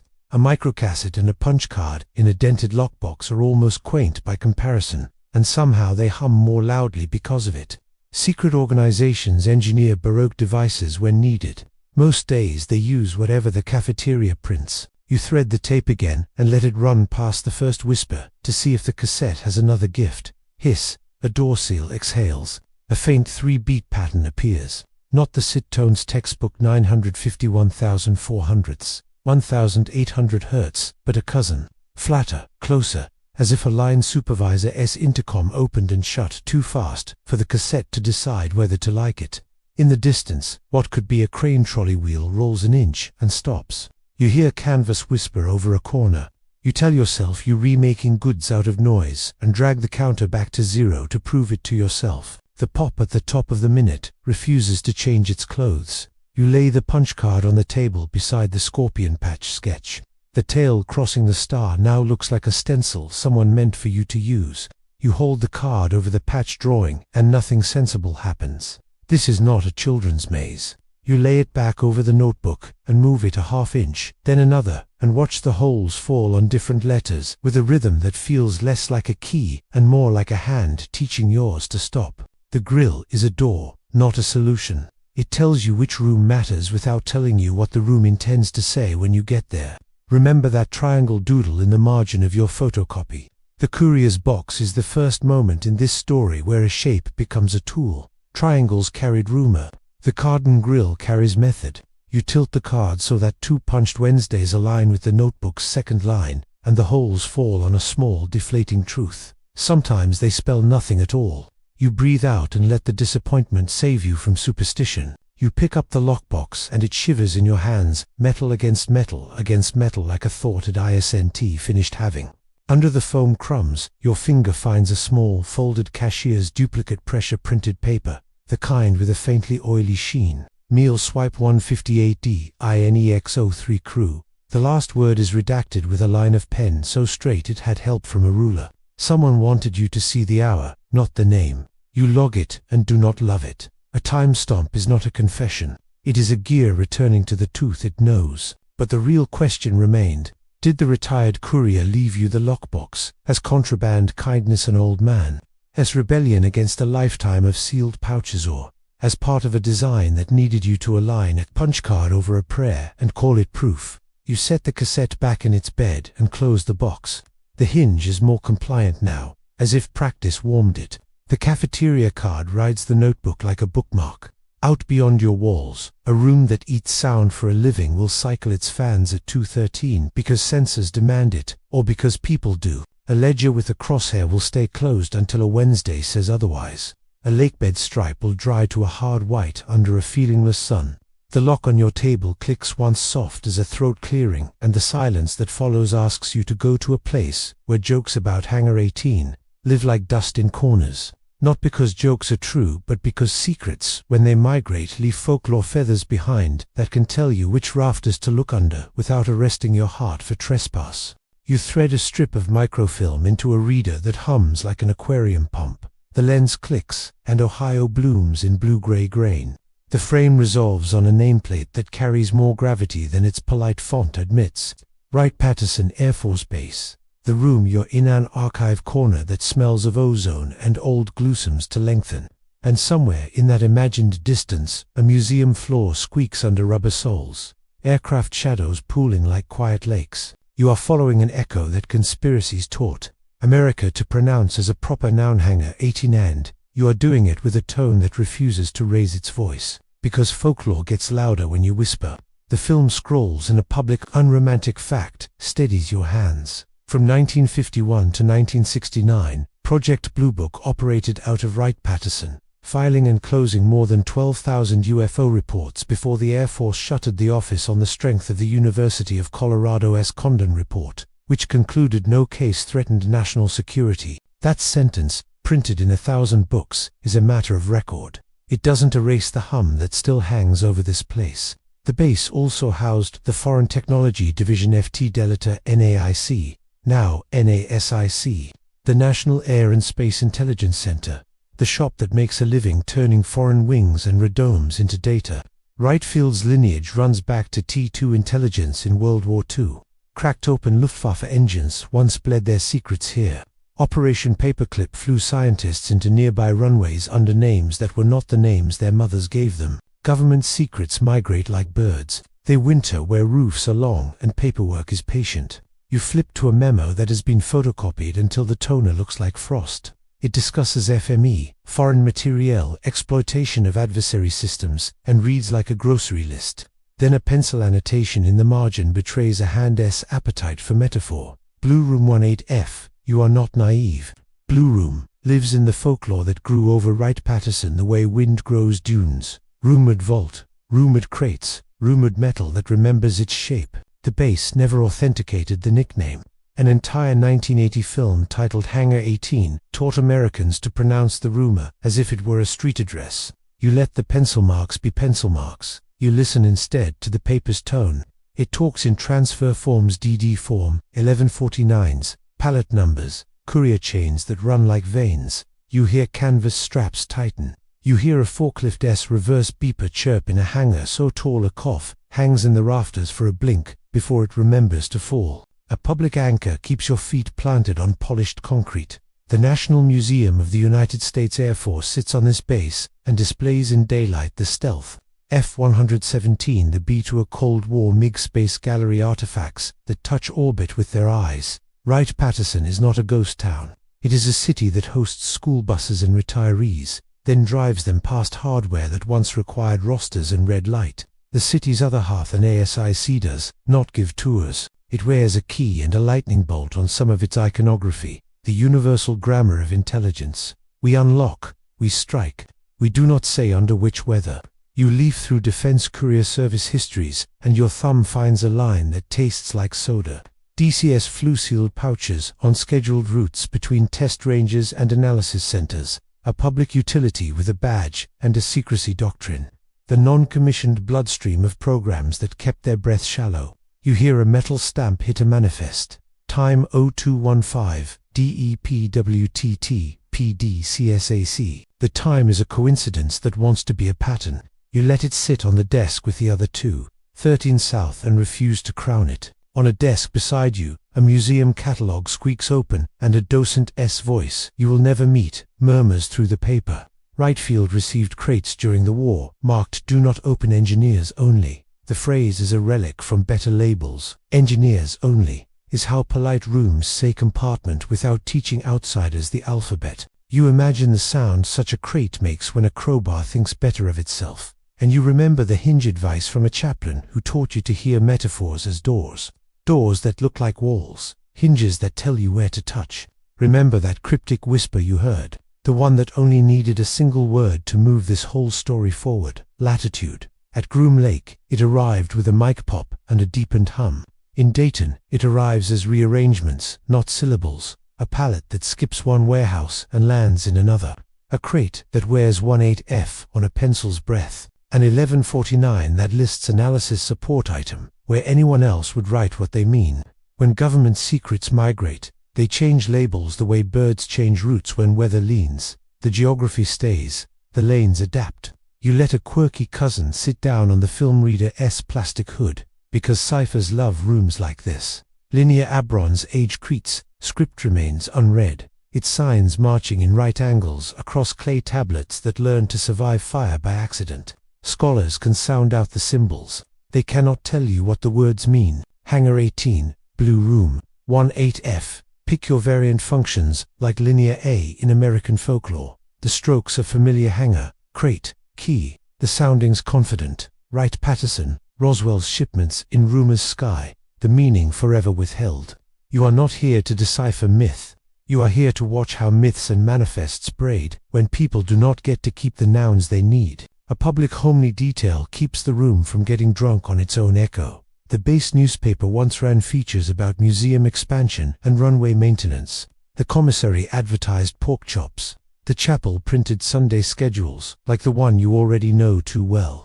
Wright Patterson is where creature comforts and Cold War calculus shook hands without making eye contact. In a city that normal, legend needed a room to grow that nobody had to clean. Hangar 18 is tidy because it is a single shelf where everything too strange to file gets stacked. You press a button and the microfilm skips to a 1960s office photo. Blue book staff at desks. Tie knots polite. Ashtray full. On another page, a letter from a physicist sets a tone that has not changed in half a century. We acknowledge receipt. We find insufficient data. The language is a lullaby, steadying America, while it looks at lights it cannot name. When the office closed in 1969, it did so with a sentence that felt like a parent's hand on a doorframe. Go back to bed. The hand has been there ever since. The doorframe still smells like varnish. You're not here to refight Roswell in a paragraph. The rumor that debris was flown to Wright Field has fueled a half-century of midnight radio. What you can touch is the habit of migratory secrecy. Material flies to analysis. Analysis writes in nouns that make their own fog. Results return as diagrams and density curves, never as adjectives. If a sidecar ever tucked itself under a mother at Groom and learned how to silence a room at 2:13, a sliver of that silence would have flown east in a pouch, sealed with a lead snap and a wax stamp that a courier's thumb smudged as he counted. DCS is the bird in that migration story. It does not sing. You let a quirky organizational feather land in your palm. Morale patches at analysis centers sometimes sneak jokes in Latin that a high school teacher would flunk fake mottos, living on thread like counterfeit coin. ANASIC analyst once joked that RMGFRT is as good as any inscription for the unknown remove graffiti because the work is erasing noise until data appears. Your scorpion's fake Latin vigilance umbris feels like a cousin to that posture, watchful in the shadows. Even when the shadow is a prudent lie you tell your own hallway. The museum floor in your mind squeaks again, and a B-2S wing swallows the sound in a patient way you recognize from H12's ventilation maze. Remember that triangle doodle you traced from a photocopy, the one you refused to crown? In this gallery, triangles hang from rafters with placards and donors' names. Public hardware that trained a generation to accept black wings without blinking. The room teaches you a quiet lesson. Once a secret chooses a museum, it stops needing folklore. If there was a real Hangar 18, it exists only as paperwork and breath, now, not as a placard. A memo in the film reader slides by that could bore a saint. Runway repaints schedule after precipitation. You don't laugh. You hear the lakebed rollers in Nevada again. You hear black wrap torn from a roll. Wright Patterson's asphalt gets new paint, too. Thresholds migrate by inches over decades. Magnetic north wanders whether you believe in it or not. The airmen you've been following learned to move inside migrations that look like maintenance. Logistics is the grammar of hidden truths. But the real question remained. If secrets here traveled in crates with keys and labels that forgot how to say nouns, do you follow the echo to Ohio for comfortor? Because naming a myth out loud lets you choose which part of a true story you are willing to risk saying next. You rewind the microfilm until it flaps and clicks. A plastic bird pretending to be memory. The reader's lamp cools with a small ping. Out on the base, a museum door locks on schedule and an analysis center door never admits it unlocked at all. Back in Nevada, a latitude waits under red light. A badge stripe that changed color at midnight stares up from your printout like a pupil learning a new trick. The next room you open will not forgive you for choosing adjectives carelessly, and the ledger with the crosshair will require you to decide what to reveal and what to leave in the hum. You stand at a table you have made into a gate. Every scrap you've gathered waits their scorpion patch ledger copy, with the small crosshair cafeteria invoice stamped. DINEX03, the badge audit with its midnight stripe, changed the corridor's one-frame blink printed. Instills like a heartbeat that refuses to lie. The sidecar, maintenance export, the clinic's quiet inventory, the retired courier's lockbox with its micro-cassette and punch card, the chapel's pocket notebook, whose 3 lines keep teaching you to hear the same syllable. Latitude, the word sits between your hands like a coin you do not flip yet. You are at the hinge the chaplain told you to find. Doors that look like walls. Hinges that tell you where to touch. This is your hinge. What you say out loud, and what you leave in the hum. The sister sits across from you, coffee cooling between her palms. Her dog's collar chimes once, and decides that's enough. You lay each item down in an order that feels more like breathing than evidence.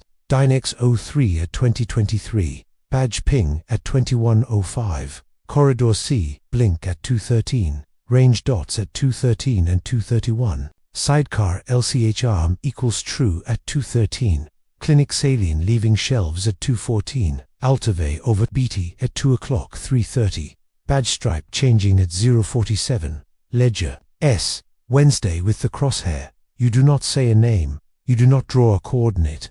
You point, so she doesn't have to carry nouns by herself. Remember that cryptic whisper you heard. The mic pop that came just before latitude, the hum that dropped a semitone and held 2 breaths. The cassette in your lockbox does it too at the top of the minute, like a corridor learning to forget its own echo. You press play for her and let the word live in the room just once, then press stop before it forgets how to behave. You put the tape back in foam. You are not hoarding.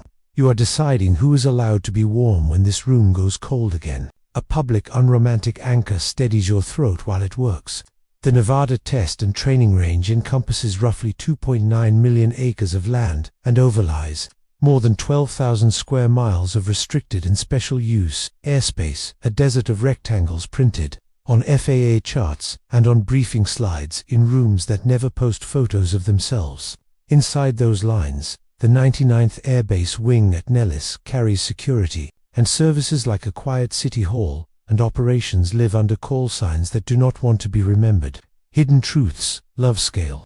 They hide in acreage the way a man can hide in a cafeteria receipt. You take the pocket notebook and the punch card and hold them to the light one last time. The holes don't give you a coordinate, they give you a posture. A card and grill says, the message lives under absence. You think of the pigpen cipher, the Masonic tic-tac-toe code you still see on old headstones and in Boy Scout handbooks, a grid of lines made into an alphabet, a shape that becomes a key when you agree to it. Secret organizations collect shapes and turn them into methods so their hands can move when their mouths cannot. Your triangle doodle and your scorpion patch are reminders to touch, not answers. You look at the sister and say the only thing this investigation earned you the right to say aloud. He did not leave you. You tell her, because don't call the base. Wait for Wednesday, keep the scorpion, is not a goodbye letter. It is a map written in the language of rooms. It asks the living to be careful with nouns. Her eyes don't blink for a long moment. Then she lets out a breath as if a floor has stopped leaning. What do you tell them? She asks, meaning everyone who listens when you talk about conspiracy theories and government secrets and unsolved mysteries. The audience that has learned to hear adjectives as cutlery and hidden truths as dinner. You are at the gate of choosing. You can publish coordinates and dare offense to notice. You can pronounce a program name and preen while doors ULL never see swing inward on people you will never meet. Or you can tell the truth without teaching an enemy how to wear it. You choose the hinge. You will name patterns Wednesdays at 2:13, the breath of rooms that prefer red light, the way a badge can cease to exist and return with a new stripe, how a lakebed stripe can move under a janitorial code, how an ALTRV scribbles a corridor where stars briefly step aside. You will not give a latitude and a second. You will not teach an approximation fine enough for a compass. A mundane detail keeps you honest and small in the best way. Groom Lake Road runs off Nevada, 375 washboarded dust that rattles hubcaps until tourists turn around. At the last rise, sagebrush hides a guard truck that never rushes. None of that is secret. It's how an ordinary road becomes a rite of passage for people who need to say they saw a sign that tells them to go away. Power knows roads make myths. Policy knows myths are a kind of perimeter. You tape the courier's lockbox shut with brown tape that squeaks and leave it with the sister. Inside, you place a photocopy of the ledger's empty Wednesday, no names, just the crosshair mark. You leave the scorpion patch on her table because it belongs to her house more than it belongs to your wall. You keep copies of forms and blinks and logs, and you write a note on the inside of your folder that reads like a joke until it doesn't. When in doubt, check the janitor code. S201 got you farther than adjectives ever did. You speak one more public anchor into the room to keep your own heart from performing. OPSA operations security has been codified since Vietnam, a discipline that teaches units to see their own patterns the way an adversary would to starve observers of schedule. Don't confirm what the enemy already suspects, the instructors say, and don't teach them what to suspect next. You are not an adversary. You are a careful witness. You will not be the reason a room you do not deserve to enter becomes harder for the people who walk it honestly every night. The sister asks you a last soft question. Do you think he's alive? Your throat wants to write a headline. Your notes refuse. A clinic's saline doesn't promise a future. A badger's stripe doesn't promise a face. A mother's safe lamp equals green doesn't promise mercy. You speak the only sentence that doesn't betray anyone. I think he made a choice to carry the weight in a way that protected more than himself. You say, I think the hinge he chose asked him to be quiet longer than any person should have to be. And I think your Wednesday is his way of reminding you that silence can be proof of life, even when it feels like punishment. The dog's collar chimes twice and then is still.